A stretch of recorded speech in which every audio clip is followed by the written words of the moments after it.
breaking down all of the picks from day 2, rounds 2 and 3 of the NFL draft. That's what we're going to be talking about today on a special live edition of Stealing Bananas. I'm Ben Gretch. He's Shawn Siegele. You guys know the deal. And Shawn, we had a fun day 1 yesterday. I'm going to have to display my range as a performer because my day 1 yesterday over on the ship chasing stream could be a little different than what we're shooting for here. In that I was not sober over there, but I'm trying to be sober. It's a family network over here on RotoViz. But I, as a result, Shawn, have not done a ton through the day today on crystallizing all this. You were on for the first hour of that. You've had some great articles up at RotoViz today. A lot of great breakdowns from day 1 from you, but we'll have a lot to talk about from day 1 as well. And then we have, all the picks that will be coming in from day 2. And this is where, the class always really takes shape. We got 4 receivers yesterday. We got a tight end, and not the one that we would have expected probably. Couple running backs, obviously, but who goes, between round 2 and round 3, as opposed to falling to day 3, round 4 and beyond, is going to make a huge difference on how these profiles round out. It really does, and especially in a deep draft of intriguing running back profiles, but guys who, Ben, these guys need to hit spots, teams, draft capital to lift them up and make them exciting round 2 picks for all these upcoming rookie drafts. And after the enthusiasm that we saw from the real NFL teams yesterday about the top 2 guys, the massive gulf between Robinson, Gibbs, and everybody else, it got even wider. You're a Lions fan. We've talked through that. You're a Chiefs fan first and foremost, but you've always been a bit of a Lions fan. They have been building in a fun way over the last few years. One of the things I was most excited to talk to you about today, well, not necessarily excited, but I want to get your thoughts on is just sort of the big discussion on the Lions is the positional value and using their resources. It's been a big discussion in football over the last decade, over as long as we've been doing this, but using the premium picks on the premium positions, edge rushers, offensive tackles, obviously quarterbacks, wide receivers, cornerbacks, key positions for the passing game as opposed to the running game. It's become more and more well known. Gibbs is a weapon in the passing game, but still to take a running back at 12 and then to take an off-ball linebacker at 18, that's a lot of draft capital sunk up into positions that we typically think of more about impacting the run game, and the contracts in free agency for those positions are not as high as the contracts for all the premium positions I just named. How do you feel about those decisions as a Lions fan? Was probably not the most exciting thing that you saw last night? Well, once you have a little bit of time to wrap your head around it, the first thing is they trade down. And then there were reports today that they were looking at Gibbs at 6. And so at the very least, you get all of that trade down value, which is significant.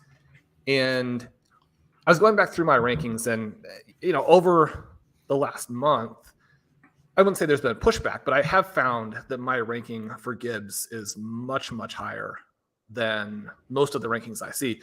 Then in Superflex, you have all of those first-round quarterbacks in there. I've had Gibbs for the last month and a half, 2 months, whatever, as the number 21 player overall. And for that to really be justified, you needed a team to come out like the Lions and say, yeah, this dude maybe is better than Bijan Robinson. And the weird thing now, obviously, they actually spent quite a bit for David Montgomery. They come back, they take it back when they have DeAndre Swift. So I guess the 2 things that I'm most excited for, or if I could make a wish list for day 2, it would be that DeAndre Swift is acquired by the Kansas City Chiefs. That addresses their need for that playmaking ability. Also, obviously, it would unblock this cluttered Lions running back situation. You look at all the guys there, that's a little bit of an issue, but also last season, the Lions created a ton of value to the running back position. So once Swift is gone, which seems more or less a done deal at this point, just where he goes and if they really get anything back. I mean, Gibbs is in a spot there where you can score a ton of running back points. He's probably not the same caliber of prospect as Robinson, but one of the things that gets lost because Robinson is so good is I think that outside of Robinson, you could perhaps say that Gibbs is the next best running back prospect other than Jonathan Taylor, going back to Christian McCaffrey, which would obviously jump over some other really good players. Yeah, that would jump over Saquon, wouldn't it? If I'm doing my math right. I mean, we talked about it on Bananas this past week. And a little bit last night on the stream as well over at Ship Chasing, but you pointing out how efficient he was, and then I went and dug into my little database for the targets per out run and yards per out run stuff, and he is an incredible receiving prospect for a running back. I mean, truly elite stuff in his first couple of years. Smaller sample those first couple of years, but yards per out runs over 3. Just really like those some monster numbers for a wide receiver, which harder to hit for a running back because you're getting all your targets around the line of scrimmage. You got to create most of that through yak, etc. So anyway, I mean, yards per target up over 10 in both of his first 2 seasons in college. Last year at Alabama was at 8.5. Like, that's insane. I know at the NFL level, I think the average yards per target for running backs about 6, which again, because the ADOT is like, sub 1 yard typically, and then they're generating most of it in yards after the catch. Gibbs, I don't have all the yards after the catch numbers and all that split out. His ADOT's very low. So, I mean, his yards after the catch per whatever target per reception, it's like double digits. I mean, it's just elite. So a truly electric space back by any of the numbers or the metrics, the ways that you would look at it. I mean, I'm sure all the advanced stuff would back that up even more, but that is exciting. And we know that the ways that the Lions have used DeAndre Swift the last couple of years, that there is space in this offense for that.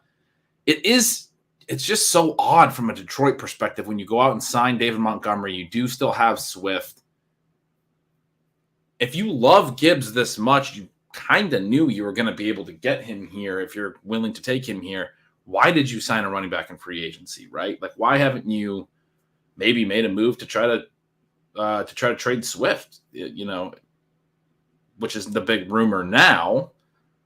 I mean, are they just going to hold on to Swift? Is he just going to not play this year? What's going to happen with this backfield? It's not the most exciting thing for fantasy, but that confusion might keep down the prices as well. I'm pretty excited to draft Gibbs when they put this type of draft capital into him. I think so. I have him projected as the 106 in part because that was where a lot of people had him pre-draft. You go into, again, a crowded backfield. It's hard to see how you could move up, but it is a potentially good situation. And Ben, you've got to be fired up because the premier wide receiver prospect went to a team that you're pretty familiar with. And now, I mean, suddenly the Seattle Seahawks have an embarrassment of riches. Yeah, that's fun. Since DK Metcalf was drafted, 4 seasons, both Metcalf and Lockett have had 100 targets in each of the 4 years. No other Seahawk has had more than 63, which is what Noah Fant had last year. Gerald Everett also hit that 63 number the year prior. But it's been as concentrated of a 2-man situation in Seattle as you get, really. I mean, they have the same 2 guys being 100 target guys every season, and then no one else even approaching 75. I mean, again, 63, the next highest figure for anyone in the offense. That immediately on its face sounds like a concerning stat for JSN. We know that those types of trends are only relative to the actual skill in the offense. And once they go out and draft a player like JSN in the first round, they're going to use him. That's going to change. Like, it's not going to be that same 2-man, et cetera. But the other side of that is emphasized for me is how thin it's been, concentrated, but also thin the Seattle passing game is, and how healthy both Lockett and Metcalf have stayed. If either of those guys gets injured or misses time, I mean, there's going to be room for JSN to be one of those 2. Say Lockett misses half the season this year because he just has like a high ankle sprain or something. Whatever, things can happen. I would basically expect the same distribution as I just described, but between JSN and Metcalf, right? And if they're all healthy, now you have 3 really good receivers, and I think it's going to be a little bit more balanced. But the 4th and 5th and 6th options in the passing game probably won't have a big role. I mean, I think you have to feel pretty great about what JSN has in front of him in terms of opportunity. I heard, some concern there with Geno Smith at quarterback, not as much scrambling as the Russell Wilson days. I mean, they should have a decent enough pass rate. I thought that was a great landing spot. And really, I mean, for all the receivers, Quentin Johnston, Sean, we've talked for 2 years now about the Chargers just needing to get Justin Herbert more receiving depth. So great to see him land there in the first round, just because it means that the Chargers are willing to actually build around Herbert with the depth that they need there after, Keenan and Mike Williams both missed time last year, and you're trotting out Josh Palmer as your wide receiver 1 and really just nothing in the wide receiver core last year. They're going to be better with, it's a very similar situation. Now they have a legit third weapon. He's stepping into a very similar situation. Addison, kind of the same deal in Minnesota as well. You got the 2 main guys, Jefferson and Hawkinson. That's a great 3-man crew now. Zay Flowers is one we don't really like as much. He's going to Baltimore, which feels like the worst landing spot.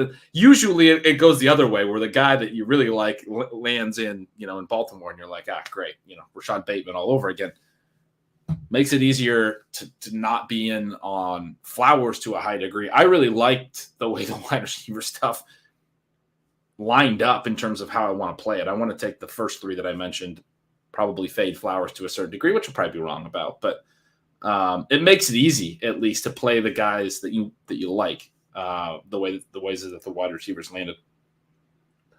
And I was going to ask you if, Quentin Johnston now should be in the mix for that top wide receiver position. The 2 really big differences between JSN and Johnston now are that Metcalf is still going to be there for the long term, you would assume. And although they can be a great 1A and 1B in one direction or another, you do have the other guy there. And then you also have Geno Smith versus Justin Herbert. I really think that Keenan Allen's going to have a fantastic season. We've talked about in our recent Stealing Bananas episodes that Keenan Allen bounced back on a lot of key metrics last season. But obviously he's nearing the end of his career. You have Mike Williams, who just isn't the same level of player as, say, a Tyler Lockett in that second spot. Both of those guys, not really an impediment. And so if Johnston can do what we think he does, then, you're now locked in with Justin Herbert for your career. It's pretty extraordinary, I think, for him.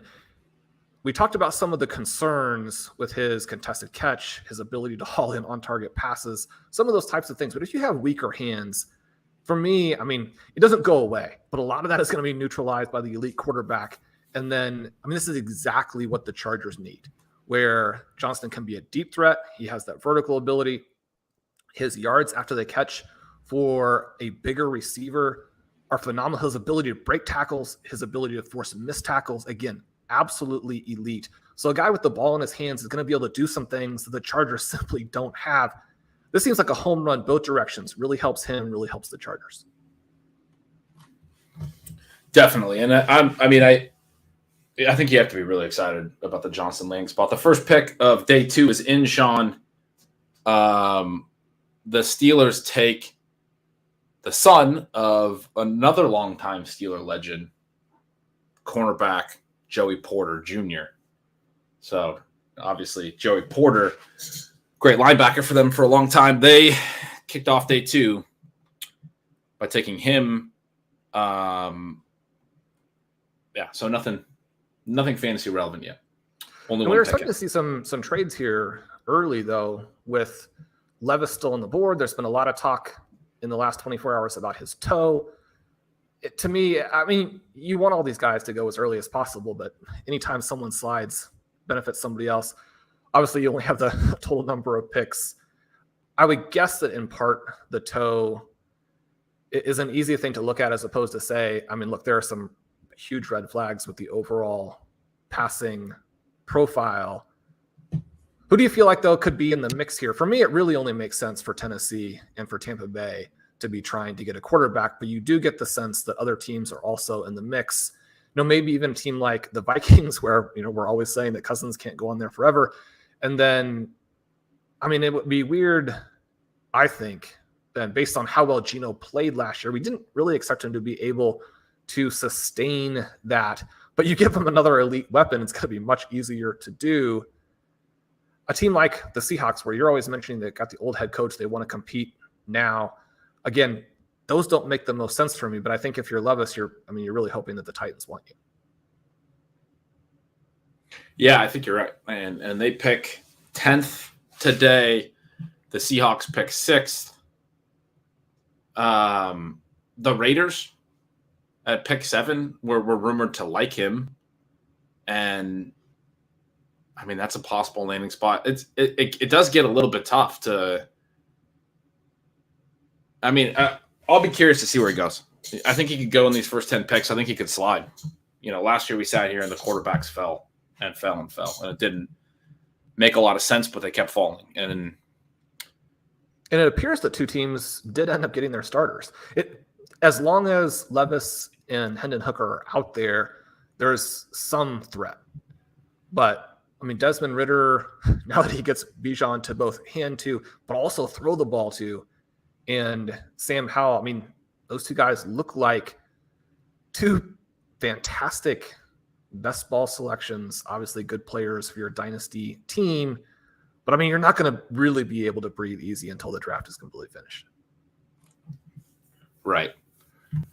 Shawn, I want to ask you your thoughts on Dalton Kincaid going to the Bills. I haven't really been in on Dawson Knox much the last couple of years. I think it's tough.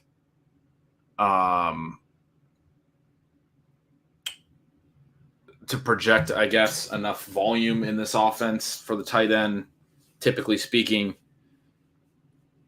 Kincaid, we didn't have the measurables on, but you were mentioning to me probably would have been fine. It's just a medical thing why we didn't get the testing, but he looks like a big time athlete. He's a big boy. Is he just like Dawson Knox, but better? Is that the idea of the Bills taking him in the first round? I think if you take him in the first round, the idea has to be that he's going to go out and be that huge difference maker for you. And you always mention that you've been out on Knox, as have I, because especially if you're talking about playing in the FFPC main event, for example, you want a tight end that you just feel more comfortable plugging in every game. A difference maker where you don't have to pick the week or hope that you're lucky. It works better in best ball because Dawson Knox has been up at the top of the NFL in fantasy points over expectation, in large part because he's one of the best touchdown scorers. You're going to have that when you play for the Buffalo Bills and then that offense with Josh Allen.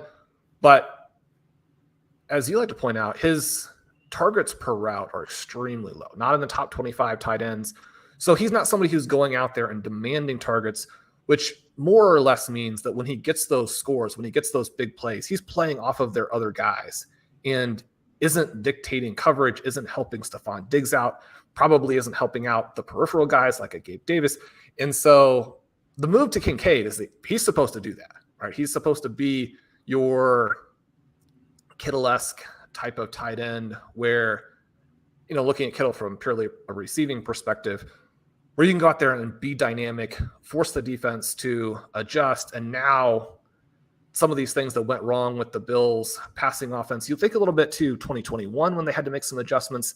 And then as they lose to the Bengals in the playoffs and look completely out of sorts, they're, every year that anything goes wrong, you get these offseason rumors where Stephon Diggs isn't happy.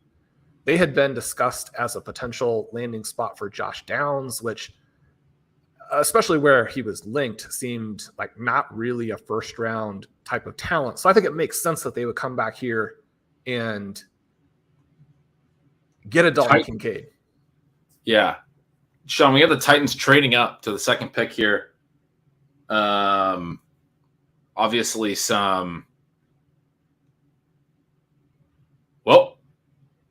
it is Will Levis. So he goes in the second pick. At least that's what I'm seeing from some Titans beats on the timeline. Yeah. That looks to be the deal. So they come right up. They take Levis. We got the chat letting us know it's Levis. Appreciate you guys. Yeah. So there you go. You were just saying a minute ago, you got to hope Tennessee wants you if you're Will Levis, and they did. They came right up to the second pick of day 2. I mean that, and it sounds like a pretty aggressive trade up. They trade.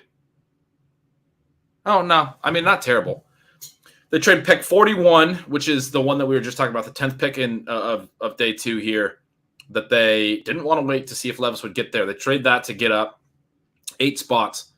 They trade their pick 72. They get 81 back, so they move back 10 spots a little bit later, and then they give up a 2024 third. So the only pick they lose, if you take the other 2 as just sort of pick swaps, is the future third, which is not nothing, but not a massive price to pay. If you think Levis was truly basically a round 1 talent that fell into round 2, I mean, you can think about it as if they are moving up more than they actually did in that regard. If you think he's like a tier higher than what else would be available to you.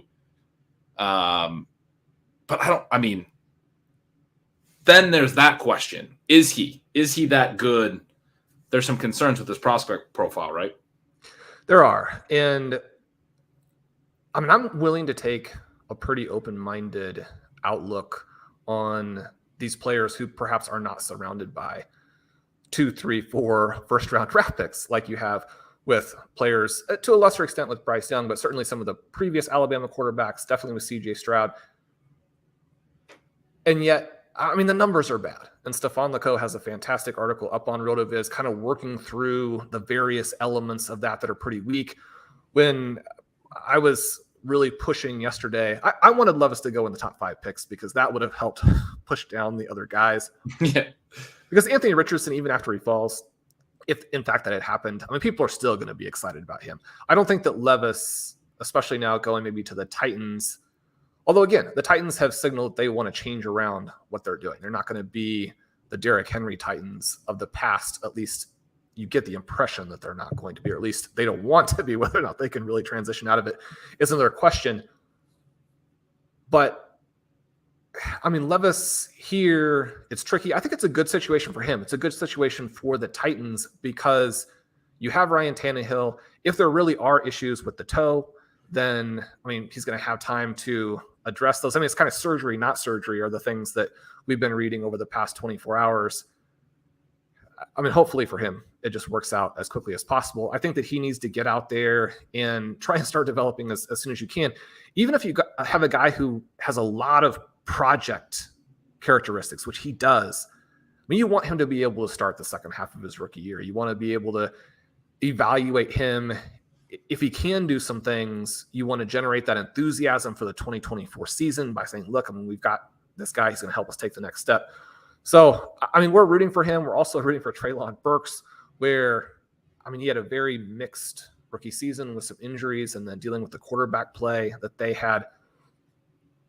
But if those two guys could emerge together, develop together, I mean, that would be the storybook ending for both of them as we look here at the beginning of their careers.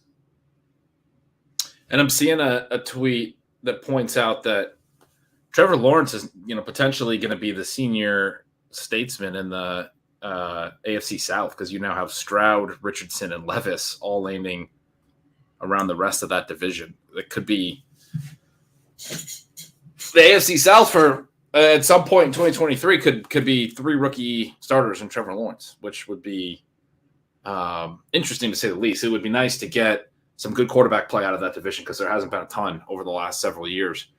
Lawrence obviously playing a lot better last year than his rookie season was fantastic. Shawn, your boy just went early in day 2 to your team. We got Sam LaPorta to the Lions. You mentioned on Stealing Bananas earlier this week that if he, somehow, I mean, there was sort of a dark horse comment that, possibility of going in the first round, but really the concern was draft capital. We didn't know for sure. Early in the process, it sounded like he might be like a third rounder at best, right? He ends up going with the third pick in day 2, 34 overall, ahead of Michael Mayer. How do you feel? Move him up. The Lions are having such a fun draft, building a fun team. I've given them a really hard time for trading TJ Hawkinson. I still think that was a mistake. But, man, I mean, you're getting production. You're getting athleticism. I mean, this is a guy who above the 85th percentile in freak score, agility score, explosion score, put up big numbers at Iowa over the last 2 seasons. And, Ben, this is a guy with a 25% career yardage share. And again, I mean, you want to always be taking comps with a grain of salt, but Greg Dulcich, Trey McBride, the first 2 names that come up for him, I mean, you really want him to actually just blow by what they did as rookies. And then Aaron Hernandez, the third name. Obviously, there are a lot of off-the-field things associated with that name, and yet what he did as a young football player with the New England Patriots, if the Lions could get that. And again, we're talking about a fantastic athlete who has banked impressive receiving production. I had him ranked as the 206, just 2 spots behind Dalton Kincaid. I think that you can, I mean, obviously both of those guys move up. Kincaid in my projection today, middle of the first round. I think LaPorta now challenges the edge of the first round. I mean, in your projection in the first round today, you still had Mayer, I keep saying that wrong, at 12. Does LaPorta have to go ahead of him now? I mean, we don't know where he lands yet, but I think at this moment, yeah, unless, Mayer lands in a really great spot pretty darn quick. But as of right now, I mean, you get this draft capital on LaPorta, he's got to be the tight end 2 in this class. He arguably might be the tight end 1 ahead of Kincaid, although that's maybe a little aggressive with Kincaid having a really strong receiving profile and going to a really good passing game as well. But the Lions, obviously a passing game that can support, with a pretty immobile quarterback right now, at least looking at 2023. We don't know how long Goff's going to be there, but at least for now, I mean, you're talking about a lot of pass attempts in this offense. Obviously, Amon-Ra St. Brown was able to step into some really huge volume early. There are a lot of good players in this offense as well. I mean, Jameson Williams is going to draw attention. Like Jameson Williams is going to really start the season fast. I mean, are you being facetious here? I think he's a unique player in the offense as the fast guy, as the vertical threat. I think he's going to be fine and locked into plenty of routes. Or should be. Stop gambling. Oh, right. I literally forgot about that for a minute. He's suspended. That's right. But when he's back, he will stretch the vertical. I mean, you see the shape of this passing game going forward. It's going to be him down the field. It's going to be Amon-Ra St. Brown underneath. It's going to be Gibbs and now LaPorta offering additional help underneath. And LaPorta's got enough size and athleticism that he'll be able to stretch the field a little bit too. But you're talking about Raiders trade up, and they're saying Mayer to the Raiders potentially. A lot of trade ups to start round 2, which we've seen over the last few years. They come up only 3 picks. They give up a 5th rounder, it looks like, to do so, and might be coming up to grab another tight end, it sounds like, to replace Darren Waller. So both of those teams that let or traded away or got rid of their tight ends and Hawkinson and Waller have now replaced them in this draft. But yeah, no, the Lions, I mean, that's a fun passing game. That's a lot of good young weapons that are exciting, right? I mean, I'm excited for that passing game.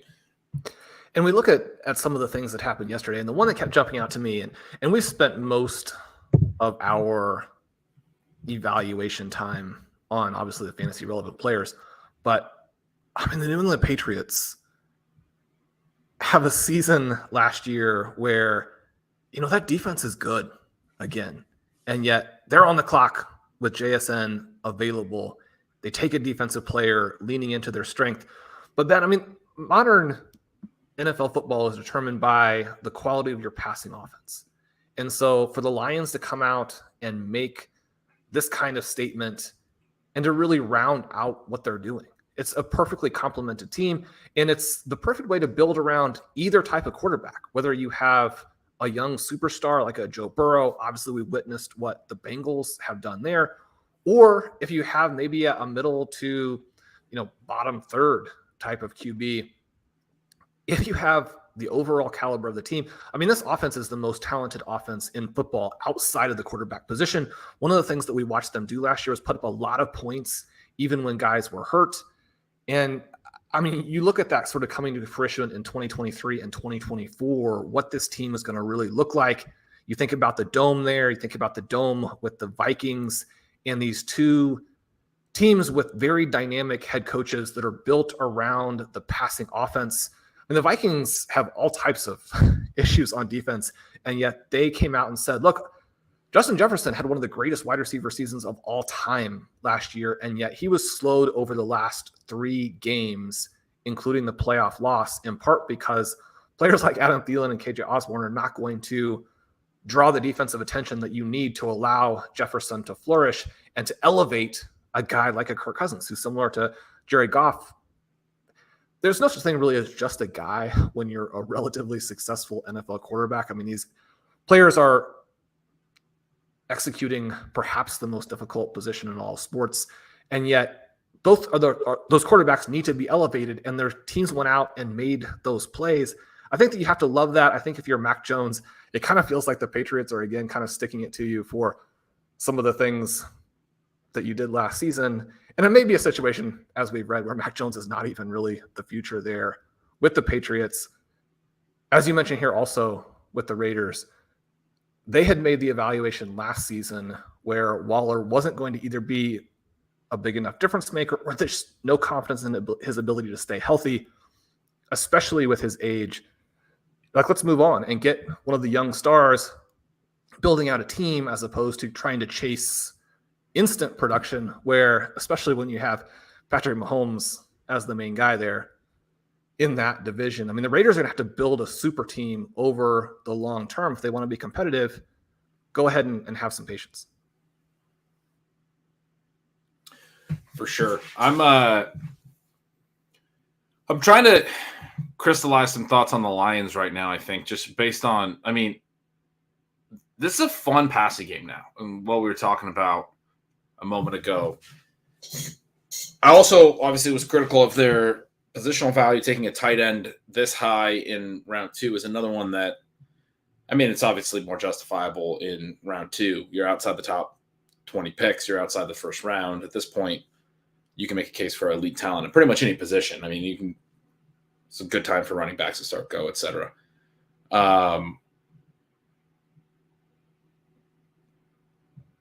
I mean, they were in a good enough place and had accumulated enough talent that you can make some of these picks and still be in a really good place. Like, it's exciting to look at them. I just feel like you could have gotten more, right? Like it's the opportunity cost element. Like, there's more that you could have done from a team building perspective with the capital, with the 3 top 35 picks, potentially trading back if you really wanted these particular players and trying to get them. Now, obviously, the big talk today was that Gibbs maybe would have gone at like 15, and they couldn't trade back, or they couldn't wait until their pick at 18 to take him. Had to take him at 12. They were ready to take him in the top 10 before they traded back that time, and so they did do one trade back. But they're like, these aren't bad football players. They're just non-premium positions. They are a team that was projected by the betting markets to win this division, or is favored to win this division coming into this draft. So, when people say that like running back or these non-premium positions are sort of luxury picks, I mean, obviously the markets thought this is a good enough roster that I'm not suggesting that they were just a running back away, if you will, right? They're not one of the best 3 or 5 teams in the NFL, but they were obviously expected to be pretty good if they're already being projected to win this division. I don't know. It's kind of I still think they're going to be good is basically what I'm getting at. They've been able to add a lot of talent. it just feels like from an opportunity cost standpoint that they left some meat on the bone is really the way that I would put it. Well, and they selected a linebacker at 18, which, depending on exactly what the role is going to be, not necessarily a premium position either. But one of the things here, and we talked about these teams that are just throwing away picks near the beginning of the second round. That pick where they take LaPorta was the one that they got from Arizona in the trade down. And as a result of both accumulating picks in the past and making that trade down yesterday, the Lions still get to make pick 48 and 55 as I'm looking at things. So more that they can do here in this second round to just add even more firepower to this team. Yeah, it will be really interesting to see what they do there. And their overall haul might end up looking really good, right? I mean, they could address some of those other positions there, and if they thought they were deeper positions and the guys they like were ones they could wait on that side of things, maybe they'll be doing that, kind of just drafting in reverse a little bit. The Rams take an offensive guard, Steve Avila, out of TCU. This is not an offensive guard show. The Seahawks are on the clock. You're not breaking down his film for us, Ben? No, I don't know anything about Steve Avila. I just learned who he was. It looks like the Seahawks are on the clock, and also the Falcons maybe traded into the pick behind them. Chat, correct me if I'm wrong on that, but it looks like I just saw, Falcons trade up. Lots of trades here to start day 2. What are the Seahawks going to do here, Shawn? Well, I mean, you don't have Rashad Penny anymore. It's time to address your backup running back position, is it not? Yeah, I mean, if they could take a second-round running back in every single draft, they'd be happy. This is an edge rusher, Derek Hall from Auburn. This isn't really an edge rusher show either. One more non-fantasy football-related pick there. But that's the other thing Seattle would love to do is take an edge rusher in every single draft. Typically one that they are maybe reaching for a little bit based on consensus boards. I hadn't heard this name. ESPN has him as their 66th overall player. They just took him, 37th or something, 36th. So yeah, I mean, right on, par with the way Seattle likes to do things. Take guys 30 picks ahead of the consensus rank. And looking at some of these picks that might not be as exciting for us from a fantasy perspective, and considering the value of the potential fantasy guys here, I was very set and ready for the Kansas City Chiefs to take a defensive player with the final pick of round 1. It didn't really seem like first round value at wide receiver was available to them. I kind of thought it would be interesting if Andy Reid, Patrick Mahomes, certainly if Travis Kelce were on board, if they felt like a second dynamic tight end would allow them to do some things. We know that Andy Reid is very creative in terms of the way that he schemes offenses. And you can't just say, he does it this way, he's going to keep doing it that way. If you have guys, if you have good players, he's going to put together a play and a series of plays that make that work. I kind of thought it would be interesting if they took Mayer, because then you can have the 2 tight end attack. You have that blocking ability, and we know the Chiefs lost a lot at their tackle positions in the offseason. And then you do kind of have a future after Travis Kelce. We got a nice little comment here in the chat. The Falcons should take a pass-catching tight end so they can put Pitts at tackle. That, makes sense. How about, now that we have Bijan Robinson, trade Kyle Pitts to anyone, but certainly the Kansas City Chiefs would be a fun team there. I love that every player trade into the Chiefs. It's always the Chiefs. Well, the Chiefs, that's their big need. They do not have talent there. Ben, we've had some questions about Sky Moore. Are you looking at this draft as being a little bit of a referendum on that pick, or almost either way, he has to emerge for Kansas City this year? I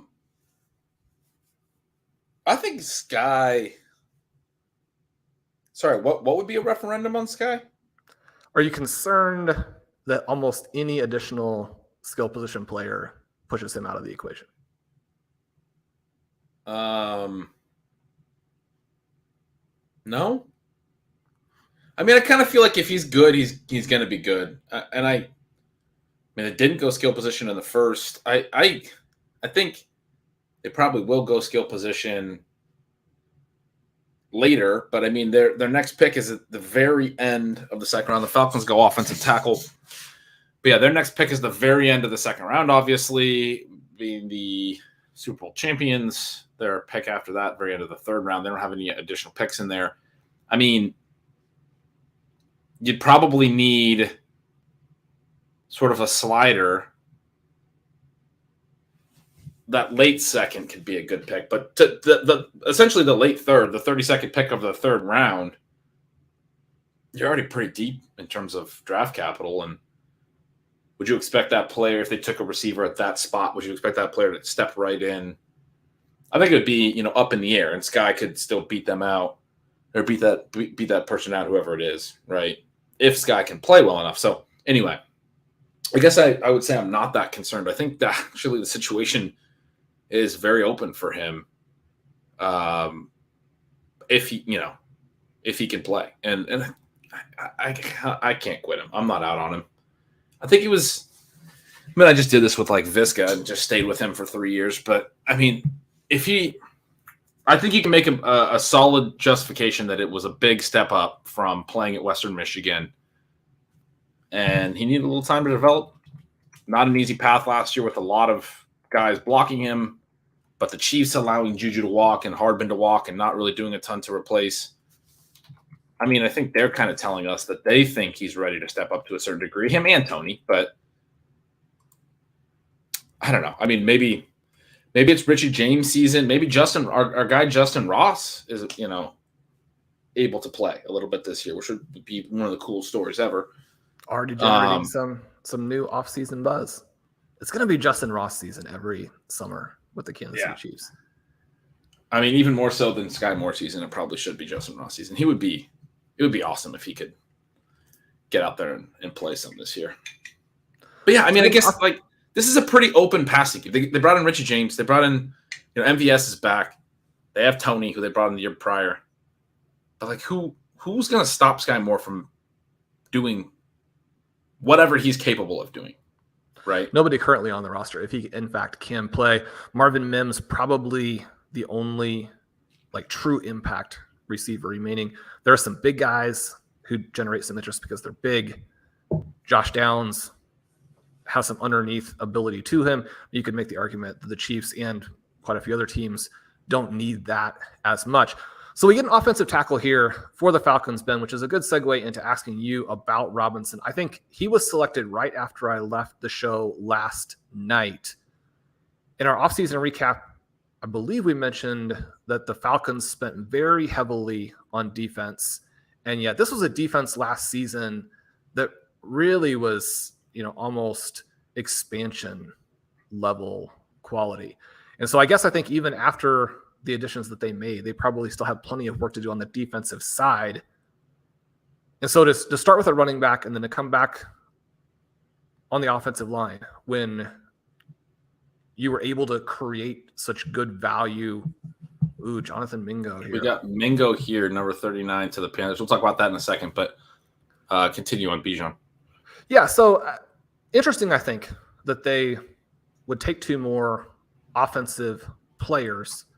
Hopefully that allows Desmond Ridder to take the next step. There were some encouraging things there, even though both the prospect profile and that last stretch at the end of the season had some issues to it. Robinson, I think it's really interesting to think about how he'll be used, because the Falcons last season did not throw the ball to the running back. But 2 years ago, when Cordero Patterson has this, very end of his career, not just, kind of bounce back, but an absolute explosion. They were near the top of the NFL, I think number 2 in receiving EP to the backs. And so he, kind of put those two things together, what they did last year in terms of rush EP, what they did the year before in receiving EP. You think about how they were able to use Patterson. especially when he was healthier in 2021. Do you see Robinson getting the workload?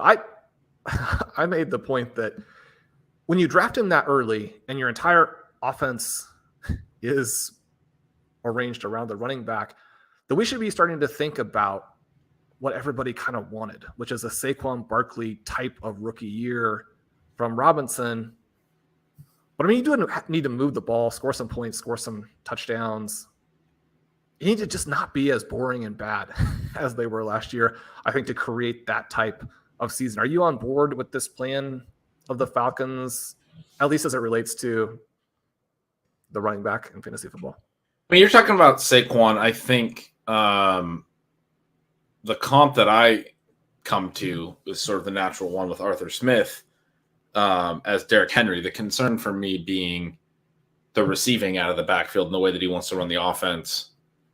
I think he's going to be efficient running the ball. We've talked about Arthur Smith designs a good run game, and I think they're going to give him a ton of work. They didn't take him in the top 10 to not. Although that point has not mattered for their pass weapons that they've taken in the top 10 over the last couple of years. The draft capital spent on Drake London and Kyle Pitts has not demanded any amount of real work. You talk about Patterson. I think he's unique because a lot of his targets came where they actually played him at receiver. I think they treated him as a unique player. They lined him up out wide. They ran him on post patterns, and he's getting 30 air yard posts, which you're not going to get out of Bijan, I don't think. You might get him split out wide a little bit, but I don't think he's going to be running 30 yards downfield often, unless it's, a wheel route or something, but not like a wide receiver post route probably. Well, supposedly one of the reasons they felt they could take him in the top 10 was they also scouted him as a receiver. Well, I mean, maybe you're right. Maybe they will run him on those routes. I feel like that was more of a unique thing for Patterson. And then you look at, Algier only had 17 targets last year. Patterson himself only had 31 total. Obviously missed some time. You go back to 2021, Patterson had substantially more targets. He had 69 that year. But again, that's the year where a lot of those I think were more at the wide receiver position. Mike Davis had 58 that year. I don't know if it's so much Arthur Smith or what Derrick Henry was or is as a player, that the lack of running back targets has been there in sort of Arthur Smith offenses. I think you have to use Bijan in the passing game, but that would be the only mild concern is the point I'm getting at. The way that I actually think this plays out is sort of the simple, not really contrarian take, which is it's going to continue to be annoying for Kyle Pitts and Drake London. They're going to basically be glorified attention grabbers so that he can give Bijan Robinson 350 touches. And I will still take some Pitts and I'll still take some swings with, because he's super cheap and there's an anti-fragile element to it. But I got less excited about that bet on Pitts and on London with the pick of Bijan, which makes sense. I mean, if you take a running back in the top 10, everyone's thinking, okay, they're going to continue to be run heavy, but still worth sort of saying. I mean, that is my take, is that it's not great for the passing game. They still think that that's the way to run their offense, or that's the way they want to run their offense. And we'll go about it that way. It's good for Bijan. Again, it's going to be an efficient ground game. I think it's a well-designed rushing attack. A mobile quarterback is going to help, and Ritter has some mobility. We didn't rush as much as Mariota, but it's going to be good for Bijan's rushing.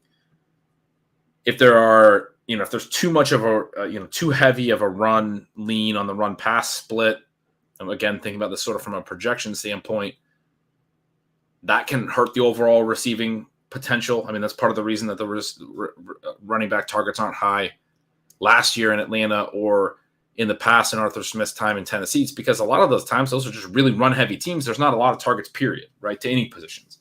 And when they are throwing, they're using play action, which they've set up with the run. And so the running back's not even necessarily getting into a route. He's basically faking a run, and it's a vertical pass down the field. If the offense is structured that whole way, it's tough for the PPR formats and all that. And you talk about underdog, you're talking about half PPR. Bijan's he's gonna be good. He's gonna get plenty of work. You have to be excited for him. I think I'm just kind of saying, my immediate response is yes. You go all in on this, right? He went 8th overall. You have to be really excited. And I mean, same with Gibbs. Even he went 12th. They're gonna use Gibbs. Those guys are gonna get a lot of playing time. I want to be in on those rookies for sure. It's just a matter of, trying to see if there are any red flags or any reasons for concern. And I mean, that would be my small concern, would be like the receiving, things like that. But I mean, that's a sliding scale. Doesn't mean it has to be Derrick Henry bad. I would expect that his receiving is going to be good enough, sort of like early career Jonathan Taylor. We talked about Jonathan Taylor's receiving a lot, and it has been better than, Derrick Henry. Derrick Henry, for a lot of his career, didn't even have like a 20 reception season. I think he finally got there in one of these last couple of years. Jonathan Taylor was getting up into the 30s. I mean, there's a big difference between getting 35 catches and having 18 catches. Taylor went 36, 40, then only had 28 last year, and we felt that. But 36 and 40 receptions his first 2 years is different. It's not an elite receiving profile, but it's different than Derrick Henry, who last year caught 33 balls, but prior to that in 6 seasons had never caught 20.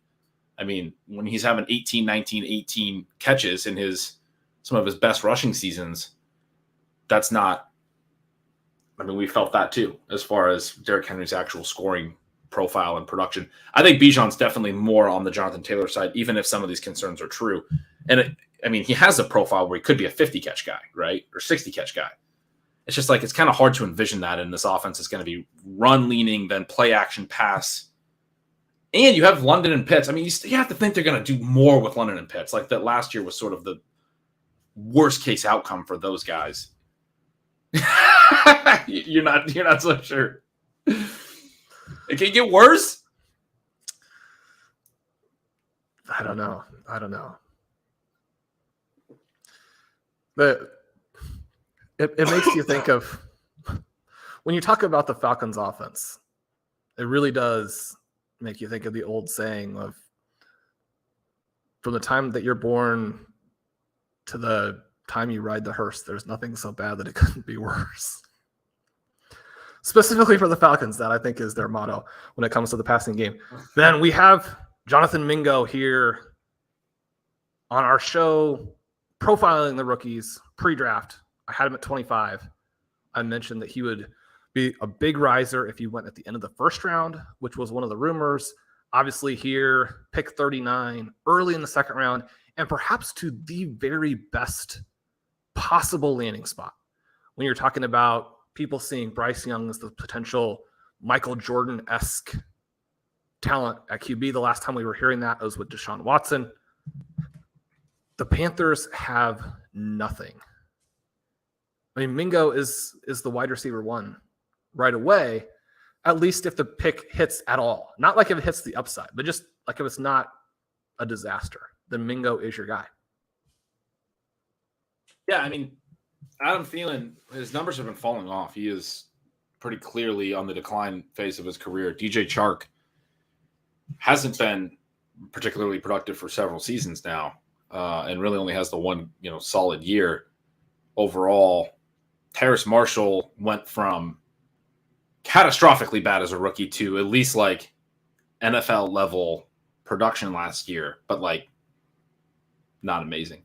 You're right. I mean, if Mingo's really good, I agree with you. I think that's a very valid point that it's the best spot to land into. The problem is, from a production profile standpoint, we don't really like what we're seeing from Mingo. And yet one of the things that you've driven home the last couple years to me is, we spent a lot of time talking about the production profile. That's where we start all of this type of analysis. But for guys who don't have it, one thing you do want to see is that they have NFL athleticism, some type of trait, some type of skill that is unique. And Mingo is a dude that is incredibly athletic, right? I mean, like one of the best overall athletic profiles in the class, right? I mean, so what is he like 6'1", 6'2", 220 and runs sub 4.5 at 220. Really strong vertical and broad, right? I mean, he's 90th percentile explosion score in our Workout Explorer. Des Bryant, one of the closest comps athletically. Now, I mean, it's also important to point out that guys like Greg Little and Derrick Rogers, to more guys who are very close athletically. So kind of as you're structuring it there, it is a situation where Sean, I forgot to mention Levis Chenault. The chat is not happy with me, and fair. I probably should have mentioned him when I listed everyone else. Well, I mean, he's now with Bryce Young. He hasn't been with Bryce Young previously. So Right. Here we go. Off to the races with him. I mean, he's kind of your freak score star for this class. And I think that the profile is very similar to what we got previously with DJ Chark and Chase Claypool, where if he comes out and has an explosive stretch as either a rookie or a second-year player, that wouldn't be surprising. He did have decent production in the final season as well. So the age and experience adjusted production overall, absolutely terrible, not draftable, but you do at least want that final campaign to be pretty decent. You get the 29% yardage share on the 44 targets out wide. He was absolutely fantastic. You get 91% on target catch percentage. You get a 13 plus target depth. This is a guy where if you have the right plan for him and Young is able to come out and do the things that they want, I mean, there are going to be some stretches. And so he was somebody I was looking at 19, 20 rounds in the most recent best ball drafts. When you see this landing spot, I think you wish you'd gotten some more. It'll be interesting to see now just how high he can actually rise in rookie drafts, because, I mean, dynasty fantasy managers are very immersed in the analytics. They understand the kind of overall trajectory of a player throughout his college career. I think better than maybe say pure best ball drafters, but I think all fantasy players at this point actually understand that a little bit better than reality scouts, that type of, and different people are bringing different things to the table. So it's not to say that the scouting element doesn't matter. I'm not trying to criticize that. Just merely saying that I think there's probably a limit to how high you can get because, again, fantasy managers know what the overall profile is here.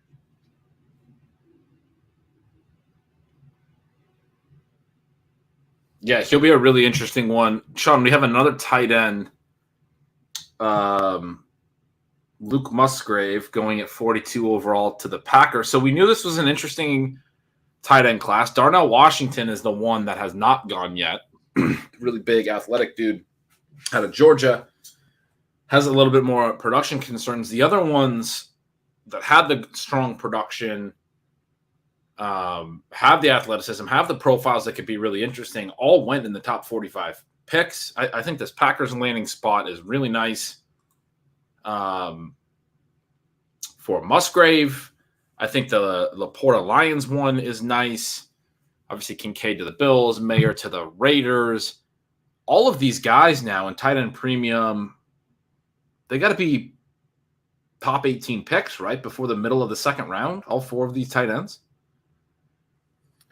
You'd think so. Musgrove is the one who you have a little bit more questions about because so much of it is dependent on the little flashes at the end. He has a couple of games in his final season that are absolutely fantastic. You have a plus athletic profile, and so that kind of dynamism is something people are looking for. I guess my concern would be that he's going to be a 23-year-old rookie. That's not a nail in the coffin by any stretch. LaPorta is going to turn 23 at the very end of that rookie season. But you would, I think, like Musgrave to be either younger or more accomplished as a player and have less of it rely purely on the athleticism.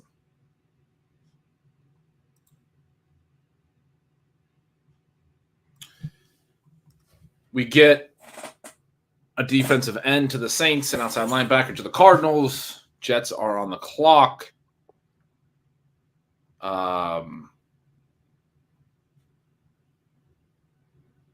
Yeah, I mean, I'm intrigued by these tight ends as a whole, as a group. Like, this is a lot of draft capital being put onto that position. Obviously, we know that tight ends of all the positions tend to be the one that the production can take a little bit of time. So maybe in redraft, we shouldn't expect a ton, although with 4 tight ends going this high, I mean, someone's going to hit a little bit this year. Someone's going to be, tight end 9 at the end of the season, one of these guys. at least, right? Wouldn't we expect? I mean, these are good enough profiles collectively. You mentioned a little bit more concerns about Musgrave. How would you rank the four of them now that we know all their landing spots? Capital, not that much different. Does LaPorta leapfrog Mayer for you? Is Kincaid still first? How would you arrange them? Let's say for Dynasty. Well, I think Mayer still has to remain as the top guy, simply because you have that experience-adjusted trajectory that also, I mean, when he's the third guy off, that tends to, make you feel like the first two picks already being gone are statements. But the Raiders clearly really liked him. You go in that same range, you default back to things like the opportunity, which should definitely be there with the Raiders and what the overall profile is. I had Musgrave down toward the bottom of round 3 in my Superflex rankings. I think he rises here. And with the Packers, you're going to have opportunity as well. I think the uncertainty in terms of what the quarterback comes out and does is pretty interesting. And Ben, when you think about how this could have been one of the Tennessee Volunteers receivers, it could have been Mims. This is also, I think, we don't want to take everything back to a handful of players that we like to talk about, but this is a good pick for Romeo Doubs as well. Yeah, it's a good point.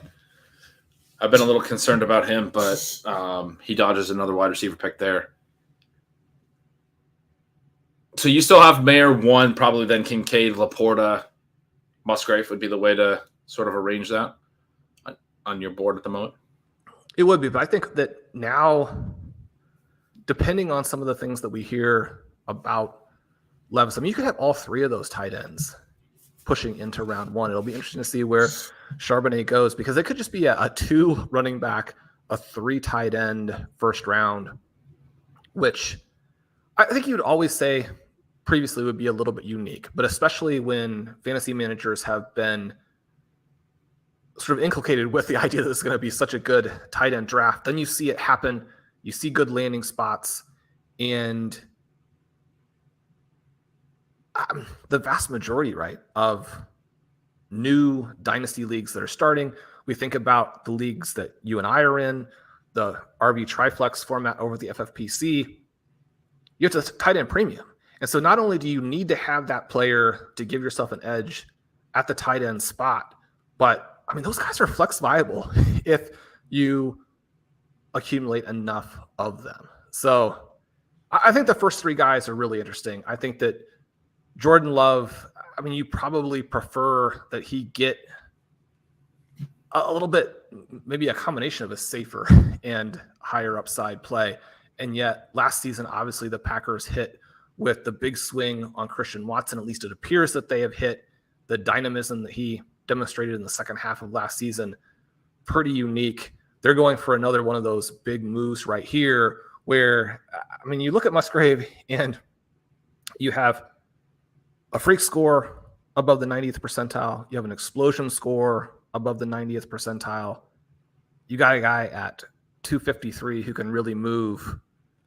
The athletic traits are there. And again, if you are a little bit on the edge with the production, you want the guy to be a potential difference maker, someone who still has that athleticism play up at the NFL level. That's why he goes there at pick 42. And after him, we get Wisconsin center guard Joe Tillman to the Jets. They continue to build out their offense. Obviously, just added Aaron Rodgers. And a lot of other skill position talent there.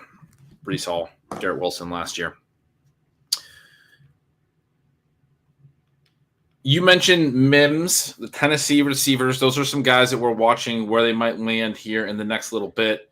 We're also going to be watching, obviously, for the rest of the running backs. There are a lot of names. I think Charbonnet is the next name on most everyone's board. And then after that, there are a lot of names that it's not really clear who could land there. It would not be that surprising if the 10th running back on some of these boards is the 4th one taken. right? Or potentially even the third before Charbonnet. But, we're not entirely sure which backs people like. But, I mean, Kendre Miller, Roschon Johnson, Tank Bigsby, Izzy Abanikanda, sort of some of the bigger backs that have been liked. You have Devin Achane and Tyjae Spears as some smaller backs that have been mocked into, in the second and third round and seem to have second and third grades from a lot of teams. But wouldn't be that surprising if like Dwayne McBride or Zach Evans or somebody jumps up here. Sean Tucker has been talked about here or talked about as a UDFA. We really don't know, but we'll be keeping an eye, obviously, on all the running backs. I think those are going to be really interesting ones once they start coming off. Get another cornerback for the Colts. So far, as far as fantasy relevant players, we have Will Levis to the Titans. We have all these tight ends that we've been talking about. We have Jonathan Mingo as the 5th wide receiver, the only one to go in the top, 10, 12, 13 picks to start round 2. This has been a range where we've seen a lot of receivers go over the years, right? In the early part of round 2, to only get Mingo so far today is a little surprising to me. I thought we would have gotten Hyatt already today. Who else? Tillman was the other one and Josh Downs is one that was even getting rumored as a potential first-round pick to the Bills. Mims is the guy that we really like and would love to see go up here. The dude that is a lot further down most lists that I want to see before tonight's over and wrote about him over at Stealing Signals this week is Trey Palmer. He's kind of a fun deep threat that I think is sort of the discount arbitrage version of Jalen Hyatt. I'd love to see him go in the 3rd. I'd be pretty excited about him. So those are some of the guys we're rooting for. Lions are back on the clock, Sean. They seem to pick every 5 picks. They're just constantly I'm seeing trade in the chat, so maybe they just traded out. But well, I think they've moved up here for the past. They've moved up. Got it. So they must have another non-premium position player they really like. Oh yeah. But if you get all of the best non-premium players, that's better than getting all of the worst premium players, is at least one way to spin it. Ben, you mentioned those kind of 4 receivers we're looking at next. I don't think it's surprising they haven't gone when you think about how they've been talked about. But I think that the fall off from those guys to the rest of the draft is so severe this season that maybe that's the part of it that surprises me, that you're not having teams go out. And you don't have to be the first one if you're thinking there are 4. Now, we saw a real run last season where I believe you have Tyquan, Pickens, Pierce, Sky all go off in maybe a 5-pick stretch around pick 50. So we could be right on the verge of having a similar type of thing happen. And then you also mentioned those running backs. Chatting with Connor last night, I said I could see round 2 have 0 running backs in it. And yet at the same time, we could really be looking at almost anybody here. Miller, Johnson, Abanikanda. I think one of those guys is going to go before Charbonnet. In part because if you get to pick 3 guys, you've got better chances. That's certainly going to be helpful. Yeah, it wouldn't be that surprising. I want to start seeing some of these running backs in land. Who did the Lions come up to get? They're taking Brian Branch. Safety from Alabama who was mocked in a lot of first rounds as well. So I know on some people's boards coming into day 2, he was the top available player or, among the top 5, I think on most boards, somebody that at this point I think does make sense to come up to get. He has fallen. ESPN had him as their 30th overall player. He goes here, 45, 44? 45 overall. So, safety is safety like.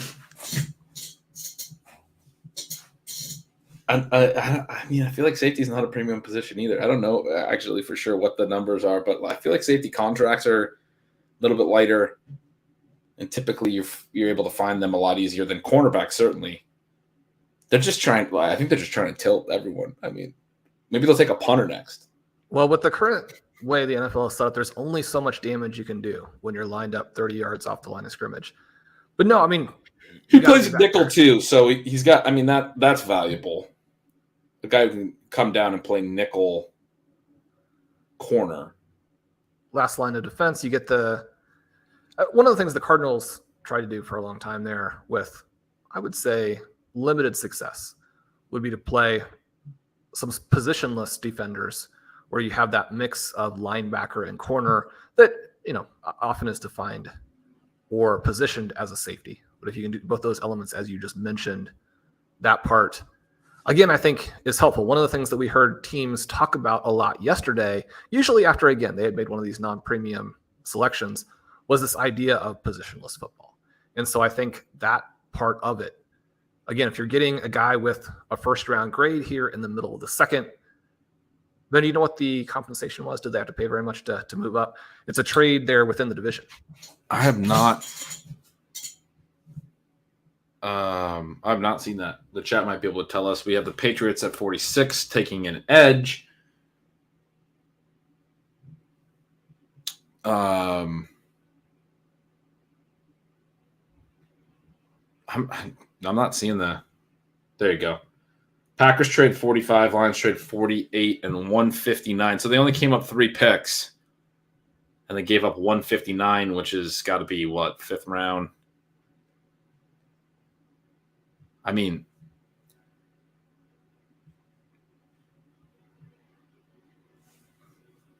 interesting to only come up 3 picks. They must have had a feeling that one of the teams in between the Patriots or the Commanders would be interested in Branch, or they were just trying to get up to get Branch for the last 5 picks or so, and they finally got the Packers to bite. I mean,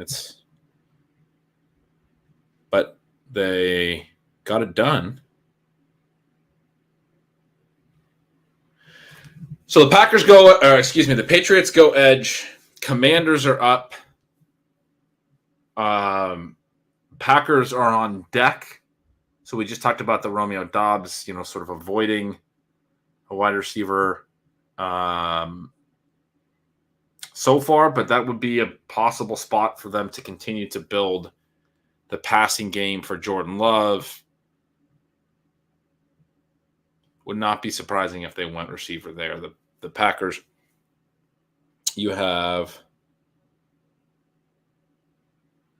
the Steelers, the Bucks coming up behind them.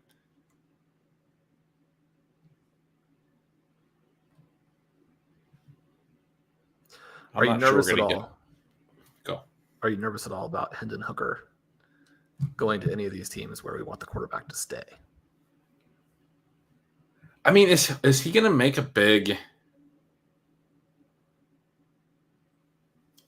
He tore his ACL in November. The word is that he's going to be okay for the start of the season, but I mean, it's a short timeline to be ready to go by week 1. It feels like he's more of a late 2023 threat. And so if it is, Sam Howell was who you're referencing, if we get him to Washington, Hooker, I mean, I think Howell will still get his opportunity, You got to prove it when you get the chance. You got to prove. I mean, that's the thing. If he's good, he's good. If he's not, then he's not. That's a deep analysis right there, Shawn. Well, but no, there's so much concern, I think, about players landing in the same spots. But one of the things that we've emphasized from the very beginning of Stealing Bananas is that the talent is going to win out in most cases. Now, the value of having that first-round draft pick is that you get so many chances if you're struggling. Obviously, you get a very clear runway if you're not struggling. The difference between having to prove that you're good versus prove that you're bad is a big difference. And yet, for so many of these players, and especially if you don't have someone who is just very distinctly brought in on top of you to replace you, it's the same situation that you have with Jacoby Brissett, where Brissett can play. So if Howell goes out and struggles, can't get the job done, the sad thing is that when you get drafted where he was and your coaching staff needs to win, you're going to get the hook. But I think that in his case, and as fantasy managers, as you mentioned, the thing that we can really hope for there is that he seizes the opportunity. You're going to get that chance, which a lot of players drafted in that range do not. So, but the other name that is jumping to mind right now as we watch some of these picks come in, and do we have the Patriots pick? Patriots went edge. The chat is saying Washington has gone DB, so no Sam Howell threat. No Sam Howell threat. Bucks just traded up. Could be for Hendon Hooker as the chat's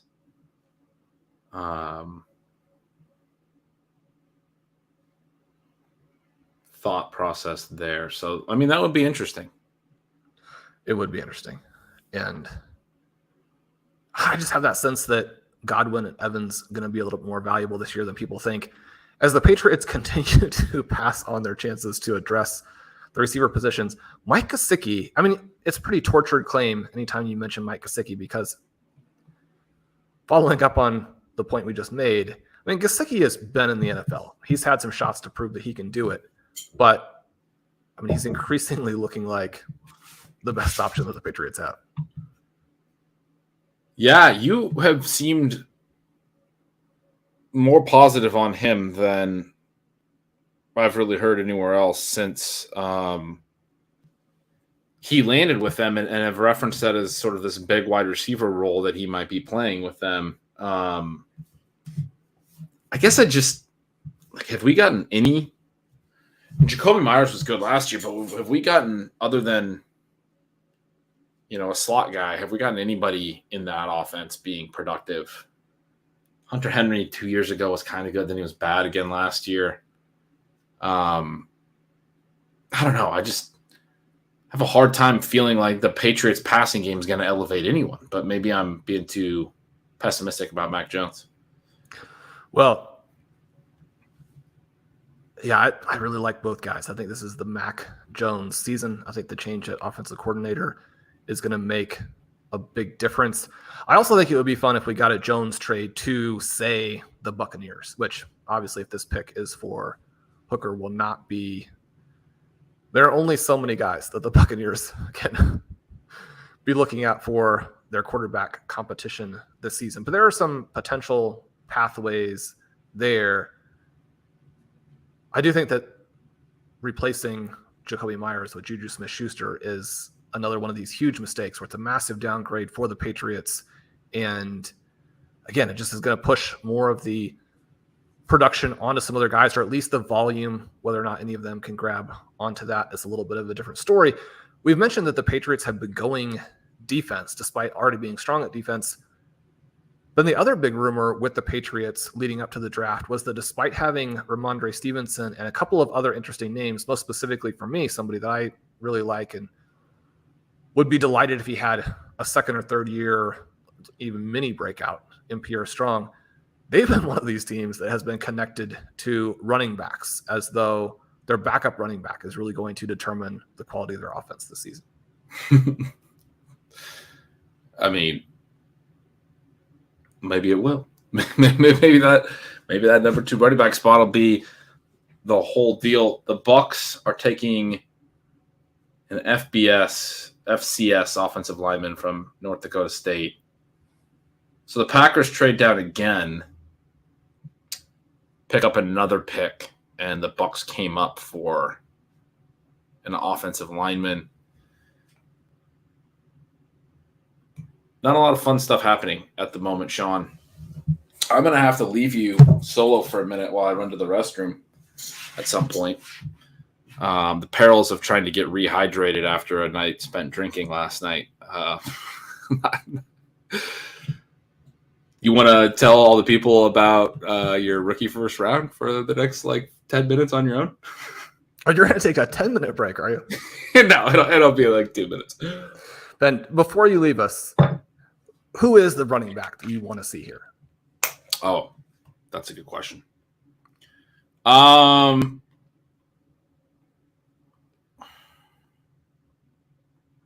think Abanikanda is the easy answer. And I like Kendre Miller quite a bit.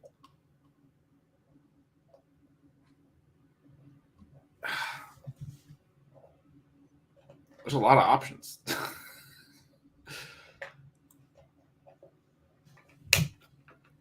I mean, I don't know. I can't pick just one. Probably a Banakanda, Miller, Charbonnet.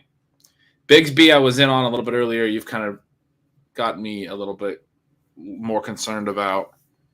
DeWayne McBride is fun. If Tucker went high, he'd be fun. Evan Hull's a guy that isn't probably going to go anywhere like this, but if he did, would be fun, right? I mean, there's Leaning into some of that athleticism and receiving value. Right. Gotta like the size and receiving value combination. That's the dream. But the way some of these offenses are going, I mean, it is tough to always project the receiving roles. I mean, that's the thing about Gibbs, is like he goes to an offense that has thrown to the backs. And even though there's a crowded room, like we know crowded running back rooms can become uncrowded very fast in a lot of ways. I mean, Swift might get traded, right? But he also has been unhealthy. It's part of the reason they went with Gibbs. But the bigger picture, looking at that, that's one of the few offenses where you're like, yeah, I mean, a good receiving back can catch a lot of balls in this offense. Like, I feel good about Gibbs to the Lions. So landing spot definitely going to play a role there as well in terms of it's draft capital and landing spot, I think, a little bit with the backs. We talked a little bit about that, Sean, where this is a class where we've learned a lot over the years not to worry too much about landing spot, but I'm going to be more willing to put a little bit more weight on landing spot this year than I have been over the past few years, because it's just and we've talked about that on the show over the last couple of years, that the gap between sort of the haves and the have-nots and the offenses, and we really saw it last year with, you know, the Bears and the Falcons running offenses that made it really difficult for their pass catchers in that regard. But the different offenses are, I think, becoming even, you know, a wider range of what they're doing and what they're able to do, and it matters more where these guys are playing. Because I mean, I just referenced the Falcons. Like, you know, obviously Kyle Pitts, an excuse to get back to Kyle Pitts is, you know, what I'm going to take, but he's a guy that I don't believe is bad. Like, you know, he still earned targets at a really high rate per route. I still think he's a good football player. I really think it had a lot to do with the offense, which traditionally is not the way that we view it, right? Traditionally, we view it as the player is going to dictate whether or not he's successful. But the player is going to dictate, and if there is a lot of uncertainty baked into a role or the volume, then you want to try and benefit from that as opposed to sell it. But we certainly saw last year how that can really come back to haunt you in some key situations too, and you want to be aware of what some of those prices are. For sure. All right, Sean. I got to go to the little boys' room. Sounds good. Sounds good. I'm watching the prospect cam over here for the North Dakota State offensive lineman. He seems like a pretty cool dude. Does he look good? He does. He does. The big red hair. He looks like he's ready to block. So. Oh, he's the big boy. Is he? Oh no, this isn't. There's a guy with red hair, I think, that has some funny. But he's an NFL offensive tackle. So when you said big, I'm like, right. But you're talking about like a 400-pound dude. Yeah, they're already going to be big. All right. I'm going to dip on you, Sean. Okay, here is... Why don't you... I'm going to leave you with a question. Round. Okay. Who is the running back that you want to see? Because you didn't answer that. I answered it. Tell the people about your favorite running back coming up. I'll be right back. Well, as Ben has teased a little bit there, I have Israel Abanikanda as one of the top backs in this class. Today I broke down some of the differences between Johnson and Abanikanda. And both of these guys I really think could hit. And so it's not something of saying buy one and sell the other. But we have an interesting contrast in that with Abanikanda, you have a young player who's extremely fast, very athletic overall. With Johnson, you have an older player who didn't test well, which doesn't necessarily mean that the on-field athleticism isn't there. Obviously, when you're putting up the elite peripherals that Johnson has, people are going to be excited. And when you're putting up those peripherals behind a player who just went in the top 10 picks of a draft in 2023, when teams know that you have to get, I don't even know, a generational running back prospect deserves that kind of draft slot in 2023. Although one of the things that Ben and I have been discussing is that if teams are going to sit back, they're going to give you all of these running plays, the dynamism that a running back brings, I think, becomes more important. You need to have the big playability. We've witnessed how teams like the Bills and the Chiefs, they don't get their guys hit at the line of scrimmage. And yet, if the big playability isn't there, it just encourages teams to sit back some more and let you have those yards. Even if Devin Singletary plays okay, even if Isaiah Pacheco has some breakout games, if those offenses were a little bit more well-rounded, maybe you could force the defense to come up a little bit. It was interesting as we listened in on some of the reality shows yesterday, some of the big draft coverage discussing how teams that were weak stopping the run, they needed to address that. I think if you're weak stopping the run in 2022, 2023, in many ways, that's actually what you're trying to accomplish. But you have this big contrast between Abanikanda and Johnson. And so what does that mean for us? Blair Andrews had 2 fantastic articles this week about running back advanced stats, which metrics help you project the draft, which metrics help you beat the draft. I don't think it comes as a surprise that if you are a back who has a high evasion rate, that helps. That's the combination of broken tackles, forced missed tackles. If you have a lot of yards after contact, those yards that in many ways you control a little bit more than the before contact yards, those things help. And yet the receiving portion of the profile is where you can really beat the draft. Obviously, that's where someone like a Gibbs comes in. But the interesting part with Johnson and Abanikanda is neither one of them are bringing that receiving value to the table. But what I thought was really surprising was that when you actually go back through and you break down the top 100 pickbacks.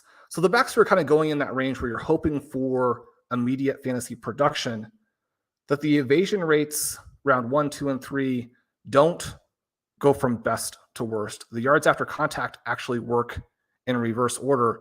That same thing cannot be said for 40-yard dash times. The fastest backs are scoring the most points.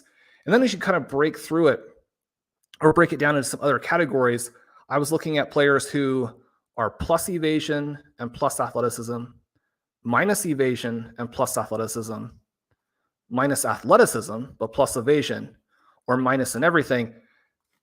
The thing that's probably the most surprising is the gaps are not quite as large between the top group and the bottom group as you might expect. If anything, it was also surprising because the minus group had the earliest average draft position. Now, that's because in the way that I put it together, Leonard Fournette actually was a minus.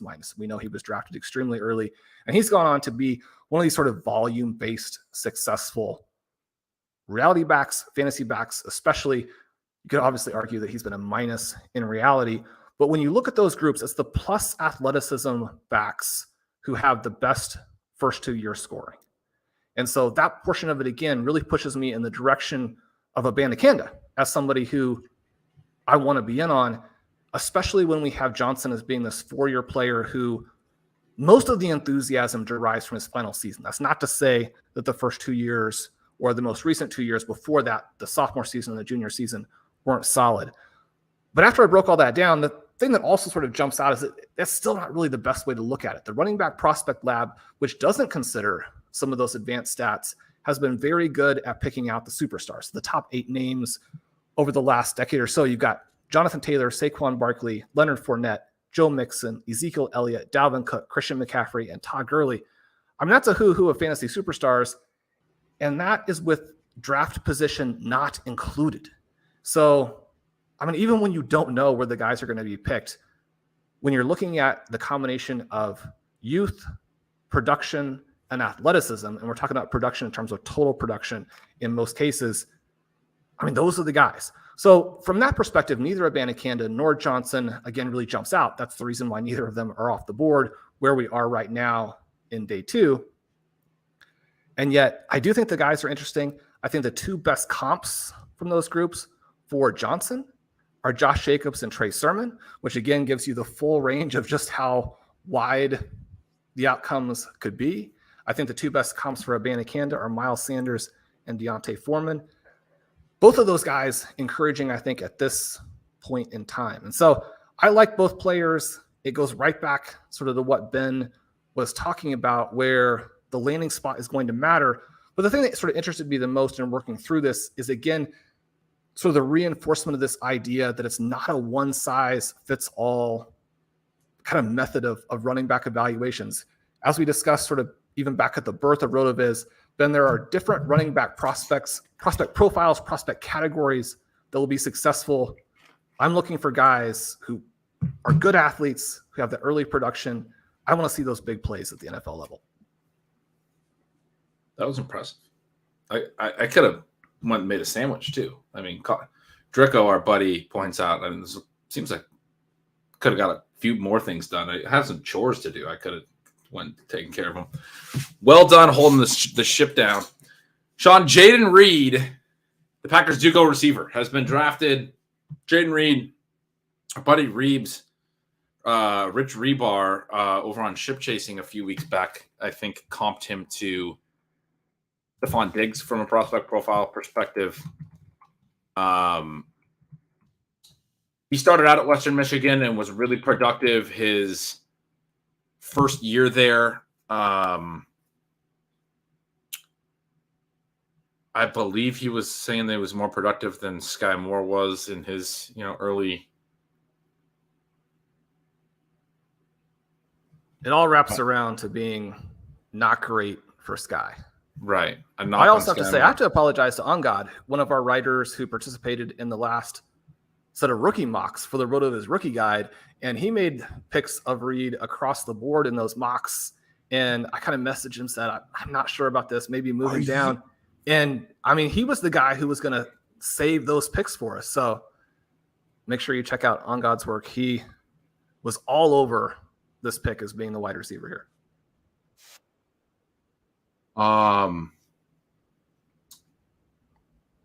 The people want my reaction because apparently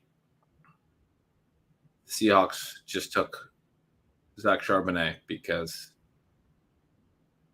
why would they not? Because of course they did. I feel like we threw that one out there just a few minutes ago. Why? Why would they take another second round running back? I just said that every year. Yeah, so Jaden Reed, you were saying, I mean, this is exciting for him. This is big capital. This is a good landing spot. I think it's really bad news for Dobbs, who, we talked about, I really liked last year. We both really liked. He's a day 3 guy. Gets a lot of playing time right away, but isn't really particularly effective. And a lot of times that can just be it for a day 3 guy. You just get replaced. Packers come back the next year. They draft a day 2 receiver with Christian Watson also hitting. You have to assume that. I mean, I'm not going to say Dobbs is going to play substantially less this year because, you can play 3 receivers. They can rotate, whatever. But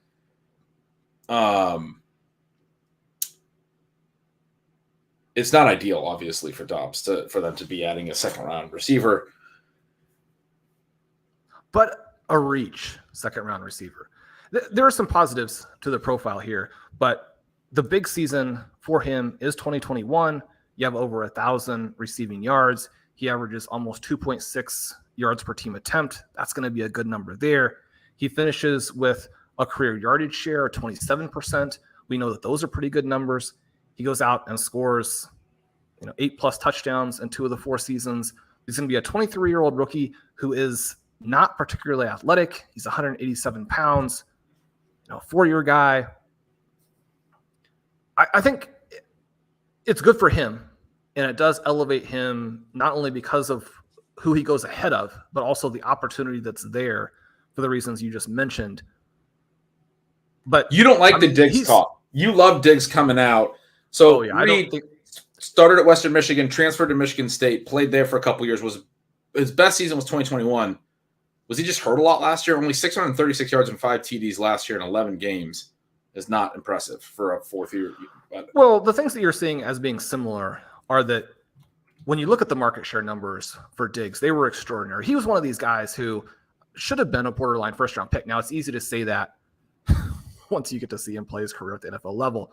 But, I mean, we thought in those days at RotoViz that he was going to be a guy who would come out and potentially be a second-round pick, even with all of the negatives that people were throwing out around him with the lack of raw production and those types of things. But I just think from the full career arc that Diggs is a different guy. Now, I mean, Rich is absolutely fantastic. And so I'm guarantee you that he's seeing some things in there. And those are some of the things that On God said to me too in our discussion. I said, some of these other things are concerning me more. Obviously, the positive elements of the profile here are what the Packers are seeing.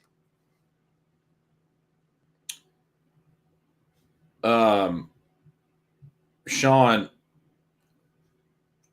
I just saw the picture on Twitter. This was indeed the picture. This is on the left. This is Cody Mogg when he came into college. On the right, this is him as he got drafted as a senior, but is now on the Bucs. This was the guy that we were talking about. I thought he had. I didn't recognize the name, but this was the picture I was referring to.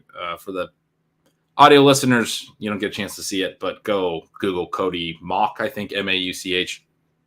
Well, this Fantastic. is easily our favorite offensive line selection. Yeah, easily.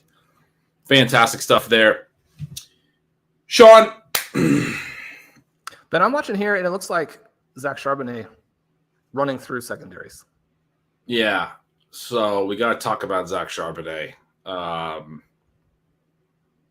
That was a fun conversation. What do you want to talk about next?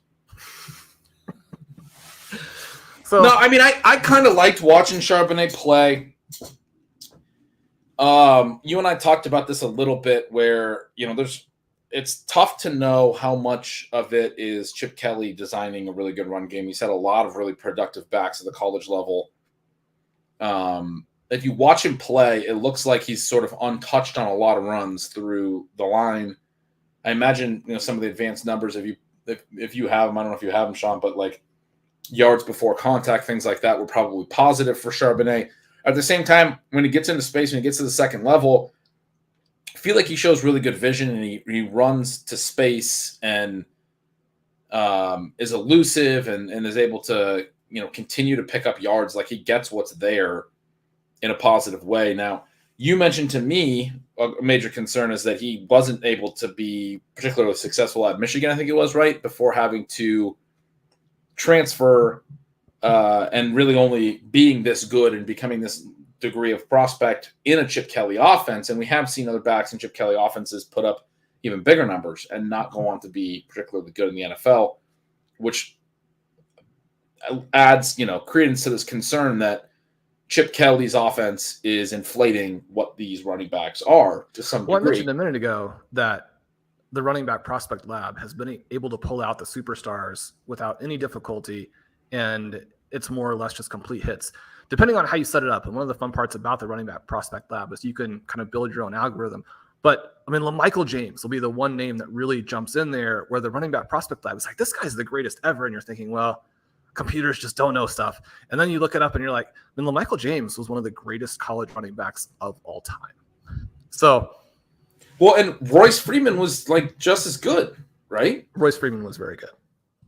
I mean, I'm pulling up his numbers, 64 touchdowns over 4 years, 19 TDs, then 10, and then 16. 64 TDs. He averaged 18 touchdowns a season over 4 straight years of production. The fact that he didn't declare early, I guess, is sort of a red flag in hindsight, but it's a lot of production. 64 touchdowns.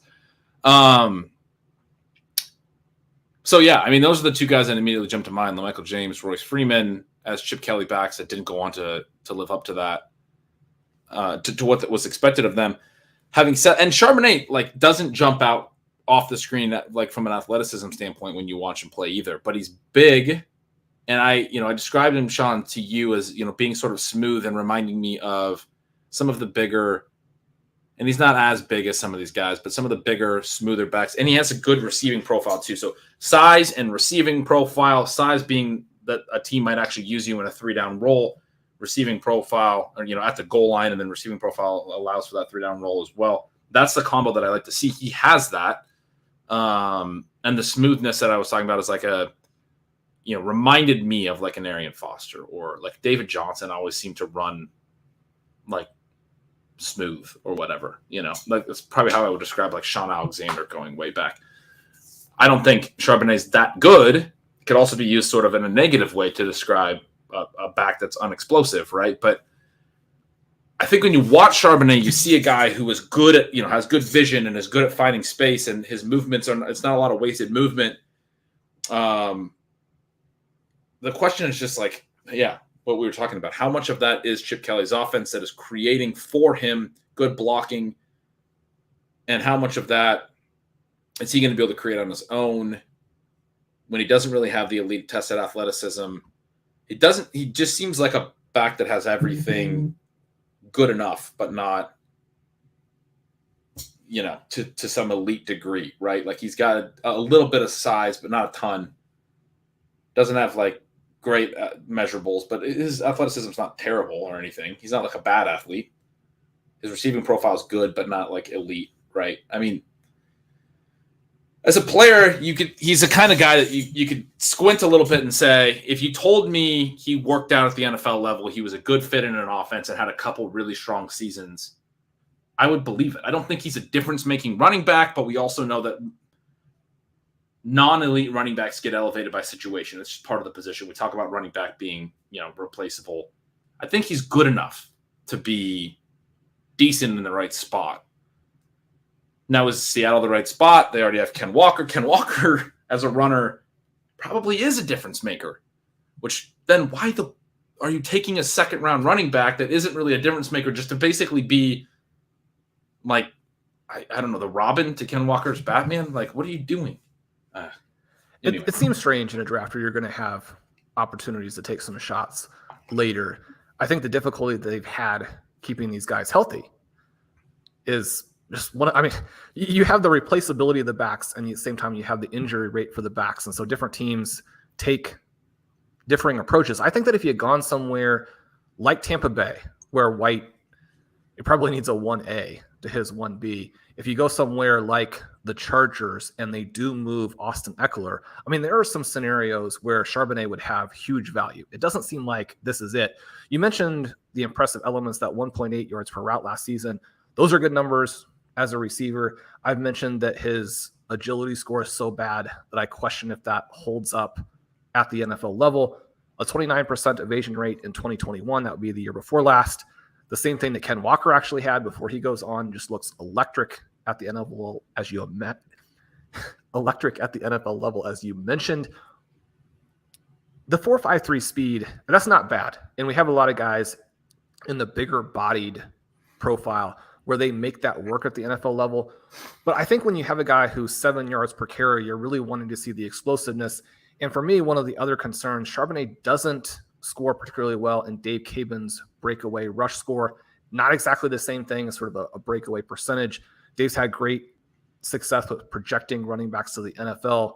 With this, it's kind of a combination of elements that I really like there. And I reference it kind of as it relates to Najee Harris, someone where there was a lot of athleticism, there was a lot of receiving, there was a lot of raw production. You have the big back, but you have a 4-year player who had a hard time kind of putting away guys like Damian Harris and Josh Jacobs. Obviously, Josh Jacobs, first-round pick and very successful player last season.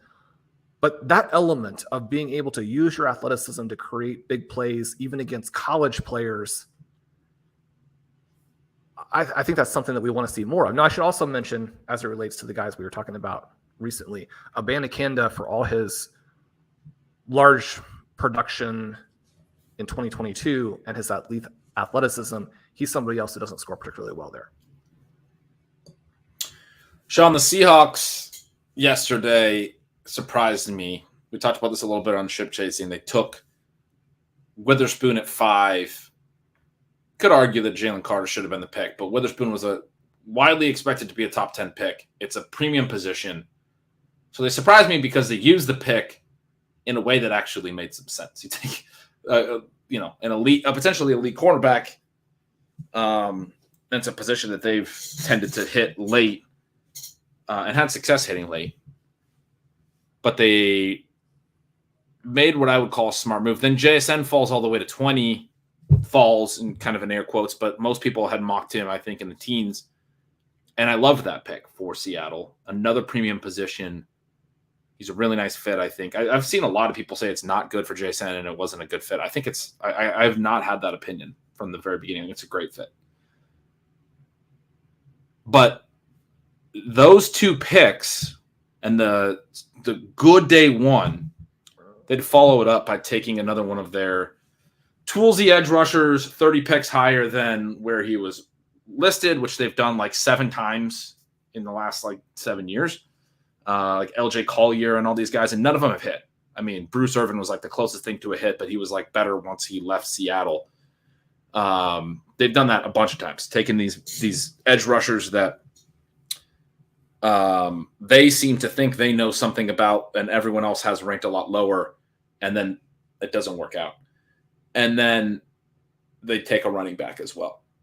So from as much as day one was premium positions and taking guys that were around where they were ranked and where they're widely expected to go, and I think is good use of value, and because one of the issues with the Derek Hall thing, you're falling in love with the player, you're taking him way above where he should go.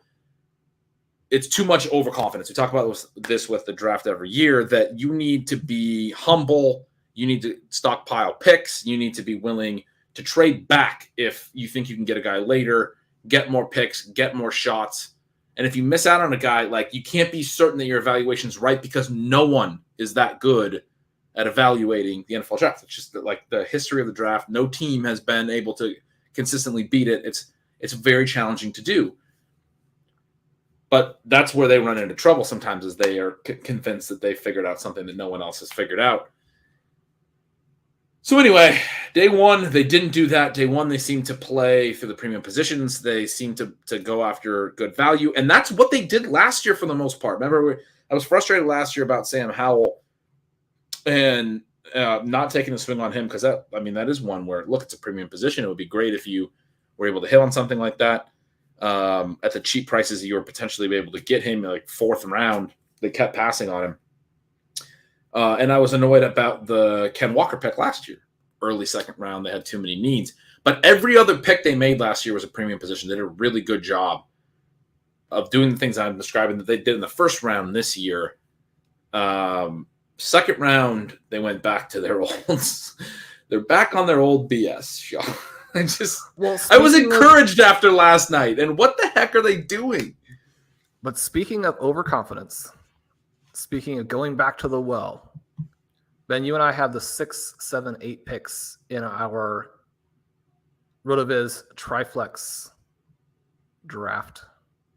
We have the new Sky Moore. We have the Chiefs wanting more small school wide receivers. They pass on those names we mentioned. Maybe not at 6 or 7, but with the 8th pick in rookie drafts this year, can you get on board with Rashee Rice? You're going to have to sell me on him a little bit. I think, he's a 4-year guy. Most production was in the final season. One of those guys that feels like he kind of did need to come back for the 4th year and be productive. Blair wrote that great piece about Devonta Smith. What was it, 2 years ago now? Where, about whether he needed that 4th year of production, that's sort of relevant. I think in this case, you're talking about a small school guy. I mean, we don't usually see a lot of small school early declares, but he was a non-prospect probably with 683 yards, 670 yards in his sophomore and junior seasons in the American Conference. I mean, he's not exactly putting up elite numbers. Last year, catches 96 balls, 1,355 yards, 10 touchdowns, has a big season as a 4th-year player, as a senior, needs that extra year. It's typically a red flag. That's typically a concern. I have not liked this profile, and this is a guy that we talked a little bit about our pre-draft rookie drafts. In a single QB league, this guy went 401, and I had the 402, 403, 404, and I was stoked that he went so that I could take other guys. So you and Andy Reid are not on the same page here. No, now you're talking about taking him 108. So I'm like, yeah, I mean, I kind of wish I would have gotten him at 402, 403, 404. I mean, he obviously jumps in value when he goes in the second round to the freaking Chiefs, who trade up to get him. We were just talking about their next pick was at the 32nd pick of the second round. They trade up to the 24th pick of the second round. How do you feel as a Chiefs fan about this pick? I feel like he's not. I mean, Sky Moore, small school as well, like you said, but productive, early declare. Decent athletic profile. Does Rice? Is Rice like a overwhelming athlete? I don't even know the answer to that. What? How do you feel about this?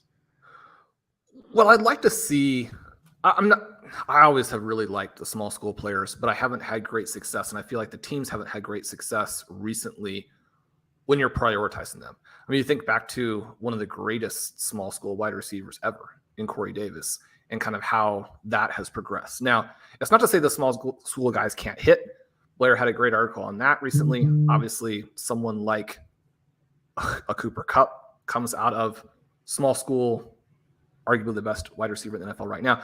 But Kupp was someone who was a monster for multiple seasons, didn't need that final year from the same perspective. And I think that, again, when you're talking about experience-adjusted production, especially for a small school player, yeah, it seems like a big, big reach. And yet, at the same time, if you want to get on board, you can definitely tell yourself a story, because he's one of the few receivers in this draft who's not tiny. Now, he's not big, 6'1", 204, but he's not tiny. And he has a 41-inch vertical. So, I mean, he's going to be open, right? You can throw it up there to him. He's going to be able to at least go make a play on the ball with that leaping ability. And one of the other kind of cool things for him is that his production, he's an elite run after the catch threat, but you tend to think, well, I mean, they're just throwing him underneath, letting him run. But this is a guy who had, I mean, he had so many targets in general. That's how you put up a 13, 55, and 10 season. But he had 58 targets in the 5 yards and under. He had 54 between 6 and 15. He had 45 of 16 and beyond. So, I mean, he's actually one of these guys who shows up in the leaderboard at all levels. And again, within the depth of this class, which isn't good, when you think about the ceilings for the guys who are remaining, probably not that exciting other than Mims. I mean, if this is Mims, then we're really excited. But if it's going to be somebody else and it's going to be a player with this many warts, yeah, I mean, I can get on board. Eric and I did a draft recently, an FFPC, never too early, one of the very last ones that came off. In our final 4 picks, we had both LaPorta, and our round 20 pick was Rice. When you're in the time period where nobody can say you're wrong, you're months away from the actual games happening. With these 2 picks, I'm now ready to declare that team the favorite to win that tournament.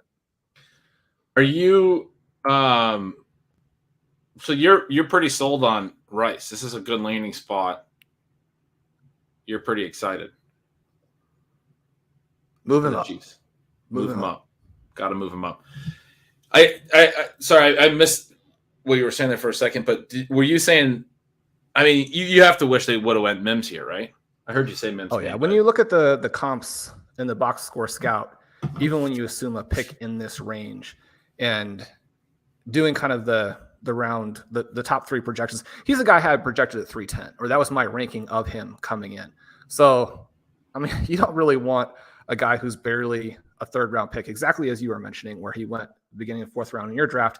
That's not what you want to see your hometown team taking in round 2. When you give him, obviously, he gets his profile, and then you give him a draft pick in this range, the best comp that comes up for him is Zay Jones. And I mean, Zay Jones, athletic. He was a big part of what the Jaguars did last season when they kind of turned things around with Trevor Lawrence. I think if he had been in better situations earlier in his career, he would have done better. But when you're getting picked by the Chiefs right here, I mean, especially when you consider that most of these profiles have ceiling guys who have hit, they have floor guys maybe you haven't even heard of. You want the ceiling guy to be better than Zay Jones.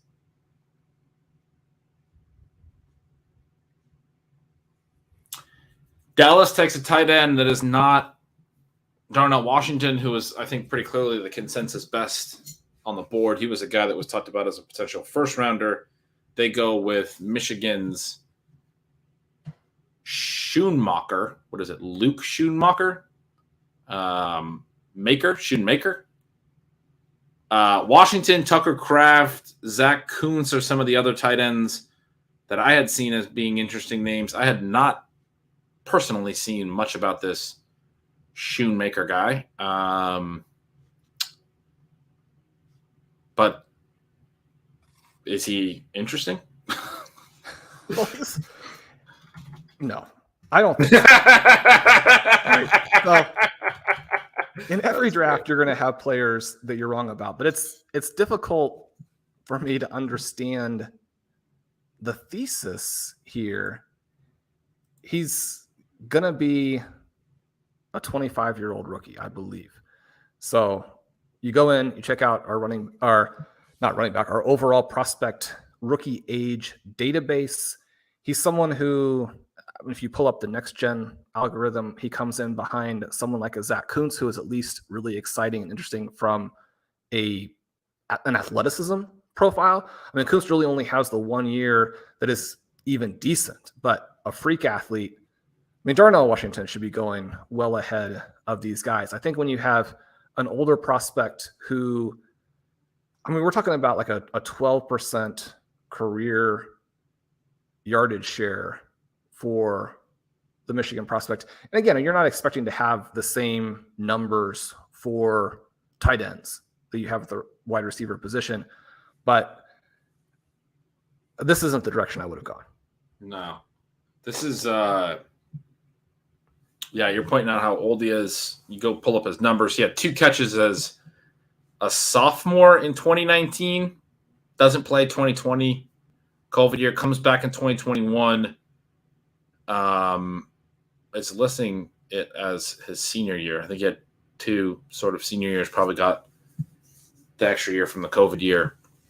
2021, 17 catches, 165 yards. 2022 finally has 35 catches, 418 yards, which compared to the rest of his career in college is a massive amount of production. But I mean, we're talking about a guy who his entire collegiate career, and that was at 24. Sean, you're right. He's 24 right now. He'll turn 25 in September.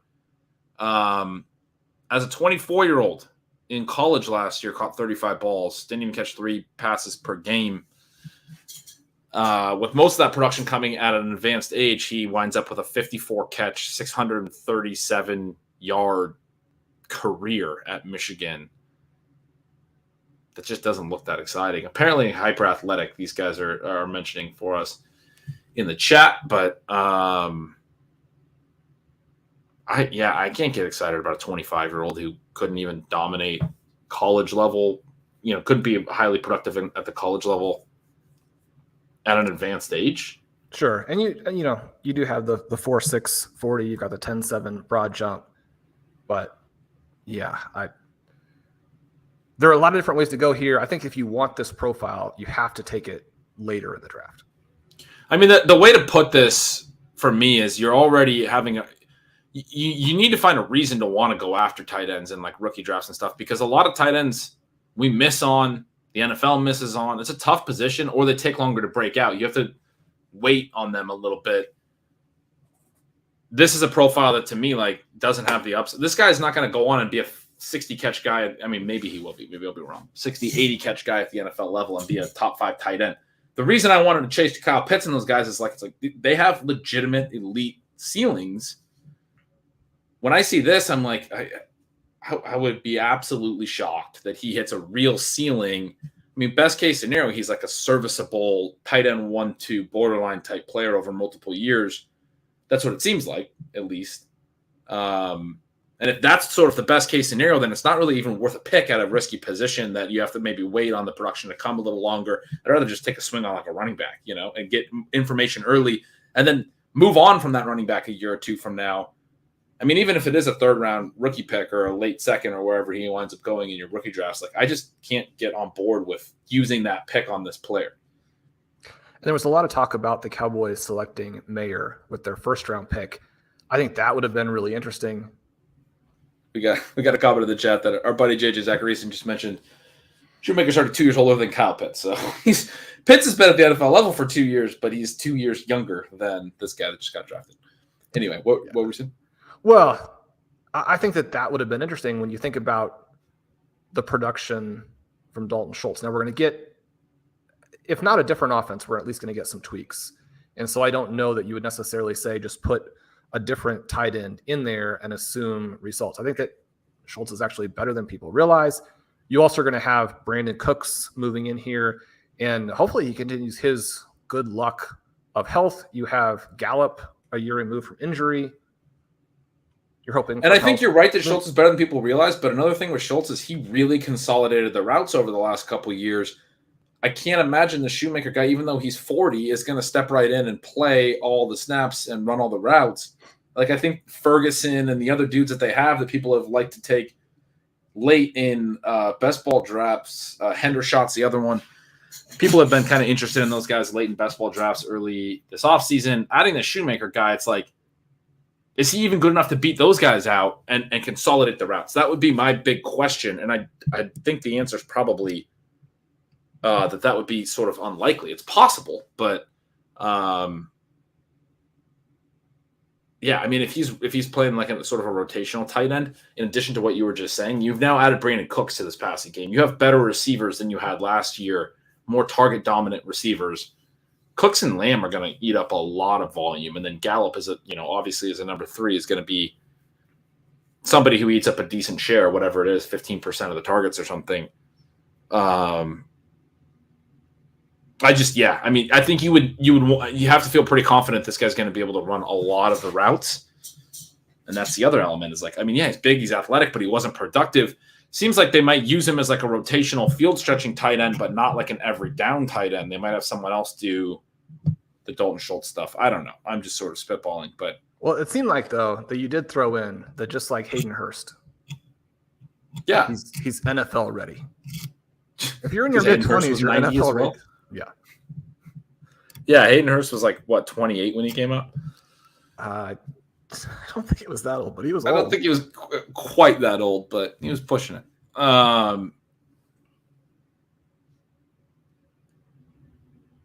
Man, I'm bummed the Chiefs took Rice. They could have taken someone fun. Well, it's interesting, I think. Again, one of the thing we just continued to hear was that the Tennessee offense is fake. It won't translate. You can't evaluate Tillman or Hyatt. You certainly can't give Hyatt credit for his production.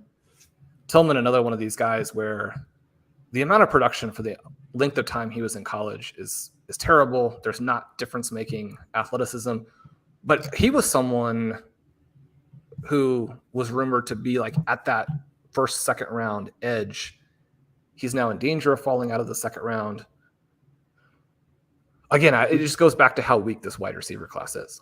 We get another tight end here that's not Darnell Washington. We get Brenton Strange to the Jags. Here's another tight end that I had not heard of until this moment, and I'm going to now decide that I don't like. So give me 1 second to look at his profile and decide why he sucks. We're not even going to discuss what's the scoop here with Washington. People realize what school he played for and kind of what the I don't – I mean, he's a large man, 6'7", 264. We usually see these guys that don't have a lot of production, but coming out of the big schools, like every year with Alabama, we have guys that are like not even really playing a lot at Alabama, but like the NFL seems to say, well, this team just recruits so many good players that they can't all play, but I still think this is an NFL player and we're going to draft him. In Washington's case, it seems to be the opposite. They're like, So I'm seeing in the chat here, there are concerns about his medicals. Albert Breer said teams are concerned with it. Stephanie asked about his combine blocking drill, which was, it was awesome. It was like they showed that in like a super cut with the other tight ends, and he pushes the sled like twice as far as any other tight end. I mean, he's just like a monster of a human. But apparently, I wonder what the medicals actually is. If any of you guys know the specifics on that, I'd be curious. Brenton Strange, Sean, We just got done talking about this player.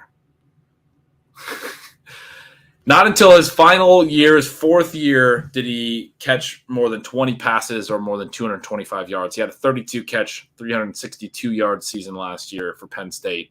Otherwise, not very productive. I'm going to do exactly what I just said I was going to do, where I decide that I don't like this guy in 30 seconds. Is he athletic? Well, so-so. He's only 23. Going to be 23, not 25. So that's a point in his favor. You've got an 80th percentile vertical jump, 4.740 at 253.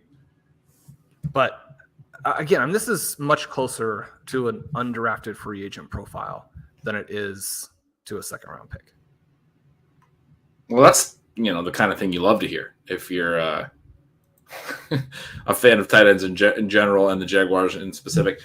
Obviously, the Jaguars brought back Evan Ingram on a franchise tag, right? Just a one-year deal for him, if I'm not mistaken. So this strange guy going to be playing behind Ingram anyway. They were one of the more concentrated offenses in snaps. Everything we were just saying about Cowboys and whether their routes might not actually be very concentrated at tight end, and they have been with Schultz the last couple of years. I would expect they won't be. I would expect that to not be the case with the Jaguars, meaning that they would be concentrated. They were very concentrated with their receiver routes last year as well. Ingram is back on the 1 year. I believe it's a franchise tag. It's $11.3 million. He might not be there long term.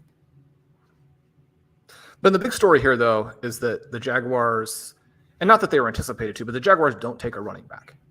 And Travis Etienne has been one of our favorites. When you go back through the SIS stats, you see just insane numbers for especially his sophomore and junior years in college. He stays for that fourth year. It's a little bit underwhelming. He's injured his first year in the NFL, and all of that kind of stretches out to where if he goes after his junior year, I think right now we're talking about ETN as being one of the top 2 or 3 running backs in football. But the other problem is that he ends up after a coaching change where he's originally drafted to do what you assume Gibbs has been drafted to do with the Lions. Instead, he moves into this offense where they don't really throw to the back. And yet to unlock him and move him into being a first-round best ball pick in 2024, you need him to take most of the work. And it sets up that way right now. If they had done what your Seahawks just did and pulled one of the most compelling running back names, that would be a bummer because we like ETN.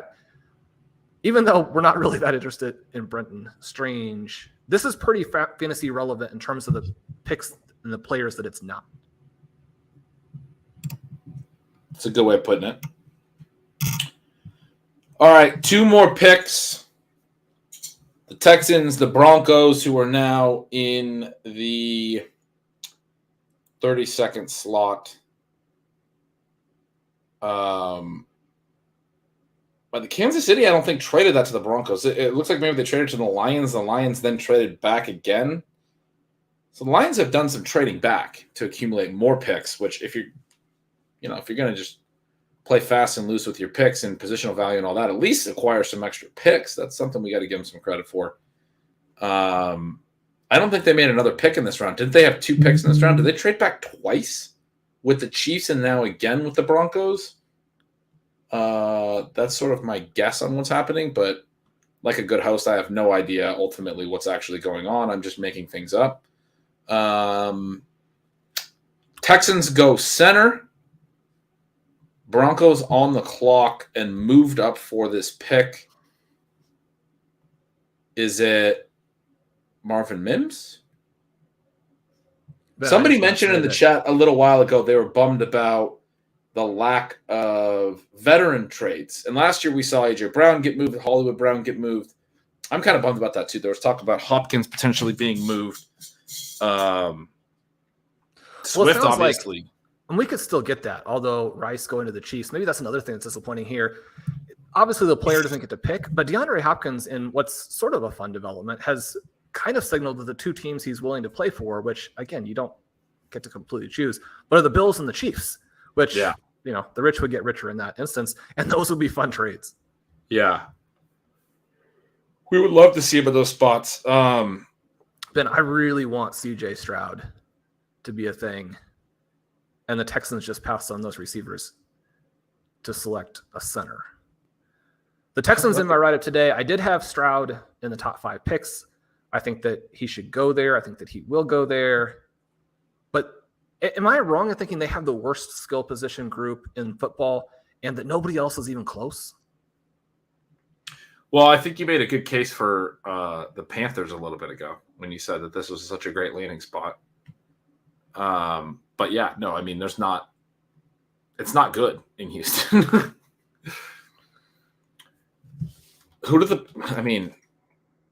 I'm only thinking. Pat has been really pushing Nico Collins. I think that just because of complete lack of certainty, that you almost have to have Mechie as the interesting guy there, because Woods is done, or at least looks to be done. Collins is somebody who there's just so many red flags. Mims to the Broncos. So the reason I transitioned in my head to the veterans was we've had trade rumors with both Sutton and Jerry Jeudy. It wouldn't be surprising to see one of them moved. But you have Tim Patrick under contract coming back from an injury. KJ Hamler, if he ever can stay on the field. And now they add Marvin Mims. It is kind of a crowded group unless one of those guys does get dealt. And if one does get dealt, it starts to be a little bit more interesting. But Mims is a guy, Sean, we talked about a lot on the recent Stealing Bananas pod. Good production profile, early production, 3-year early declare, good down the field, has some really interesting numbers on deep. So, can he be what we hoped KJ Hamler could be? Well, I've got some Mims highlights going here on the 82-inch television, and he looks like 82 inches? Anything smaller than that, it's hard to see from across the room. We got a big one too, but I think it's 65. It's big TV. I like it. It's come in handy. It's you spend all day Sunday watching the football games. You want to see it. You want to see it big. Yeah. Yeah. So we had Scott Barrett on RotoViz Overtime this last week, and he said unequivocally that, again, he's not talking about draft position or anything like that, but that Mims is the second best receiver in this class behind JSN, and that's not even really close, which, Ben, that's what you and I talked about last week on Stealing Bananas. This is the guy. And so for the Chiefs to pass on him and let him fall to their division rivals, we hate that. But also, you get fired up for the draft every year, and Ben, the draft has been amazingly awesome. So not any criticism of the draft, but you constantly see weird things that you didn't really want to happen that don't make that much sense. The teams that are loaded at the receiving positions tend to want to load up more. The teams that aren't are like, well, one guy's not going to make a difference. Why don't we just go with the guys we already have? Sean Payton was adamant that he couldn't even watch Denver Broncos film. They're like, Greg Dulcich wasn't any good, that they want to trade all of their receivers. They've made a statement here with this pick that's definitely the direction that they're still leaning in. It wouldn't be a shock if 2 years from now, almost all of those names that you mentioned are actually gone. Right. And Ross too. They could just, I think probably Russ will be gone. Unless he just has a massive turnaround. But basically everything we've heard from Sean Payton so far has suggested that I think he's already thinking about his next quarterback in 2024.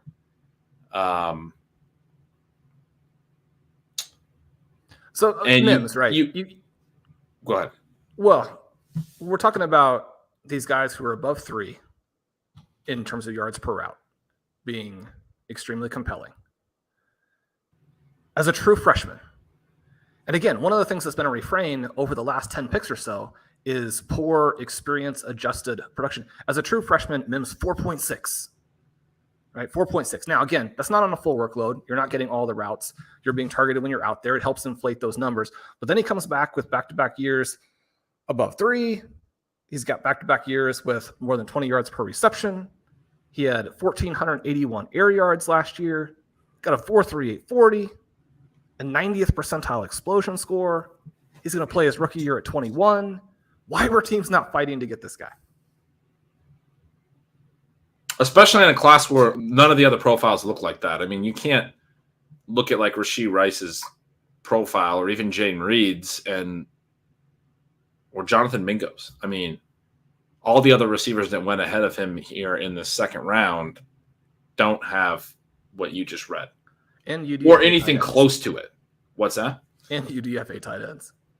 Yeah, and UDFA tight ends. I mean, it's been an interesting second round. A lot of – I mean, we were told this is a class that the NFL doesn't necessarily love, doesn't love the depth of. I thought there was, some more interesting profiles, but the fact that we've seen a lot of guys go in this second round that feel more like fourth-round picks speaks to the fact that the NFL did have a lot of concerns about all the other players that could have went in these spots, right? Mims getting off in the second round is nice to see. As we go into the third round, we now have, we have comp picks at the back of the third round, but we only have another, whatever it is, it looks like 38 picks or something like that. And we need some of the more interesting names to come off. I mean, Mims was one of the big ones that we wanted to see get, day 2 capital, and it's exciting to see.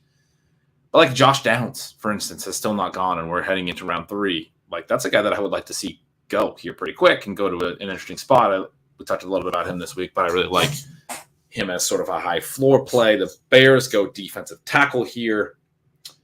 I mentioned Trey Palmer before. Hyatt hasn't even gone yet. I talked about Palmer being sort of the arbitrage discount. Hyatt, it doesn't seem like either of them is gonna be. I mean, I'm sure Hyatt will go here pretty quick, but well, and the Bills took a guard, so that was one of the teams that had been connected to Downs, so you missed that chance there. They're the one that reportedly wanted to take him in the first round. When did the Bills take the guard? Oh, yeah. They just took it a few picks ago, but they took this Osiris Torrance guy, who was another one that was projected in the first round for a lot of people. So not ideal, but also like that was kind of a slip for Torrance, I believe. That's a guy that, ESPN has as their 42nd overall player. The Bills get him at whatever pick that was. 59, it looks like. 59. Maybe not a massive red flag on what they think about Downs, but that they just preferred the Torrance value there. But they don't pick again until the end of the third. Downs could easily go by then. It's good that Mims went. I'm trying to, Hooker didn't go in the whole second round. So go ahead. We only got one running back, so the running backs did mostly fall through, which I think was expected, but yeah, certainly a storyline. Right. Some of these guys we could see a number go off, but there's going to be picks at other positions too. Teams doing what the Bills just did and prioritizing a guard, stuff like that, prioritizing the line play and secondary play and all that. But it will be interesting to see that maybe 3 or 4 running backs that go in this round, 3 or 4 receivers. If Hendon Hooker goes in this round or continues to fall maybe to the 4th, if Darnell Washington's medicals push him out of day 2, I would think that Hyatt and Washington and Hooker and Kendre Miller and some of these other running backs are all going to go off here pretty soon. Cedric Tillman, Josh Downs, they're all going to go. But then you start to look at how many picks are left, and you're like, because of what's happened with some of the other picks that have gone that were picks that we weren't really expecting, it makes it harder to imagine all of them getting taken here, because there's going to be, again, some, defensive linemen taken, like the Bears just did to start the third round here. So interesting. Well, Ben, as we move to the third round, interesting, drama as we try to figure out what's going to happen. We have a couple of Eagles picks, and they're a team that has been connected to running backs. Do you have the first pick there in the chat of the back-to-back? We may not, if it's not super fantasy relevant. You thought it might have been Izzy? Well, it seems like Miller is another potential here. They have Penny. I think that Penny's value is very contingent on what they do. We know that they're going to split the carries up. They did that last season, even with Miles Sanders having such a good year. You know that they're going to have the third string back go in there and vulture some touchdowns. But, I mean, Penny, just because the guy's been hurt doesn't mean that they couldn't have a stretch of games where they don't have that bad luck. And if Penny doesn't get good competition, reasonably soon, then we're talking about him skyrocketing upwards. Yeah.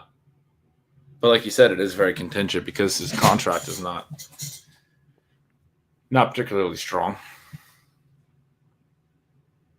Do you have some other teams here that you think would either be targeting running backs or good fit for running backs?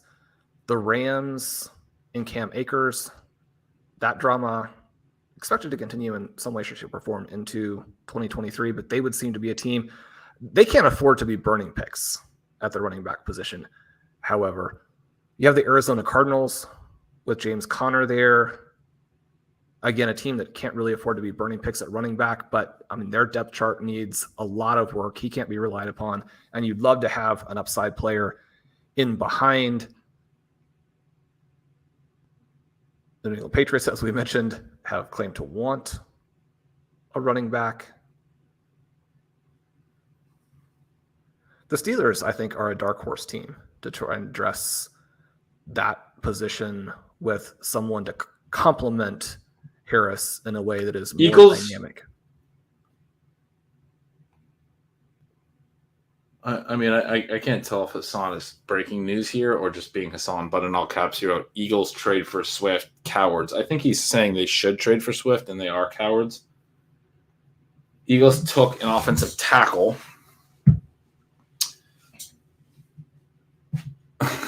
I love this quote. This comment, Seahawks, dark horse to take the next running back. I don't think you can even call them a dark horse. Like, they're always in range to be the next team to take a running back. Just at any point. They could have not have a pick for the next 100 picks, and they're still in range because they'll find a way.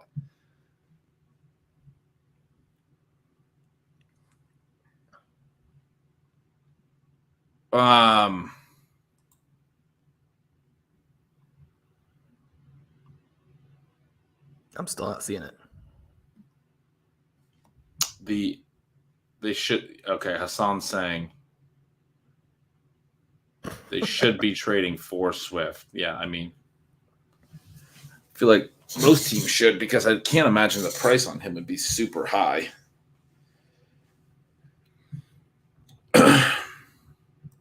So we get Tyler Steen from Alabama for their first selection. They're back on the clock with pick 66.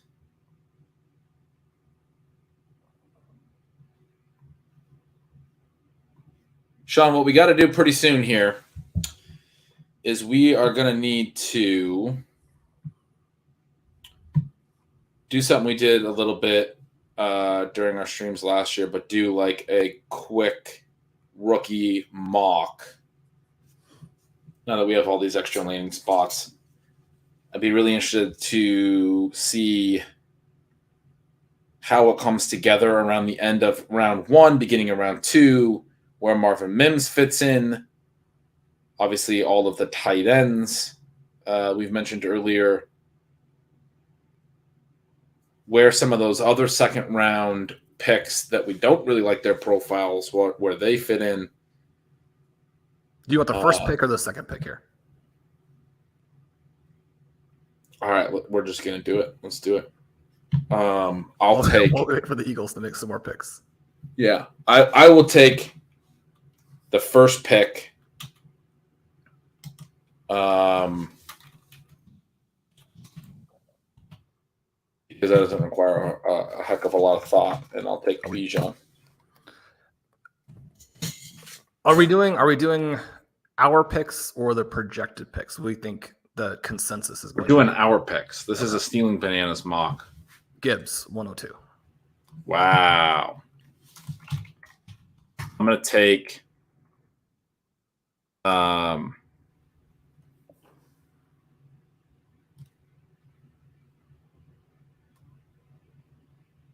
think I'm going to take Richardson 103.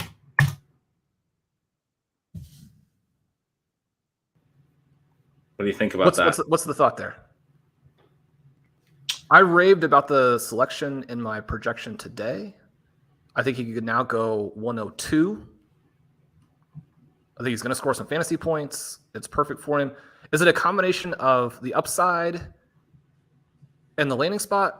Does trade value factor in for you? Because I do think that the trade value for Richardson, throughout the course of the next 4 or 5 months is immense. Yeah, I mean, I think it's a little bit of all of that. I was concerned about landing spot. And capital, and that he might actually slide a little bit. I think it's a really good spot, and we got a lot of capital, but I think it's a really good spot for him to play. I think the fit with Jonathan Taylor is how much the running back is going to impact what he's able to do as the quarterback is up for debate. But I think if you have a player like Jonathan Taylor that forces teams to pay attention to him, and you're the young quarterback, I think they're going to have a dynamic rushing attack. Like, we know that mobile quarterbacks with a good, efficient running back, and mobile quarterbacks are going to impact running back efficiency, but it worked really well even for Daniel Jones was able to run really effectively last year. Obviously, we saw it with Jalen Hurts and Miles Sanders. It can work really well on both sides. Even teams like the Falcons, right? Like, Marcus Mariota's rushing was better than it had really any right to be. I feel like he's gonna run effectively. We were concerned when we talked about on our shows leading up to the draft that he didn't have huge rushing numbers in college. His athleticism didn't really translate. I feel like it has to in that offense with Jonathan Taylor as the running back. It's going to be good for both of them. Still have some concern about his overall passing upside and all of that, but with the draft capital, being sunk into him, I feel a lot more confident that he's going to be a guy, starting for 2 or 3 years. Like you said, the trade value should stay high. He's going to run enough in year one that you can trade him after year one if you have concerns. I think there's going to be ways out. And so, I don't know. I guess I got enough questions answered with the draft capital and the landing spot to be willing to play into the upside, whereas I had a little bit more concerns. The other reason I would take him here is it's really close. I'm also thinking about JSN, and Bryce Young, I think, is the other one you would have to be considering in this spot. But it's sort of splitting hairs, and I just feel a little bit better about Richardson at this point. So at the 104, I don't think it's a disaster that JSN goes to the Seahawks. But with his landing spot not being ideal, with the immediate production being a little bit lessened, with the long-term QB hookup being uncertain, and then with Bryce Young, we mentioned what the issues with Mingo potentially are, but they have made some free agent signings. They make a pick of a receiver, and then the positional value and the trade value with Young, I think you have to then move him into the 104, and obviously in many drafts he's going to go with the 102. That was Young, you were saying, right? And then I'm going to take JSN.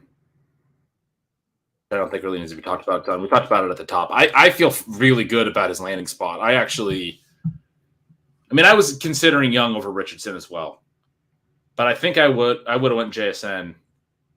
If I didn't go Richardson, I think I would have went JSN, which is not really fair to not have Young there.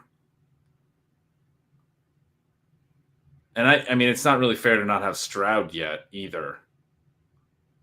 This is really tight in this whole range.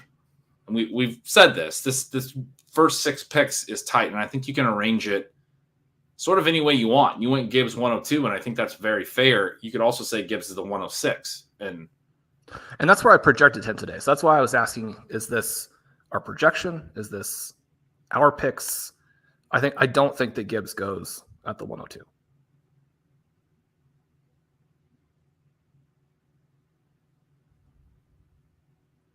So you're going who JSN. do you take at 6? Well, Stroud has, I think, better numbers than people realize. He was number 1 in adjusted net yards per attempt. He just edged Bryce Young in points earned per attempt.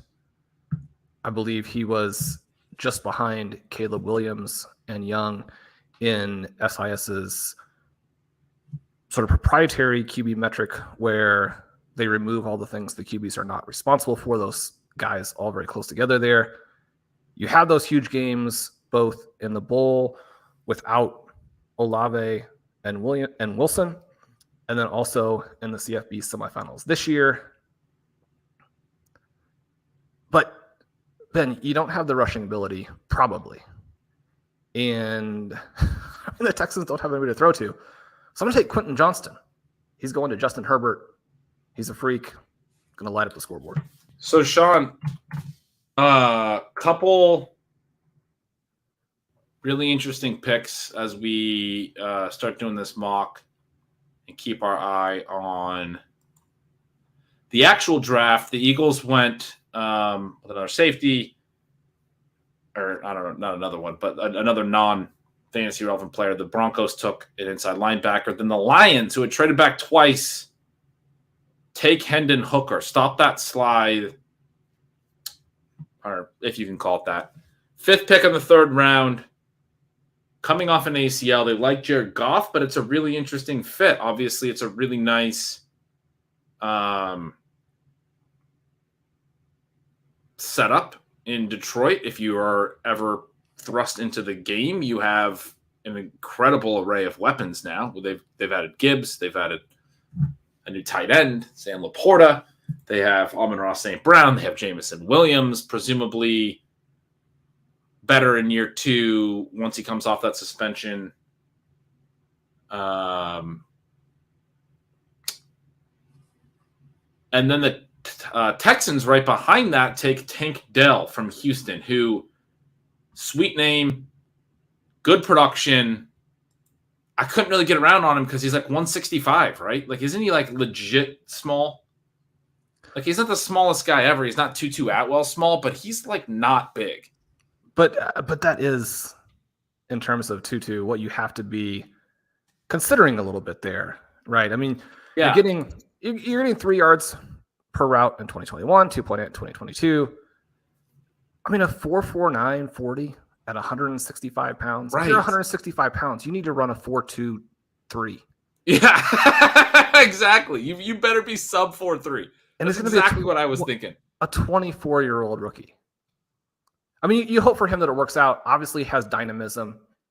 You're going to have opportunity because, like we were just talking about, the Texans don't have anybody. But, I mean, you've got to hate that pick for them.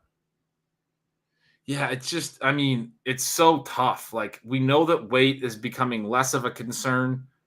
But, I mean, he measured 5'8", 165 at the NFL combine. That is very small. And the only reason that Downs hasn't gone yet, seemingly, and again, there are lots of things that the teams know that we don't know, but I mean, he's 171. And so, I mean, a guy who's a better prospect, and I mean, every 6 pounds matters. I mean, 165 right. is rough.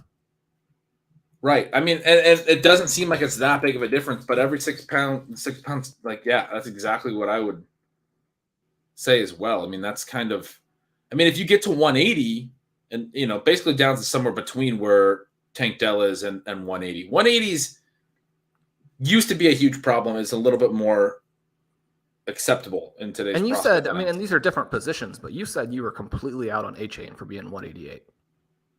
Right. It's different at running back for sure. But yeah, he's not going to get the opportunity, I don't think, when you're that size at running back. But yeah, you got to be a pretty big outlier to overcome that type of size, right? You do, but the first time it happens, it's pretty awesome. So we'll be rooting for him. We'll be rooting for the Texans. The Texans were my sleeper team just 2 weeks ago, Ben, when we were doing our over-under on projected wins. They're no longer my sleeper team, but let's talk about the exciting thing here, which is Hendon Hooker.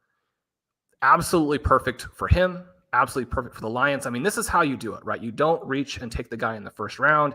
They've traded down a bunch, as you just mentioned, just repeated trade downs, and they select a really exciting developmental prospect who at the same time is absolutely no threat to the starter while you're trying to actually go win Super Bowls. Now, it may seem crazy, but again, Lions favored to win the NFC North, really only 2 super teams in the NFC, so you don't have to spring that many upsets to get to the big game. You don't want your QB, when you built all this around him, to be under pressure. Hooker, somebody they can develop. Obviously, he's older, which, again, isn't ideal when you're developing somebody. But at the same time, QBs can play into their mid-30s, so it's a little bit less of a deal there. And the numbers are pretty cool, right? He ranked number 4 among Power 5 passers in the IQR metric I was just mentioning. That's behind, again, Williams, Young, Stroud. If you're going to be behind guys, those are the guys to be behind. Mm-hmm. And, I don't know for sure how this is going to translate, but in 2021, Hooker rushed for 52 yards per game, which is the same level as Anthony Richardson was at last season, and had a 27% evasion rate. So, you're talking about once he gets completely healthy, there are both, there's a hybrid profile here that starts to look pretty interesting.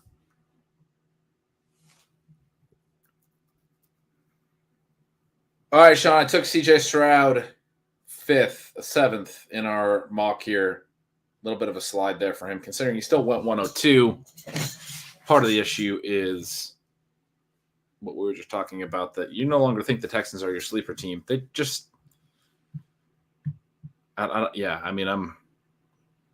it's unfortunate, but like you were saying a minute ago, you want to see Stroud succeed. I do as well. He's not going to have as much help as I would like them to have seen, because what was frustrating for them was them trading back up to 3, giving up all that, some extra capital to come back up for a defensive player when they could have basically stood pat at 12, taken JSN, and had, more room,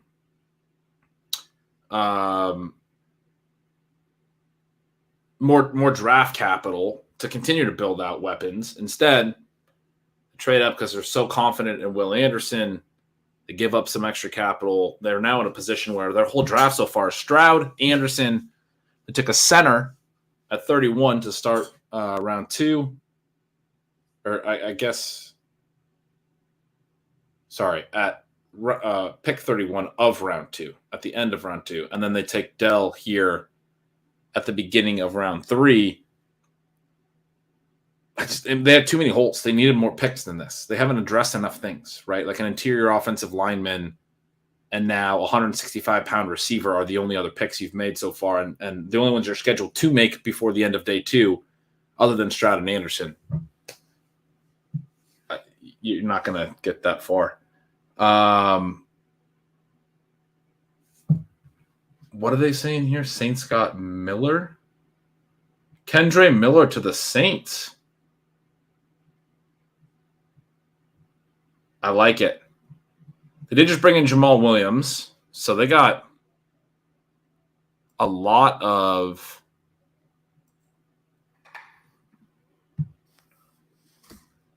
running back depth now. Some concern about a Kamara suspension, right, being potentially levied. But obviously that's a pick more for the future. Jamal Williams and Alvin Kamara are not spring chickens. Feels like a good fit for Miller, right? It does. You say it's a pick for the future. Kendre Miller is going to lead the Saints in fantasy points this season. There you go. Yeah, I mean, with running back, the future is always sort of the old ones are always sort of over the hill, right? I like the take. Let's talk about him a little bit. He's a bigger back, especially by this class's standards. He's like 210. He's not huge or anything, but has a pretty good rushing profile, right? Lack of receiving, if I remember correctly, for him. Correct. So doesn't always mean that he can't do it. You know, we talk about this every year. It just could be that that's how he was used in college. Rushed for 1,400 yards, 17 touchdowns last year, only 16 catches, 224 carries. That's a run pass touch split that obviously leans pretty heavily toward the run, and the rushing production was strong, but was it just that, that's what TCU's offense was doing? Is it that he can't play on passing downs? It's always tough with running back prospects. And a lot of times what we do as analysts, we look at a small sample of receiving. Did he have issues with drops? How was he in pass protection? Are there reasons that they weren't playing him on passing downs? But even that stuff isn't always strongly predictive of the way that they might get used at the NFL level. Sure. So it's tough, but certainly we would prefer to see receiving production in his profile, and we don't get that. And it'd be nice to know a little bit more concretely about the athleticism. There are definitely scouts that are concerned that he doesn't have that true difference-making ability there. But he was explosive, right? 2021, 4.9 yards after contact. I would think it's got to be one of the reasons that Zach Evans moves on, and he comes back in 2022, has that 29% evasion rate.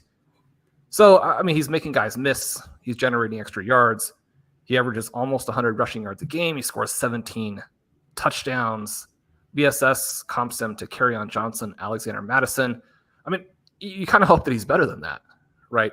But this is a player who I think the reason to like him is that this specific profile tends to fall into volume at the NFL level.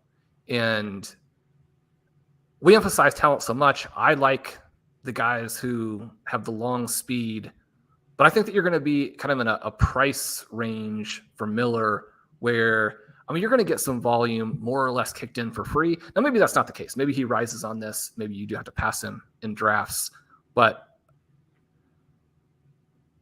at least to this point, he hasn't been so trendy that you couldn't get him in best ball for certain. And then, now as we look to these rookie drafts coming up, it's going to fall kind of in a sweet spot where I think you want to hit the running back position and you want to hit this profile if you don't have a specific other target that you like. Jalen Hyatt to the Giants, it appears on my Twitter timeline. That's interesting. Obviously, there's room to rise there if he's good. They're also an offense that seemed to rotate wide receiver reps when they had, healthy receivers. But they've added a ton of slot types this offseason, which is, John, you and I were joking. I don't know if it was on the show or just on the side, but the one guy that was actually productive for them out of the slot last year, other than Wan'Dale, who had a nice rookie season, but he gets injured, was Richie James, and they let him walk. But then they bring in Jamison Crowder, and they bring in who else? Isaiah McKenzie, was it?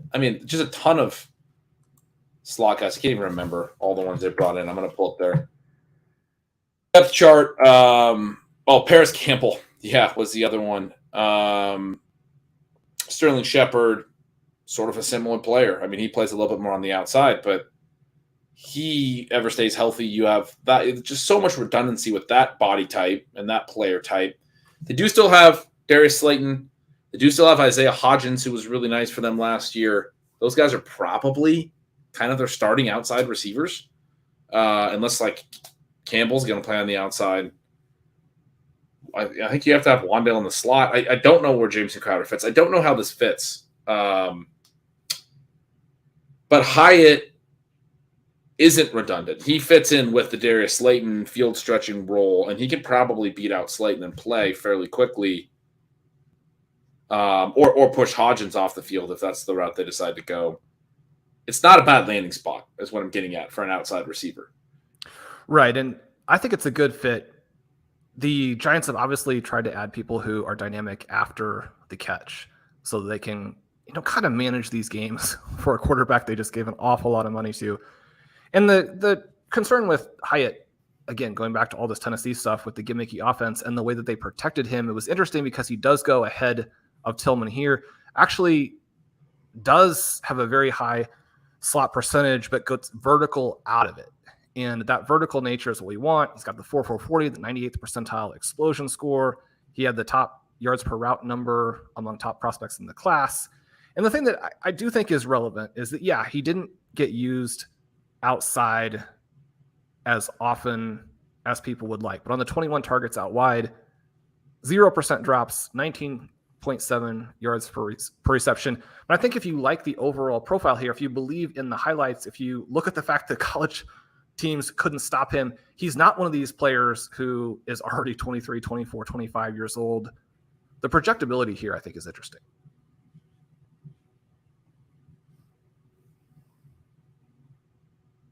I was going to say, this will be fun. You and him at 108, but I guess it's my pick. Yeah, it is your pick at 108.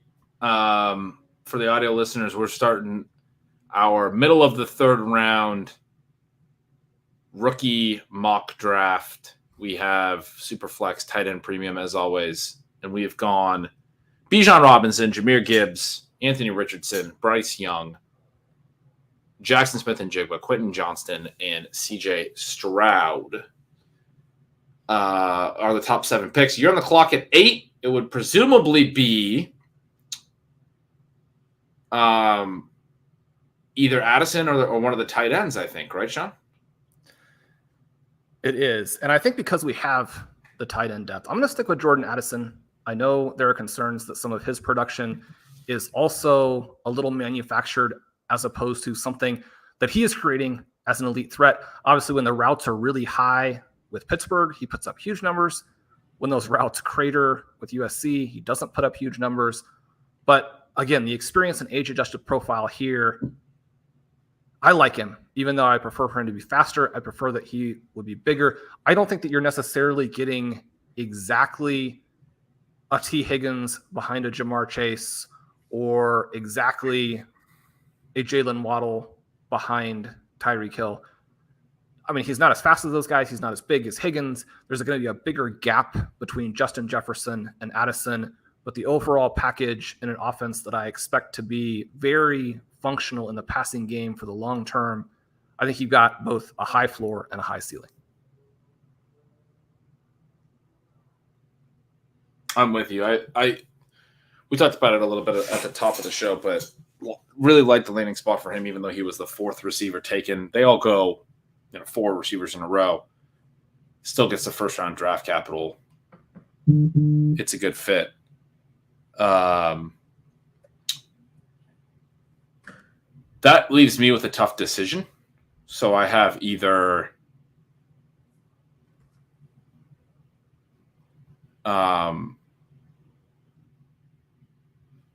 basically have to figure out which tight end I would take, I think, because I'm probably not on Zay Flowers here. Too early for Charbonnet, and especially because he's playing for Seattle, I'm just going to make him fall until you decide to pick him. I think I got to go Mayer. I don't have a great and the chat's asking if this is Superflex. Yes, this is a Superflex tight end premium. We always like to go with those that format when we do these exercises because it's just more fun to balance the positions more. But yeah, the tight ends, Sean, I don't feel like I have as good of a read on their relative profiles as you. I've been kind of leaning on you for that. You mentioned a few minutes ago you'd probably still have Mayer first. Kincaid obviously is the only one that goes in the first round. It's late in the first round. I kind of just don't love that landing spot with the Bills. I mean, it's not. I think a lot of people will love that. Gabe Davis hasn't really broken out yet, but I kind of think that really was the ankle last year, and he still has room to get better. You know, I think Diggs is a guy that will get a ton of volume forever. Kincaid can certainly be in the mix for targets sort of beyond that, but I don't know. I feel like Dawson Knox still plays to a certain degree. I think you can make a pretty easy case that that's a great landing spot with a really high pass rate, and yet I just am not really feeling it for whatever reason. Now, Mayer goes to a team that added some free agent tight ends this year, added Austin Hooper, added O.J. Howard, has Devontae Adams, who's just as much of a target hog, if not more, than Stephon Diggs, added Jacoby Myers. Not a great landing spot for him either, but he was the better prospect, right? That's my understanding, like by a decent amount. Certainly higher floor. Okay. Yeah, I mean, I don't have a strong read on which of these tight ends I should be preferring, but and kind of like as you discussed at the time it came up in the show. I mean, LaPorta has to also now be in the mix, and so that one I think is pretty interesting. The other one, and we had the question just now, Ben, on whether or not it was Superflex, and that brings up the other guy who probably has to be in the discussion here. I left him out of my projection this morning, but with the Titans aggressively moving up for Will Levis and obviously wanting to get off of Ryan Tannehill probably during the course of the 2023 season, he's the other guy.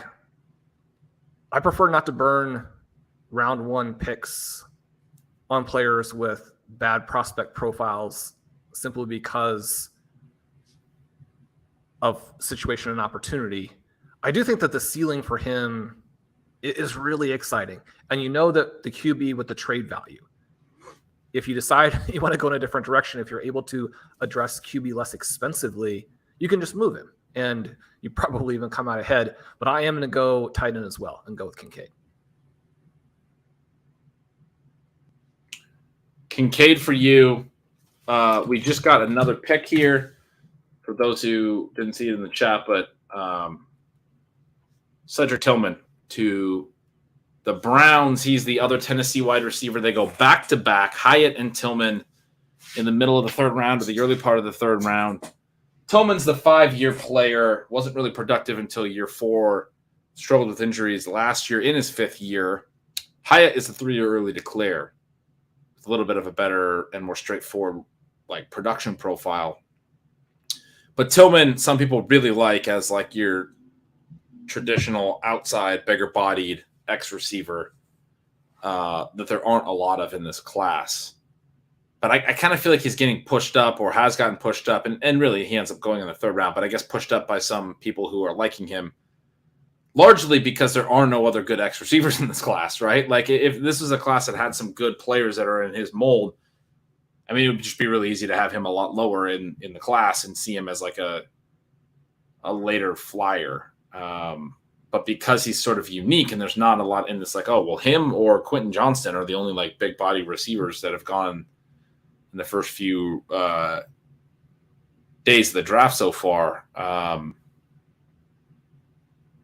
Is there any other one that I'm forgetting, Sean? Or are those? Oh, Mingo is, I guess, another one. And Mingo goes way ahead of Tillman. And you can argue that he is even a lot bigger reach. And Tillman's difficult to evaluate because he has an injury in his final season. So he misses time. But even beyond that, you don't know how injured he was in the games that he played after the injury where he was not productive at all.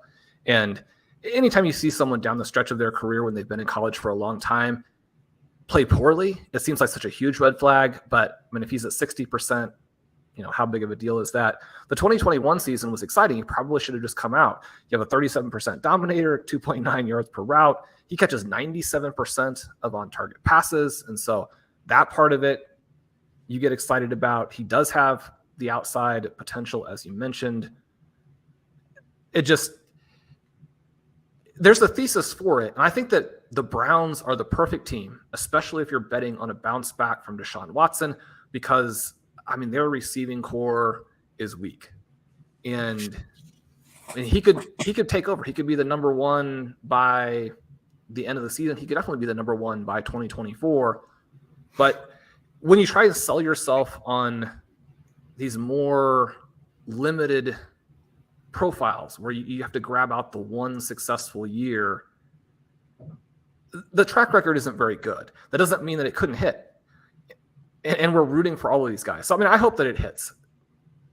And at this price, it's a lot better than where people were talking about him going in like 29, 30, 31 overall. There it would have just been, I mean, now the pressure is super high on him. It's a huge reach. At this point, I think that the price that the team is paying makes a lot of sense. So I kind of like this pick. You like Tillman at this price? I do. Shawn, thank God, one of our buddies has stopped by to hang out. We've been trying to hold it down here, just the two of us, for going on 3 hours now. We're running out of steam. I need a nap. Our buddy Pete Overzet is here to help us fill some space. And you could have come at a sooner time, man. Why are you're implying like you don't have your typical energy levels and stuff? Was there something that happened where you wouldn't be just fully on your game today? Yeah, I woke up on the floor in this office at 3 a.m. That's why Shawn was smart. He knew that his ship chasing appearance had to be in the first hour, and then he got out of there before it really went off the rails. So that's why you're the sharpest guy, Shawn. You knew when to bail. That was smart. Well, except and Pat did a great job, but we were missing the superstar. We were missing the host. So I don't know. Yeah. How good could it have been? I was watching the draft a little bit upstairs, and I was like, you know what? I'm going to get ready for bed. I'm going to brush my teeth. Apparently, while I was brushing my teeth, Jalen Hyatt and Cedric Tillman went off the board here. How are we feeling? Yeah, we were just talking about both of them. Shawn was saying he likes the Tillman sort of price here for the Browns, and Hyatt, obviously, the Giants have added like 9 million slot receivers, but he's an outside guy. He could probably, if he can beat out Slayton, he can earn some playing time there pretty quick. It's a winnable depth chart, right? It seems like that, right? Because the whole joke was that they've just been stockpiling these slot wide receivers. Yeah. And so now if they have someone who actually plays outside and doesn't have much competition there, that definitely seems interesting. And then Tillman, to the Browns. I mean, that's another one that's just like wide open, that depth chart there. How am I blanking on this? I'm fried. Who was their rookie wide receiver last year that we got excited about that never did anything? David Bell. Bell. What do we feel about him now? Someone in the chat asked, what's the difference between Tillman and Bell? I mean, everything, right? Like, Bell's actually productive. Tillman's not. Bell less athletic than Tillman, right? Tillman's actually vaguely athletic. Well, now, Ben, that you have been on your diet and lost 30 pounds, and I'm looking at Pete here, and I know that he can run a 4.6 40. The fact that 2 of the 3 people on the show are faster than David Bell, that's the biggest issue that he ran into at the NFL level. Yeah, I don't know if that's true, but that is, he's not particularly athletic. He plays slot too, and Tillman's an outside receiver. They're basically the furthest different 2 receivers could possibly be. So, do better, chat. Not to rehash conversations I'm sure you guys have already had, but Shawn, are you feeling, are we just doing the same thing with Marvin Mims that we did with KJ Hamler? Is it just like a 1-for-1 replacement for our love? Same team. We're just going to do it again.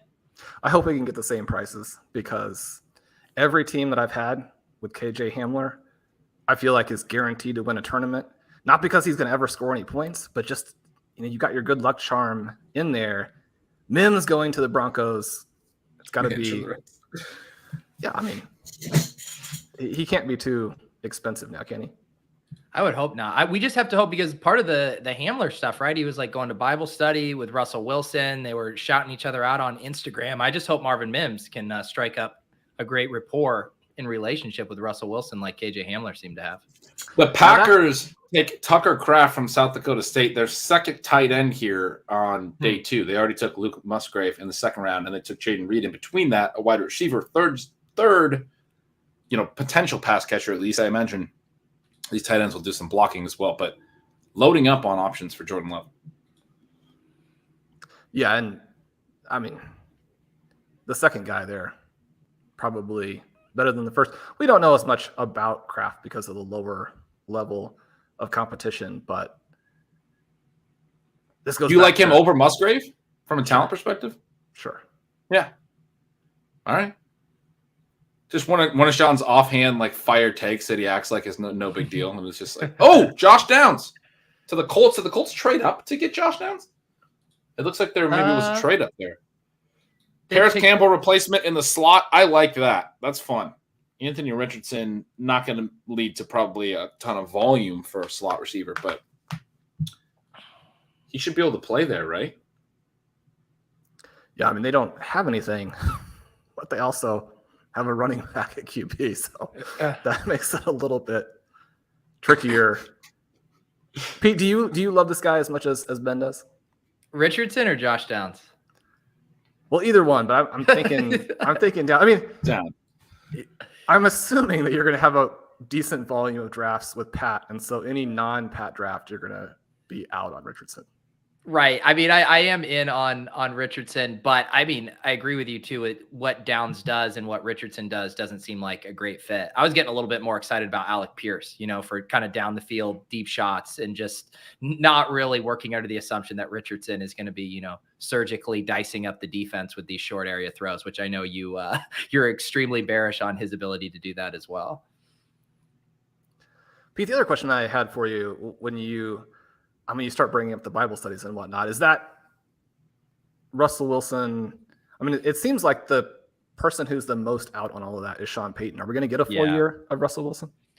Yeah, I was going to mention the Sean Payton thing if you didn't. I mean, that's the scariest thing. It's like we all want to think, oh, Sean Payton comes in here and turns it around. But if Sean Payton is already like mentally checked out from trying to rehab, Russell Wilson, that could be a huge, huge problem there as well. Although I suppose it's probably a good thing that the Broncos didn't get like a guy like Hendon Hooker, right? Where now you're really looking over your shoulder for Russell Wilson. So he at least should have some job security. You would think at least for 1 year.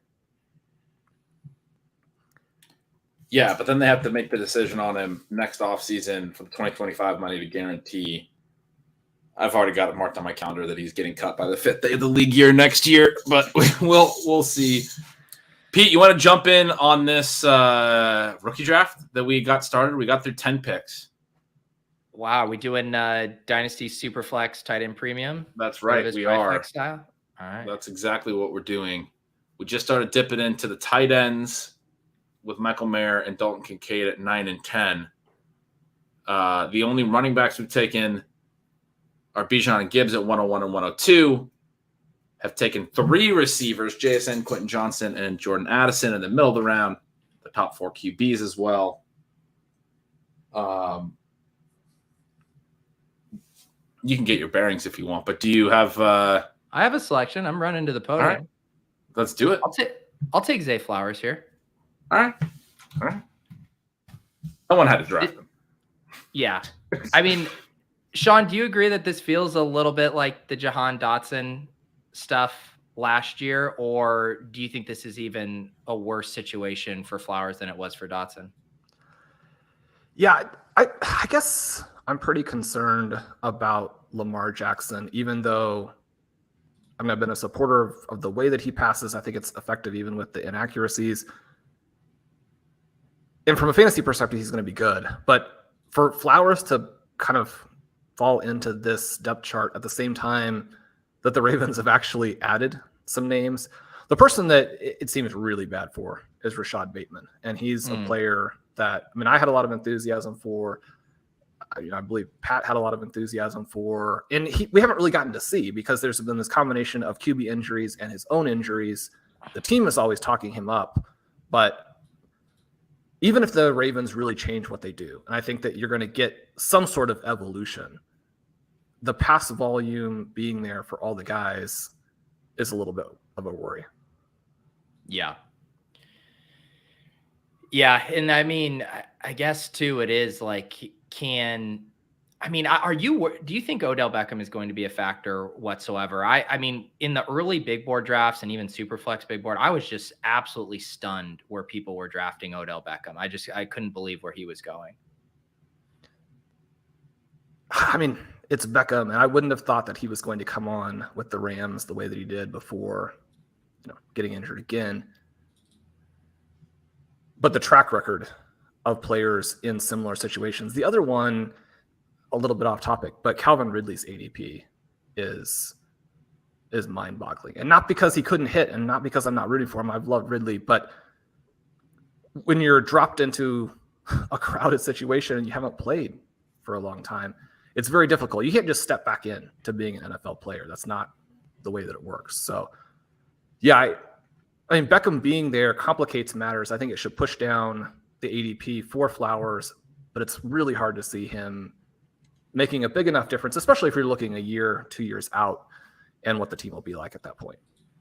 They actually have a really interesting receiving core now, though. I mean, if Bateman's healthy, you have Andrews, and to have Beckham and Flowers, like that's a really, like, they finally have this like third and even fourth weapon that they've basically been a two-man show for years now for Lamar Jackson. They finally have a little bit of depth of targets, which is exciting.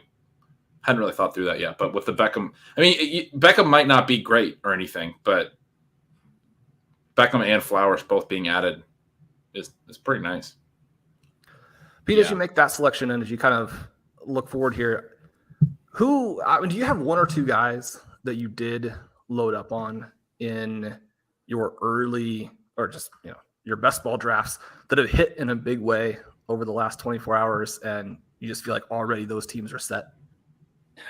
Well, a lot of the guys I'm massively overweight on haven't been drafted yet, so I don't know if I could say I've hit in a big way. I was taking a lot of like Tajay Spears and Achane kind of cheap, so I had a lot of those guys. Mims I have a ton of, so that one feels good. We had Rich Rebar come on Ship Chasing probably a month or so ago and talked up Jaden Reed, and I started sprinkling him in. He was like kind of off my radar. I know you liked him a bit as well. So I ended up getting a decent amount of Jaden Reed, and I feel very excited about that fit and landing spot. And I mean, that draft capital, I think most people were expecting him to be more of like a 4th round pick. So to go here in the 2nd round seems awesome.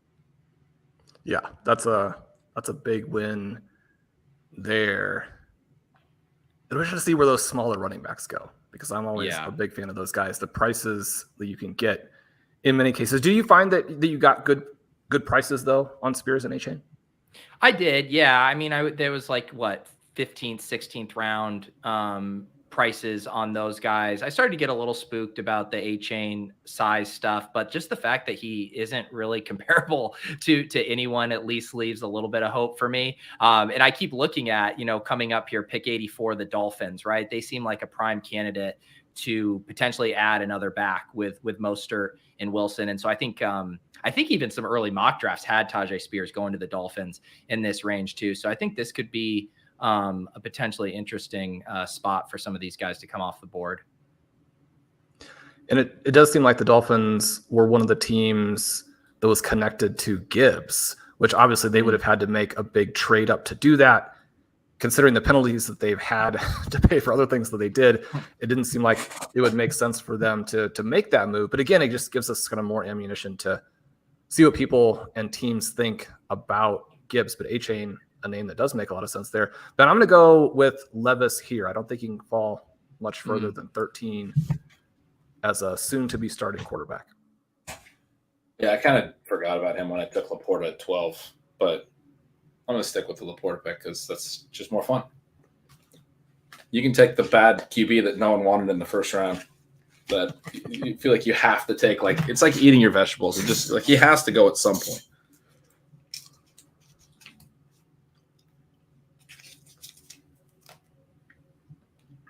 So that pushes it back to Pete. Oh, it's back to me?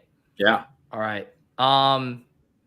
Yeah, man, this is where it starts to get really wide open. I mean, the Charbonnet stuff is just wild with the Seahawks, just unreal. I think what I'll go with Jonathan Mingo here at this spot. I think, the next wide receiver off the board after those 1st round guys, just a wide open depth chart. They're going to have some nice quarterback play as well if Bryce Young develops like that. So I feel like that one makes sense here in the early 2nd round. And I don't see like a ton of opportunity cost of other guys that you're passing up over him here. Yeah, I like that. I think maybe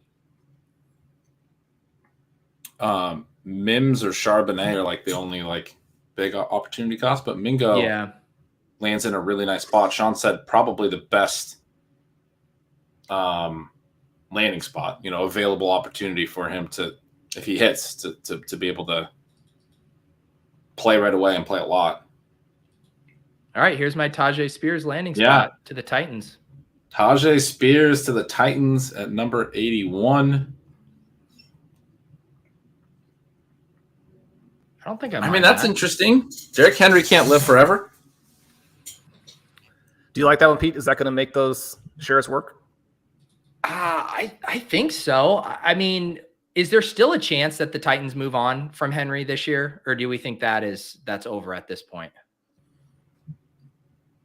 I think that once the teams get set and figure out what they have post-draft, it is still possible. But the reporting, which obviously you have to have a ton of skepticism for, was that they weren't really getting any interest. Yeah. Who do you think is a better prospect, Hassan Haskins or Tajay Spears? Well, it's got to be Spears. I mean, now that we have this selection here on day 2, you had mentioned getting spooked on the size for Achane. I'd started to get pretty worried that Spears was going to be one of the draft fallers. And now that hasn't happened, I think we can get really caught up in a guy that, 21 touchdowns, over 1,800 yards from scrimmage. You've got 30% evasion rate in 2021. You've got the yards after contact for a smaller guy. Now, granted, you're not playing in the SEC, but their schedule actually had some decent names on it. Got a 39-inch vertical.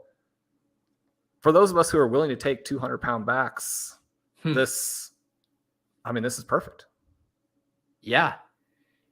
It does seem, obviously Henry's an obstacle, but beyond that, and there's a lot of uncertainty with Henry too. So this seems like a pretty decent spot. We're running out of like really clean landing spots, right? Like everyone getting drafted now is going to have some kind of roadblock in front of them. I'm going to take Mims after your Mingo pick. I just realized 2 seconds ago that it was my turn. That pushes it over to Shawn. This is where it gets kind of interesting. Well, I have to take the new number 1 wide receiver for the Kansas City Chiefs, don't I? Rashee Rice, right? Rice? Not all of my brain is firing right now. Do you have some 20th round Rice shares? I was sharing that Eric and I drafted just in the last week, actually just hours before the draft started. Rice was our 20th round pick. I now feel like that is the tournament winner.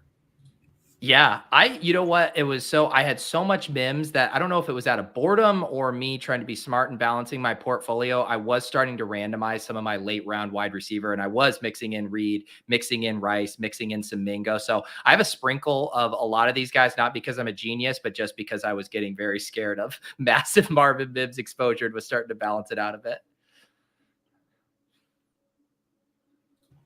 Scott Barrett just tweeted out that Tajay Spears doesn't have an ACL in one of his knees, per Bob McGinn. According to several team sources, he doesn't have an ACL in one of his knees after a pair of surgeries and cartilage damage. So you got that going for you, which is nice. Do you think that was news to the Titans too? They're learning this from Bob for the first time.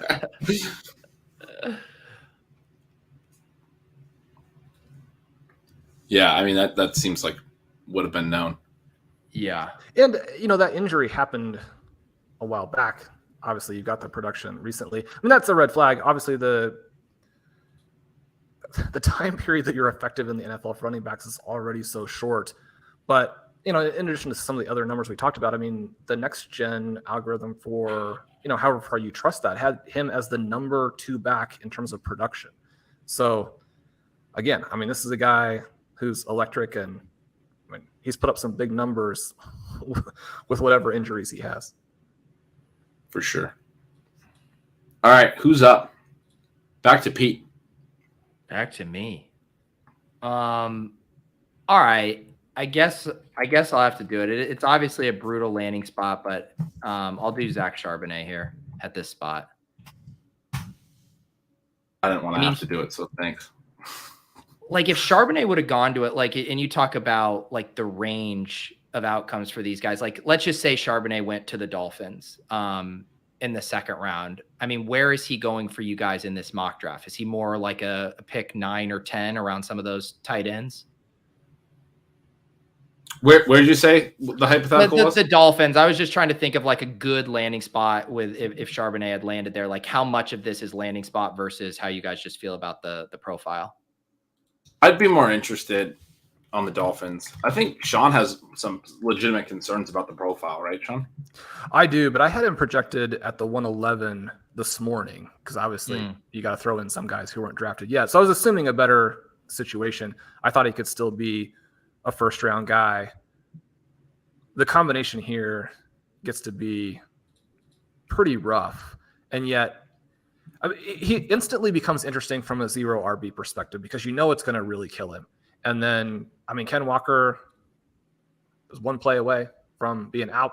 The Seahawks offense is going to, I mean, they look very dynamic. They're going to score a lot of points. They're going to get their running back involved. So, I mean, Charbonnet stays as one of these guys who, if you talk about who's going to be the player in week 17 who puts up 30 points and wins a tournament, that part hasn't changed and perhaps even gets better for you because the price gets a lot better. Yeah. And I'm going to do Kendre. Yeah. Right behind Charbonnet. But I think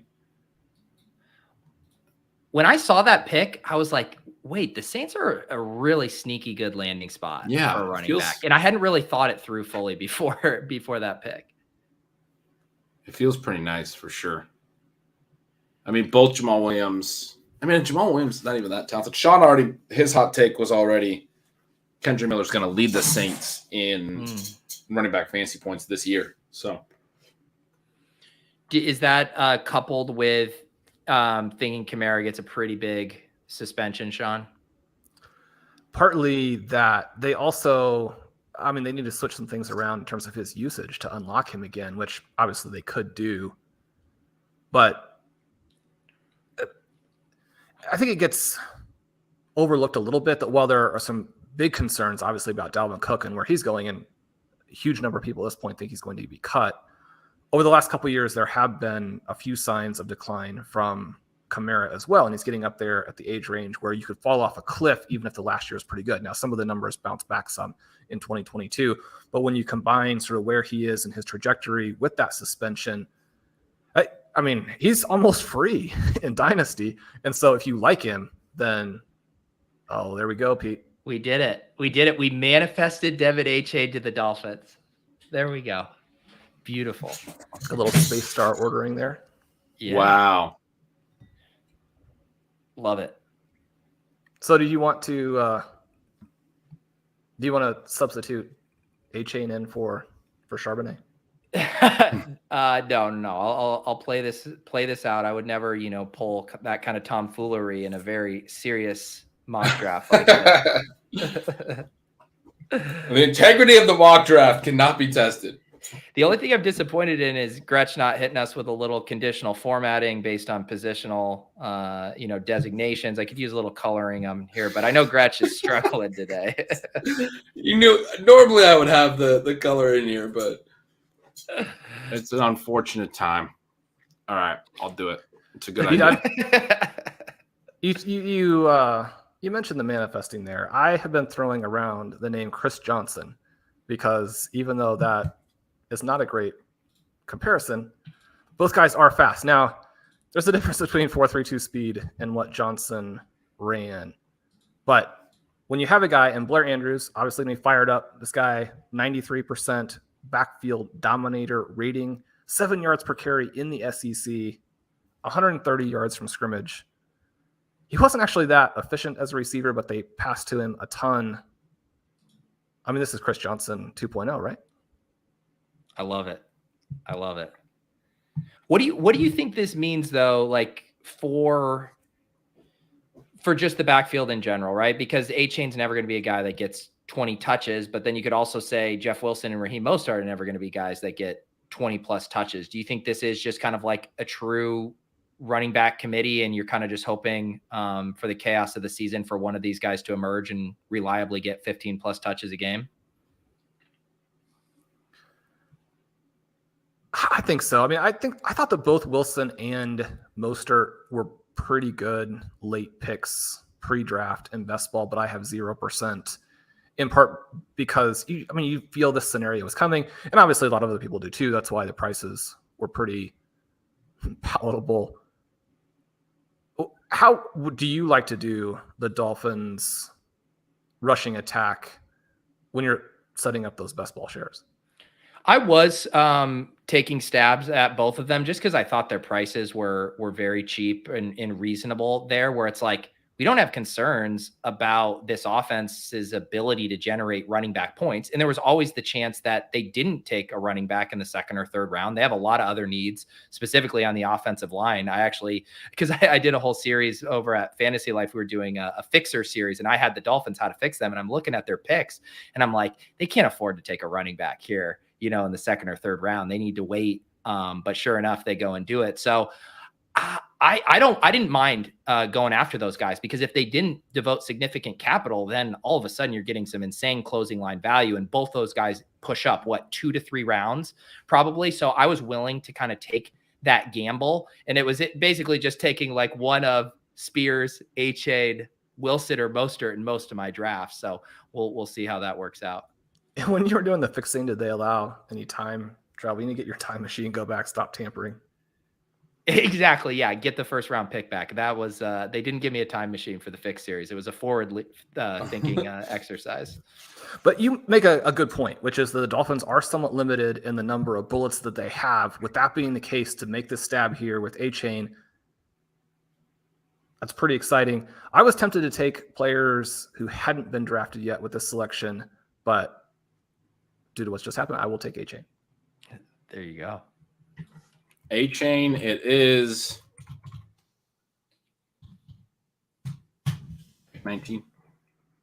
Over to Pete in this extremely serious mock that is going extremely fast. Just kind of hanging out in the background. Let's do it. Well, man, this is really tough here because you know what? It's not tough. We're going to take Jaden Reed. Here. 50th overall pick, clean landing spot. Talk to me, Shawn, about his profile, because I don't know a ton about it other than he was very productive. Like, where does he fit in this offense relative to Watson and Dobbs? Well, I'm still locked in on Dobbs and hoping that it works out for him and that maybe he's dodged a bullet with this pick. But I mean, this was another one where we're kind of writing the obituary for Sky Moore because he was better when they overlapped at Western Michigan. And then he has that really strong 2021 season where you have 17 yards per reception. You get the 10 touchdowns, 34% dominator. I just like him to either be bigger or more athletic or younger. If you don't have any of those things and you're not going into a passing offense with, I mean, I'm actually a pretty big Jordan Love believer. Pete, are you comfortable with his guys this year in year one where he truly gets a shot at it? I thought he looked great last year in preseason. Yeah, he was one of my most drafted quarterbacks in Big Board, to the point where I started wondering if I was like, I needed a sanity check, because everyone's like, oh, you're doing Jordan Love again. And I always found his price very palatable. And like you, like the game he played where he immediately connected with Christian Watson for a big touchdown. I know it's like small sample size. It's the same thing with our Sam Howell love, right? Like the limited action we saw was actually pretty encouraging, and the weapons aren't bad there either. So yeah, I'm decently excited about Love. I don't think it'll be that hard for him to outperform at least his early ADPs. Still a lot of names that we can grab here, but I took one of those new weapons for Love, Luke Musgrave. I mean, Shawn, you expressed some concern, but he's athletic. He was the 42nd overall pick. They did take another tight end that you said was maybe even better than Musgrave in the third round, but 42nd overall pick, he's got to go at least by the end of the second round in tight end premium. it hurts me that you're taking him over Jalen Hyatt, in part because I really do want to take some players who haven't been drafted, but I'll grab Hyatt here. I was going to do it if one of you guys didn't next. Yeah, it was kind of a cop-out because I was looking at Hyatt and I was looking at a couple other receivers. I'm curious who you really want to take. Who do you like, Pete? Is it back to me? Yep. I'll do Tillman here. That was the other one I was kind of curious about. Yeah.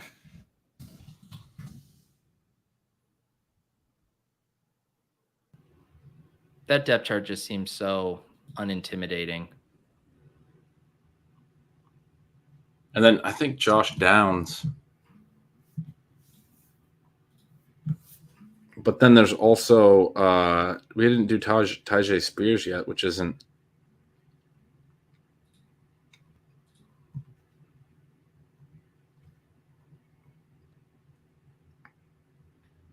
What is your, now that I know this stuff is happening in real time, but you always do the exercise of like, is this going to be a good year for dynasty drafts? And I normally judge that by like the second round, right? Because are those years where at like pick 13 through 16, you can just get some really just slam dunk values. But does this feel like that, or are we starting to feel the lack of depth in the class via this exercise?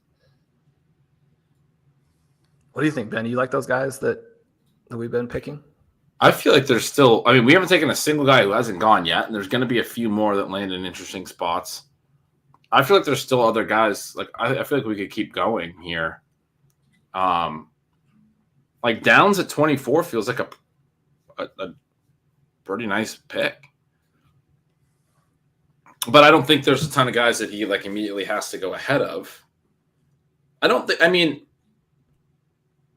I think the early part of the second round, even the late part of the first round, you get especially once you get out of that first tier around like 6 or 7 or 8, wherever you get past probably Quentin and Stroud and Addison,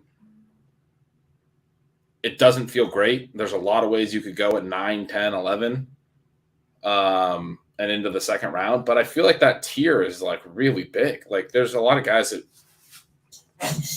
there's more running backs. He's only done 5 running backs. There's more backs that could be in here. I probably didn't need to take Musgrave, but like he probably belongs in this group. There's a couple more receivers that probably belong in this group. I mean, I feel like it's kind of deep, actually, just not strong on high-end talent. Yeah, the second round there, I mean, each of the individual picks I think are good. I think overall, when you're talking about super flex, and one of the things that's so much fun about it is that round 2 is usually loaded. I don't think that those names in round 2 get me very excited, but I mean, round 3 projects, I think, to be basically equivalent. Right. The thing that it's was like, really, whether you're picking at 110 or 310, you're going to get a round 3 player. It's like you want the round 3 player, you're going to get a round 3 player. There's a lot of them though. the thing that's still good for, I think, creating more value here is that Reed, the selection of him early, adds an extra guy in. And having Achane and Spears both go on day 2 deepens it. And maybe it's not the case, but the small guys I'm more worried about if they fall. And so for that reason, even though he's not as small as those players, I mean, Sean Tucker is somebody else I would like to see go early. We know he could fall out of the draft entirely. That would weaken it by 1 spot. But Abanikanda is somebody, and we just got have Tank Bigsby to the Jaguars. What about that Abanikanda? sort of invalidates my earlier point about some of their selections being good for Travis Etienne. That's going to hurt him there. So that's unfortunate. But Abanikanda, Johnson, those guys, really, regardless of where they go, are going to be players who people are excited about in Dynasty. I'm going to be excited about Zach Evans unless he falls all the way out. So the running backs still to come. And now Bigsby here. Pete, what do you think about Bigsby to the Jaguars. Would you replace any of your selections with him? He's a guy that I was a little lighter on in my early drafts. Man, I don't know. I mean, it's a little bit of a logjam there, right? As far as kind of their depth chart. I thought Jermichael Hasty looked pretty good at times last year, running to daylight on some of those plays.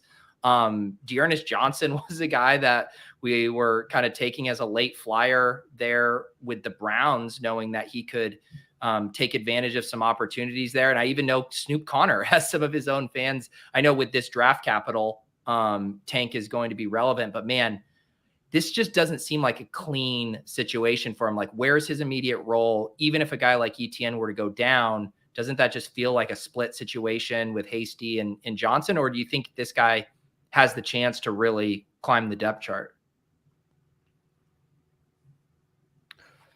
I just wish he were somewhere else. The thing that's been hurting ETN is the way that this offense kind of works the running back in the passing game, and just the fact that they have been reluctant to use his best skill.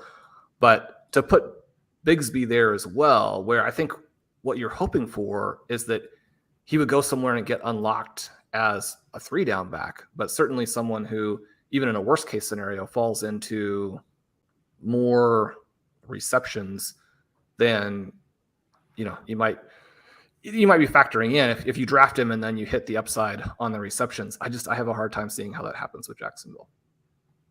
Yeah.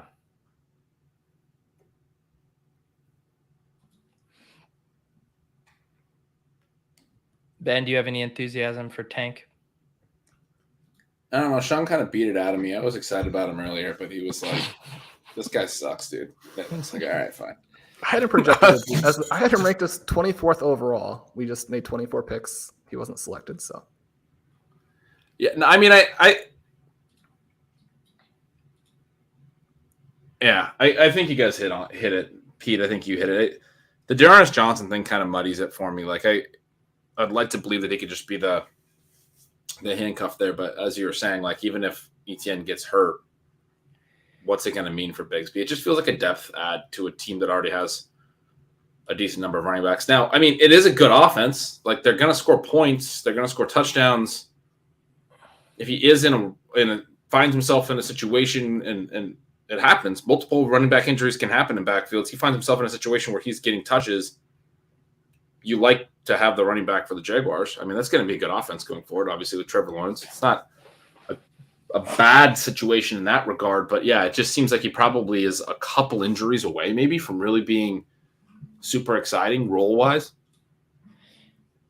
How do you guys, because one thing that's always interesting to me too, right, is there's the pick itself, and then it's like what the team is telling us when they make a pick like that. And sometimes you can read between the lines and be like, are you signaling something else here? And maybe there isn't anything to glean from it, but it does just seem weird that like the Jags continue to kind of just collect these running backs that have like some, decent elements to their profile. I'm just trying to figure out, is there something the Jags are telling us here with like, whether it's ETN not wanting to load him up, or why they want so much insurance here in the running back room to spend a 3rd round pick on what feels like a very luxury selection for them?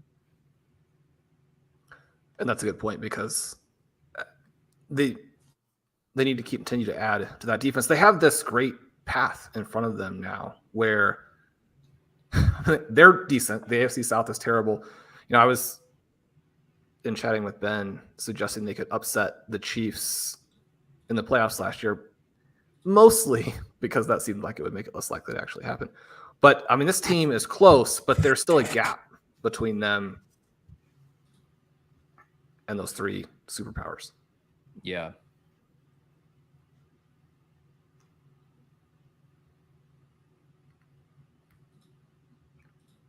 Who are the guys that you guys most want to see come off the board as soon as possible? Is it Izzy? I want to see Trey Palmer go before the end of the 3rd round. Izzy's a good one as well.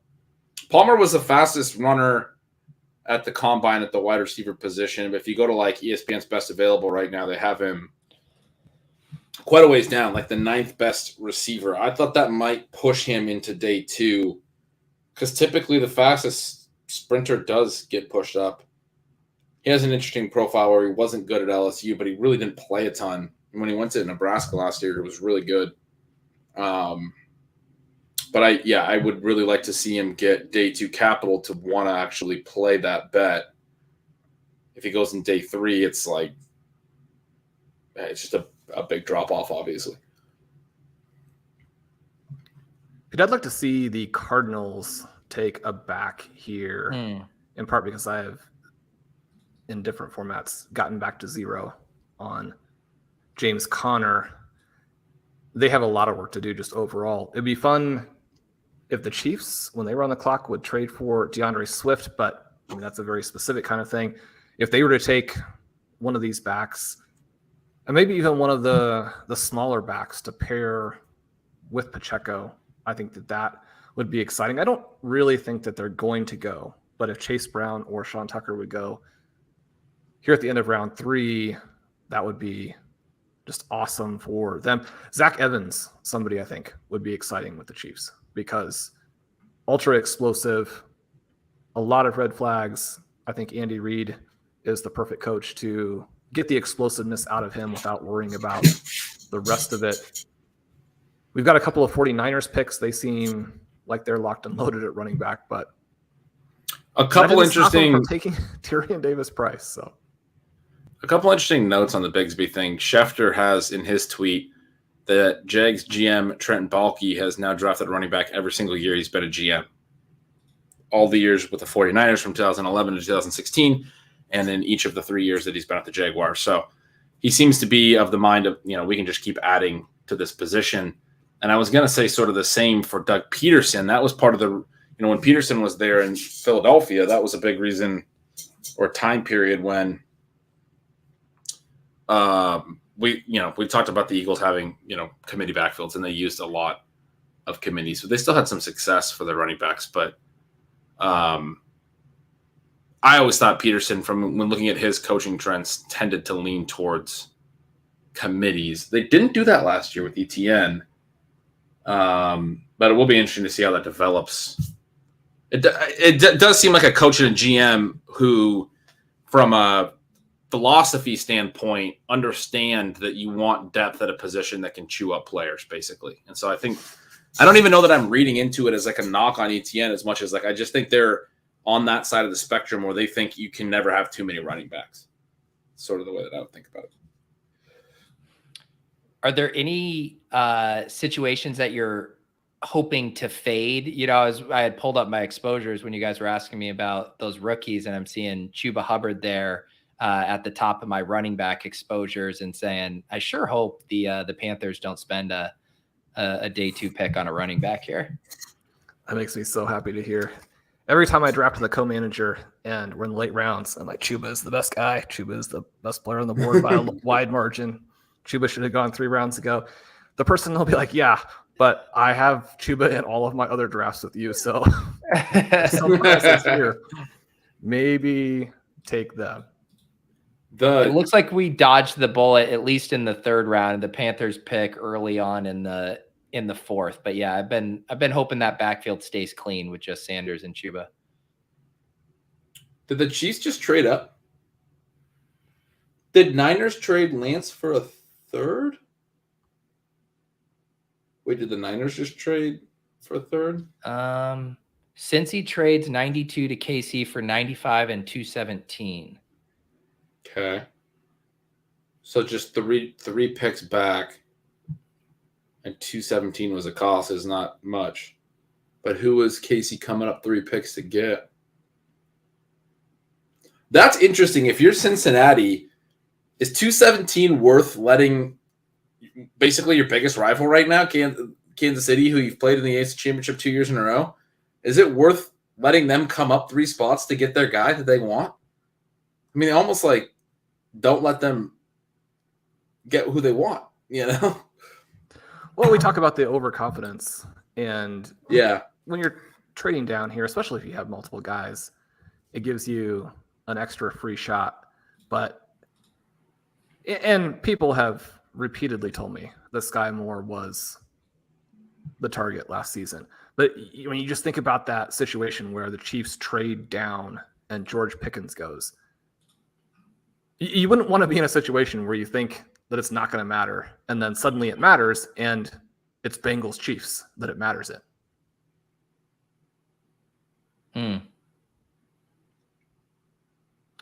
So as we were discussing some of those other elements, is Darnell Washington still there? Yeah. That's crazy. Is it it's the medical red flag stuff? Is that what I saw pop up earlier? Yeah, there's concerns about his knee, apparently. How does this stuff, like, because this was not a conversation topic at all during most of prospect season, right? Like whenever I read about Darnell Washington, I don't remember hearing much about that. A lot of times with the medicals, we don't really hear. Yeah. Until like it gets reported. It comes like no one really has a reason to report that. But then, Stephanie said we hear nothing till now. Like becomes a thing like during the draft. Like, oh, he's falling because of we don't get to see the medicals. No analysts get to see it, and so unless that gets leaked, which sometimes it does, but sometimes it doesn't, and then it just comes out during the draft.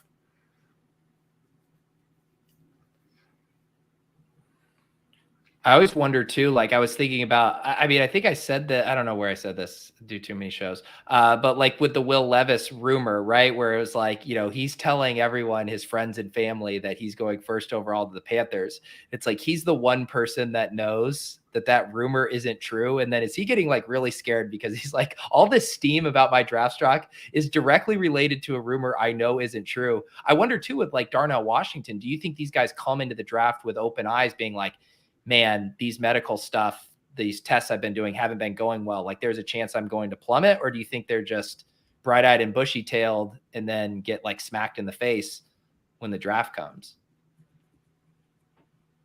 I bet there's some of both, right? I bet some of them have an indication. Sometimes they hear some things from teams. I bet some of them get blindsided a little bit. There we go. We manifested it. Darnell Washington to the Steelers. All right. Who did the Chiefs take?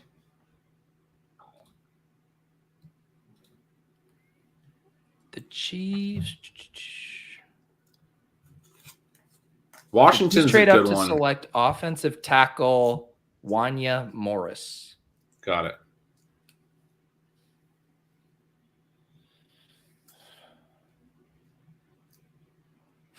So Steelers, that's interesting. They have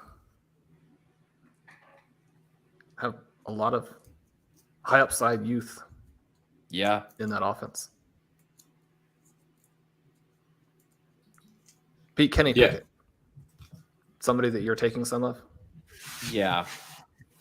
Yeah, too much. Yeah, he's my he's my fourth most drafted quarterback in the big board. So I've been on the Kenny Pickett train. Another one where I feel like is it you, Gretch, or is it Pat who normally shames me for my Kenny Pickett love? I feel like I'm always having to defend Kenny Pickett on shows. Pat hates Kenny Pickett. Yeah, that's who it is. Yeah. I'm more of a truther with you. I don't think he's like amazing, but I don't think we learned anything last year, frankly. I just remember I kept making excuses for him, like I was doing all right. They didn't give him any chance to get his legs under him. They threw him into the middle of the game. Then then the schedule was super hard. Yeah, I just kept making excuses, but I'm like, they are kind of legitimate excuses. There were some key drops. There was some bad game flow, and like if you watched all their games, and then Pat likes to cite like his EPA is really bad. And I'm like, yeah, but that's just like outcome based, and like I don't know. I always felt like his outcomes were a little unlucky, and it's like a pretty small sample anyway. He didn't have a huge sample. It's probably just being a truther, though. Like making excuses for something that's not there. But the potential that you get there with the possible year 2 breakout, and I mean, even with how poorly Deontay Johnson has played over a pretty decent number of games now, unfortunately, I don't know that there are that many situations where a young QB is just so surrounded by the types of complementary pieces that you would want to have if you're looking for that upside of the second year breakout. And then the price I don't actually have much Pickett for 2023, but I think the thesis is pretty straightforward. Yeah.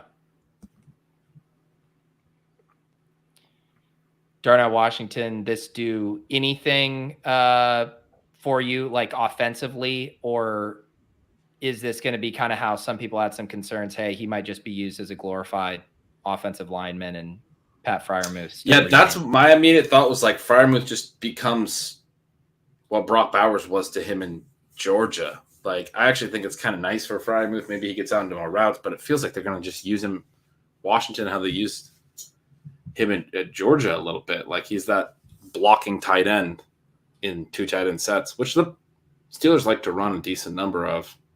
Mm-hmm.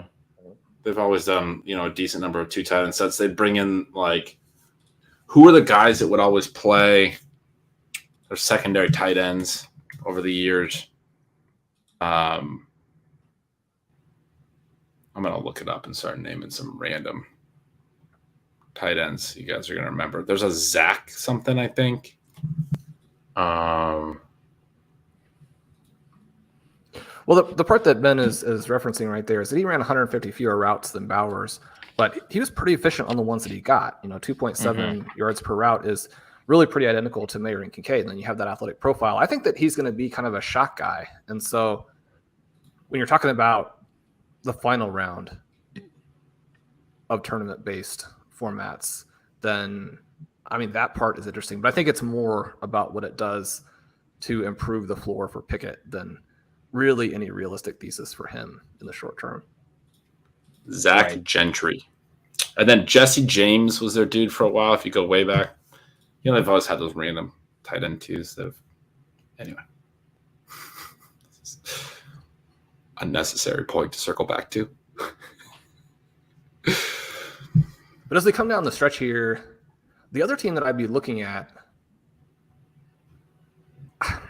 maybe it's not the case. Maybe you can cut Dalvin Cook and you can go with Madison. Obviously, I like Ty Chandler. But if the Vikings, if the Vikings really are going to get rid of Cook, I would think that the very last pick, at least as I'm seeing it right now in round 3, the 102, the Vikings, that's a running back pick right there. Well, we got the Bengals here in a pick too. Or do the Bengals already pick? But yeah, I agree with you. The Vikings at the end of the round would be great. Abanikanda would be great. We got the Bengals here at 95. Could be another one if they really get rid of Mixon or considering that. 2 49ers picks. They seem to take a third-round running back every year. Yeah, I really want that Bengals pick. Yeah, this will be fun. I'm going to have to drop off here in a second. Guys, I'm fading fast as well. But I did want to just swing by and chill with you guys for a little bit. So thank you for having me. Yeah, thanks for coming on. It's fun. It's always a blast. I'll just fill out our round 2 there. So appreciate it. I know. Sorry I missed you came yesterday. in hot. Had to normally before a dynasty mock draft, I would see what you guys read or what you guys wrote about these guys. And then I came in and just had to pick against you. So, it was a specifically difficult exercise for me. Didn't have my cheat sheets. Well, we're going to hold you to this. This is something that we're going to print out, frame, and come back to in 3 years. The mock draft during the draft. Well, we've now made it a tradition on chip chasing. I think we've been doing one before and after the draft, and the Google Sheet mock drafts are now have a soft spot in my heart. It's like art and crafts for dynasty players. Bengals trading back again, according to reports. Lions moving up here. Lions? That's what it says. God, they're moving around a lot. How many trades have they made? The Lions have been engaging people to see what David Montgomery's contract is worth in trade, because if you can put Abanikanda with Gibbs, then just move on from your players. It's just Dan Campbell and Pete Carroll just in a game of running back one-upsmanship who can devote more unnecessary capital to the position. Oh. Michael Wilson. It is crazy. I saw Levitan did the tweet 2023, 52nd overall Charbonnet, 2022, 41st overall Kenneth Walker, 2018, 27th overall Penny, CJ Prosize, 2016, 90th overall Christine Michael, 2013, 62nd overall. Just keep pouring on the capital into the running back spot. Yeah, we need more Michael sightings. Oh, yeah. Michael Wilson, wide receiver, Stanford. Huh. Sean, who is that? Well, this is a name that I have seen multiple plugged in like NFL people on, and yet we need to let Pete give us the Michael Wilson breakdown as his exit. The Michael Wilson, wasn't he connected to the Patriots? I thought I heard that a few times, and people are like, are the Patriots going to take Michael Wilson in the first round? Like, what are their like crazy guys they fall in love with? Or maybe I'm thinking of someone else, but I thought I heard him connected to them. Well, it would make sense. Really I mean, don't know this guy. Yeah. 5-year player, has only played in 14 total games the last 3 years. His 5 years match up to about 1 for Jordan Addison. So 134 career receptions, 1,662 career receiving yards, 11 career receiving TDs. Career. What? That's not breakout year. Across 5 years. He's a day 2 pick in the NFL draft. All right, Cardinals. Go home. You're drunk. All right, I'll see what the Lions do here, and then I'll take off. Yeah, we weren't trying to hold you too long. Did the Lions trade up? Wait, they have the 96 pick too. Did they just trade up one spot? Yeah, they have. Or don't they pick here at 95? in case you're wondering what next gen translates that career receiving profile for Wilson as, it's the 27th best, which, I mean, that's not even necessarily signable as an undrafted free agent. Goodness. 3rd round pick. Why do teams continue? Okay, so 6'2", 213. They're like, he's the only big body receiver out there. We need him. This is their nuke replacement. They're gonna go trade DeAndre Hopkins and use this guy. Ben, I'm so glad that we got out of Kyler Murray. We traded him for Kenny Pickett and a bunch of spare parts. So, well, we don't have him anymore. Not our problem. He's talking about a dynasty trade where we just decided to move on from Kyler. Sounds smart to me. I wish I'm holding the bag on him, and one of my super flex dynasty leagues doesn't feel great. I want to know. Oh, excuse me. I want to know what this Bengals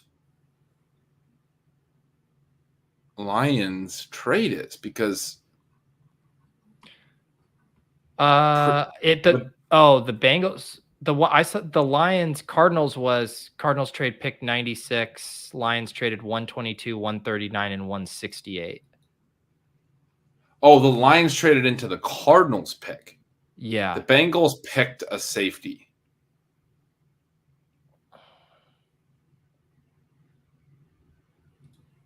Bengals stuck around but did not take anyone fun. We were all excited about that pick. I mean, there are a lot of guys left, and someone like a Dwayne McBride is, could even be a 6th or 7th round pick, and then, quickly rise the fantasy ranks kind of throughout the offseason. But they haven't made their move to kind of free up the Joe Mixon release yet. I mean, I've been operating as though I thought that was more of a done deal than Dalvin Cook even. Yeah.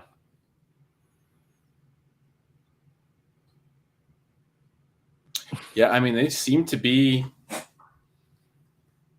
fine with him.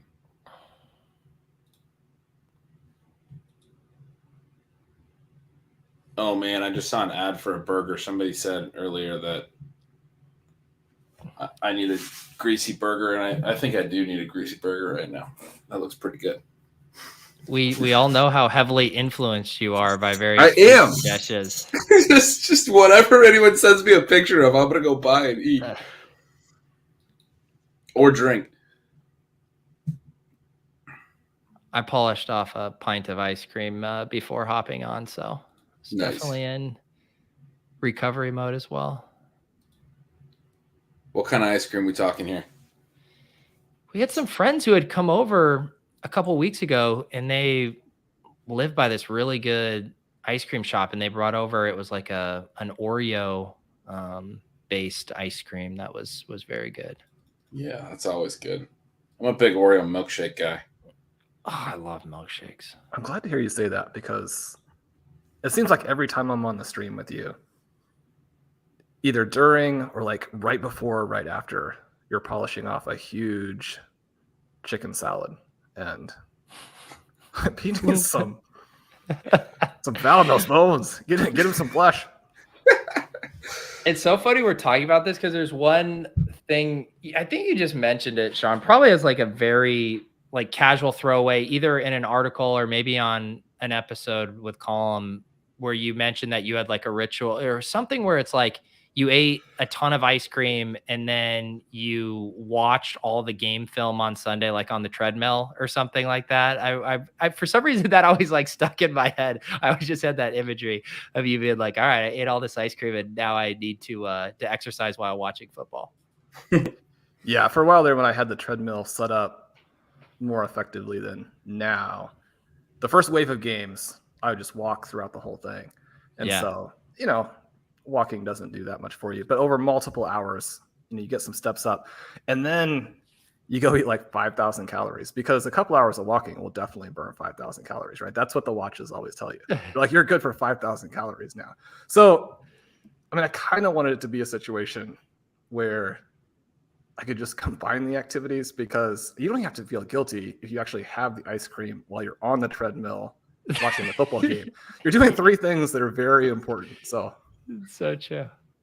I've been walking more now than I think I have ever in my life, just because with April, like the one activity, like if she's fussy, if she needs a nap, it's just I throw her in the carrier and just take her for a walk. And so I end up doing that 2-3 times a day now. And I'm not like a Fitbit guy or whatever, but I mean, I've had days where I'm doing like 7 or 8 miles of walking, like pretty easily, because I just do like 2 to 3 miles every time with a walk, and I'm like, it definitely adds up. Like I'm like yeah, I could eat more of whatever I want when you're walking 8 miles a day. Yeah, it does add up. I think I'm currently around 700 steps a day. Okay, is that what they recommend? I don't even know what the equivalent of like how many steps are in a mile. I'm not one of the tracker people. Is that what they recommend? Well, the 10,000 is what they usually recommend. He's in 700, so it's a little light. All right, guys. I am going to drop off before I get hungry for more ice cream here, but I appreciate you guys having me on. Yeah, thanks for coming and hanging out. It's awesome. Late over there. We're West Coasters. It's only 8 o'clock over here, but we are going to hold another late night. So. Yeah, you guys are just about to clear the 4-hour mark. Let's just say Ben's in a lot better shape at this 4-hour mark than he was at last night's 4-hour mark. Good night, guys. Yep. Night, man. That was fun. Always a good time to have Pete on. We have not gotten any more exciting stuff. Darnell Washington and Michael Wilson, who may or may not be a wide receiver, are the only fantasy relevant players to be taken since Tank Bigsby at pick 88. We're at pick 97 now. Only a few more picks here, Sean, in the 3rd round. Unfortunately, it's looking like my guy Trey Palmer's not going to make it into day 2. Unfortunately, it's starting to get dicey for Izzy Abanikanda, who was expected to go there fairly reasonably. Roshan Johnson also. It turns out there was no rush to get out that article contrasting Johnson and Abanikanda. I had mentioned that I thought one of them could end up as the third back early in round 2, but either of them could also fall into day 3. It looks like both of them will fall into day 3. Do you have any other receivers, Ben, other than obviously Palmer, a guy we both had some interest in?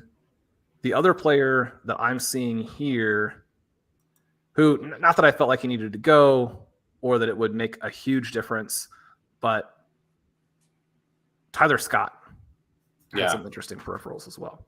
Yeah, another deep threat. I was, again, a little concerned about size on him. 5'10", 177. He's not small, but like, at least in terms of, we were talking about it with Josh Downs, who's, I think, even smaller than that, but Downs is a slot guy.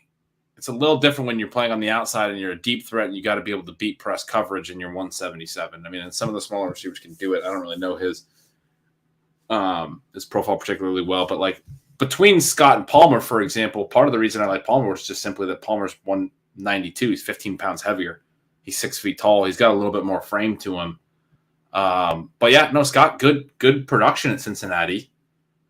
Looks interesting, certainly. Do you have any concerns about his 177 size, or? I mean, not really. I would really like all of these guys to, be in that 190 plus range. I mean, ideally, you'd love for more of them to be in that 205 to 210 range. I still think that gives a competitive advantage. It gives you some advantages, obviously, in the red zone. We watched last season how guys who were not big in Chris Olave and Garrett Wilson immediately go out and light the world on fire. So, I mean, you don't have to be a giant in the current NFL, but 177, we talked about that we were really concerned with Tank Dell. You've got a meaningful difference there. We're still talking about a small player, but the numbers are pretty exciting, right? You have an early declare. He breaks out as a junior, 40% dominator rating. That's not easy to do. Scores almost a touchdown per game. He does it the year after Desmond Ridder is there, and so you don't have that NFL quarterback with you. The yards per route numbers are good. The broken and missed tackles per reception are elite. The forced missed tackles, he's 11 of those on 54 receptions. I think that kind of fits with the plus athleticism. You got the 96th percentile explosion score, but he also had quite a few drops. So when you're small and you're dropping the ball, then yeah, it's going to be hard to sneak into day 2.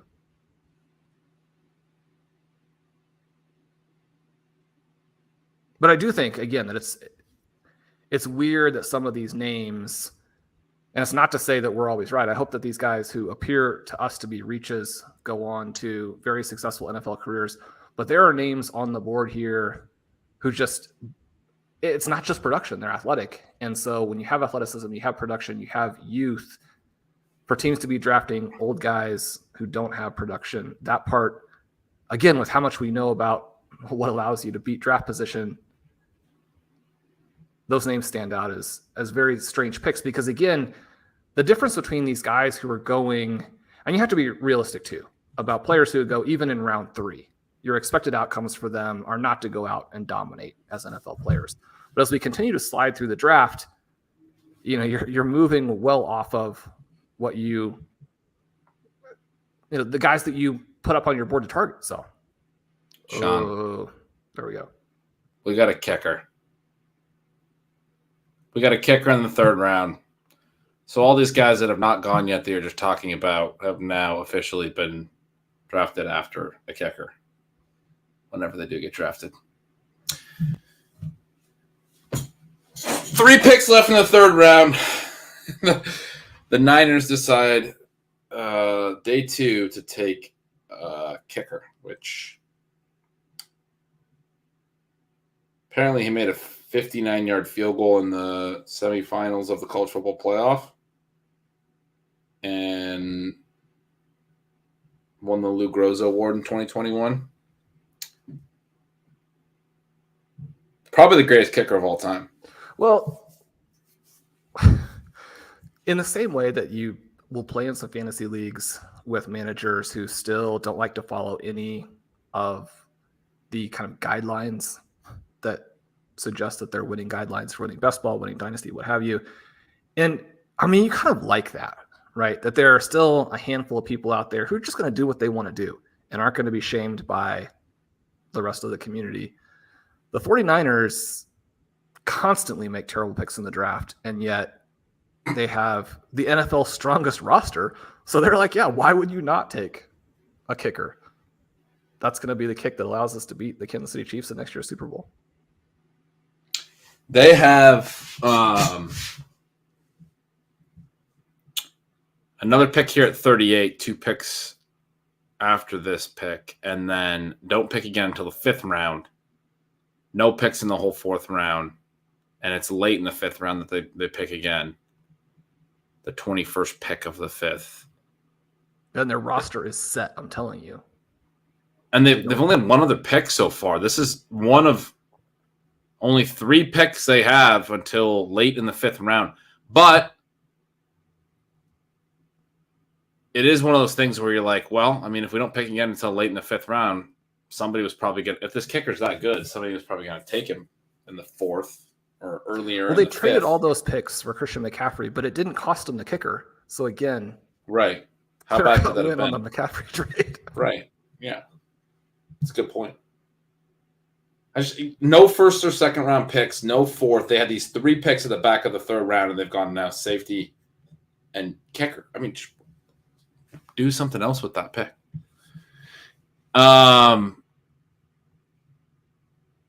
3 picks left, Sean. It's the Raiders, the Niners, and then that Vikings pick that is going to be Izzy Abanikanda. Now, we talked a lot about it mattering if these guys go in day 2. Certainly, they're saying in the chat, he was projected for the 6th or 7th round. Dope. We're not going to let him go down that far. No. Projected with a very wide range of potential draft slots. Yeah. We talked about day 2 mattering. It seems to matter over the years more for wide receiver. Certainly running back is such an opportunity-driven position that if they fall – and tight end, it obviously matters for a quarterback. I mean, is a little bit different. But running backs that will fall to tomorrow, I think we can still have some hope for if they land in the right spots. There was, obviously, from last year, Tyler Algier, Isaiah Pacheco, both were day 3 picks. We've seen others in Damian Pearson, that kind of borderline range. Yeah, what was he, like a late 3rd? In the 100-ish, I think.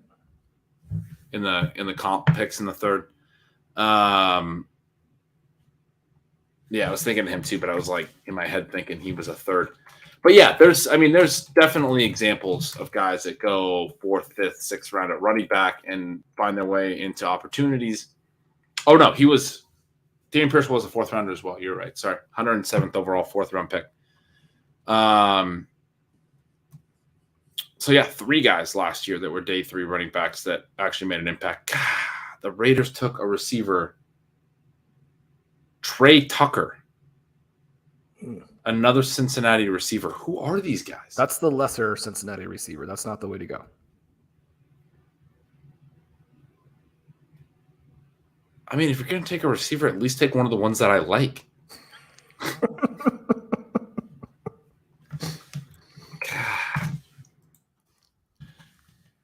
So yeah, it's a bummer for the receivers. I mean, they're not done either. We see, Stephon Diggs is always the one that comes up as a day 3 guy, but there are a lot of day 3 wide receivers that never get the opportunity. It's hard to hit from back there. A lot of times it takes longer. Alan Lazard's a profile, Sean, we've talked about on the show before, that you liked, and I remember you telling me about him for one of my pre-draft rookie drafts that year. I took him in like the 4th round of this pre-draft rookie draft, and he ended up being a UDFA, I think. But years later, he signed with the Jaguars. Years later, he catches on with the Packers. He's becomes a viable player, but it takes time usually for those to build up. The later picks. Jacoby Myers, another one that comes to mind. Isaiah Hodgins and one injury. Right. As you were saying, one injury is not going to suddenly put those late round wide receivers into the mix to score fantasy points. And once you start looking, and even for someone like Allen Lazard, right, where you have, I wouldn't say like a plus production profile, but a very solid production profile, and then size and athleticism. I mean, you think about some of the overdrafting we've seen today where it seems like there's nobody big. I mean, Allen Lazard blows those guys away in terms of, again, the size, athleticism profile, and he went completely undrafted. And yet, obviously, as you're describing, it takes time. It takes time for those guys to get the opportunity. But this is the biggest thing with draft capital is, you're in the team's plans. They're going to give you an opportunity come training camp. You're going to start higher up in the depth chart and in their pecking order, and you have to play your way out of playing time. You have to be bad in camp. If you're good enough, even if you make some mistakes, they're going to keep you in their plans until you're like really, really bad. With the late round picks, with the day 3 picks, with the UDFAs, you have to play your way in. You're not in, their rough sketches for the final 53-man roster usually. You're on the borderline, and you have to play well enough to change minds, right? And you only get limited reps, so you got to make a lot of great plays all throughout camp. Guy like Romeo Doubs last year, that was what was exciting about him getting the drum beat all through training camp. He was apparently making those plays all, offseason. Then he started making the plays in the preseason and was doing well with Jordan Love, which is why we're sort of so interested. But that's when it became clear, okay, this guy's going to definitely make the team. He's going to actually maybe be a part of the equation. But it takes a lot, it takes that type of, effort. It really is that simple that, like, where they're starting in the plans and the rough sketches and how good or bad you have to be to get where you need to go. Who are the Vikings taking here? I don't know, Ben, but I just wanted to, again, stand up for that San Francisco kicker pick. We have multiple receivers who were drafted on day 2, who played at least 4 years in college and didn't have a 700-yard season. Give me the superstar kicker instead.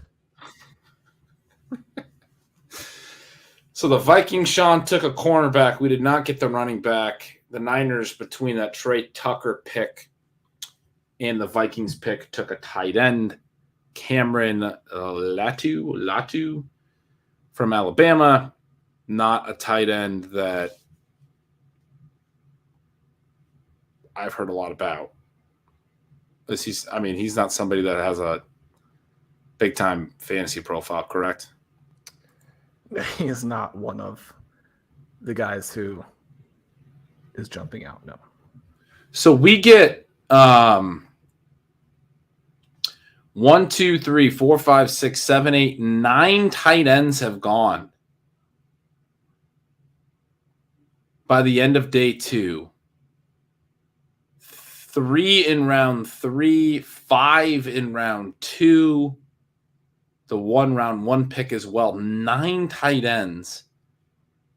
I will say that he had 410 receiving yards and 8 touchdowns in 2021 playing for Alabama. I mean, there were guys who went in the second round who don't have that.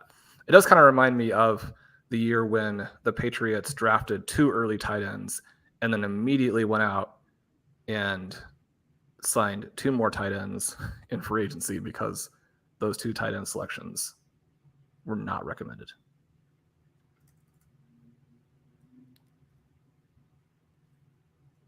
That is, you're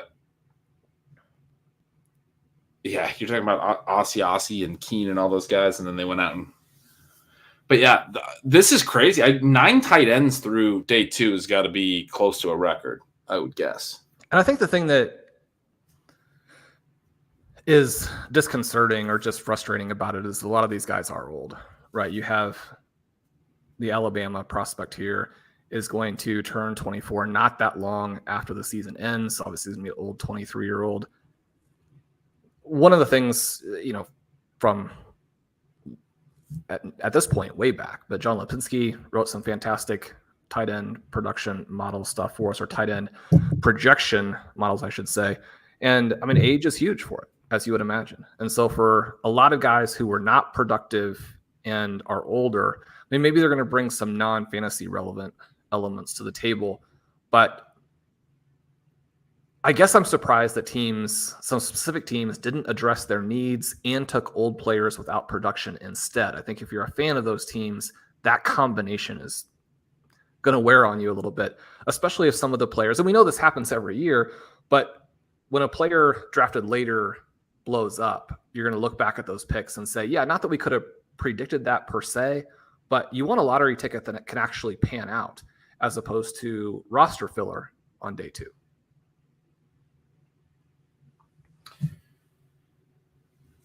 Definitely, Shawn. This has been a lot of fun. There are no more picks to come in.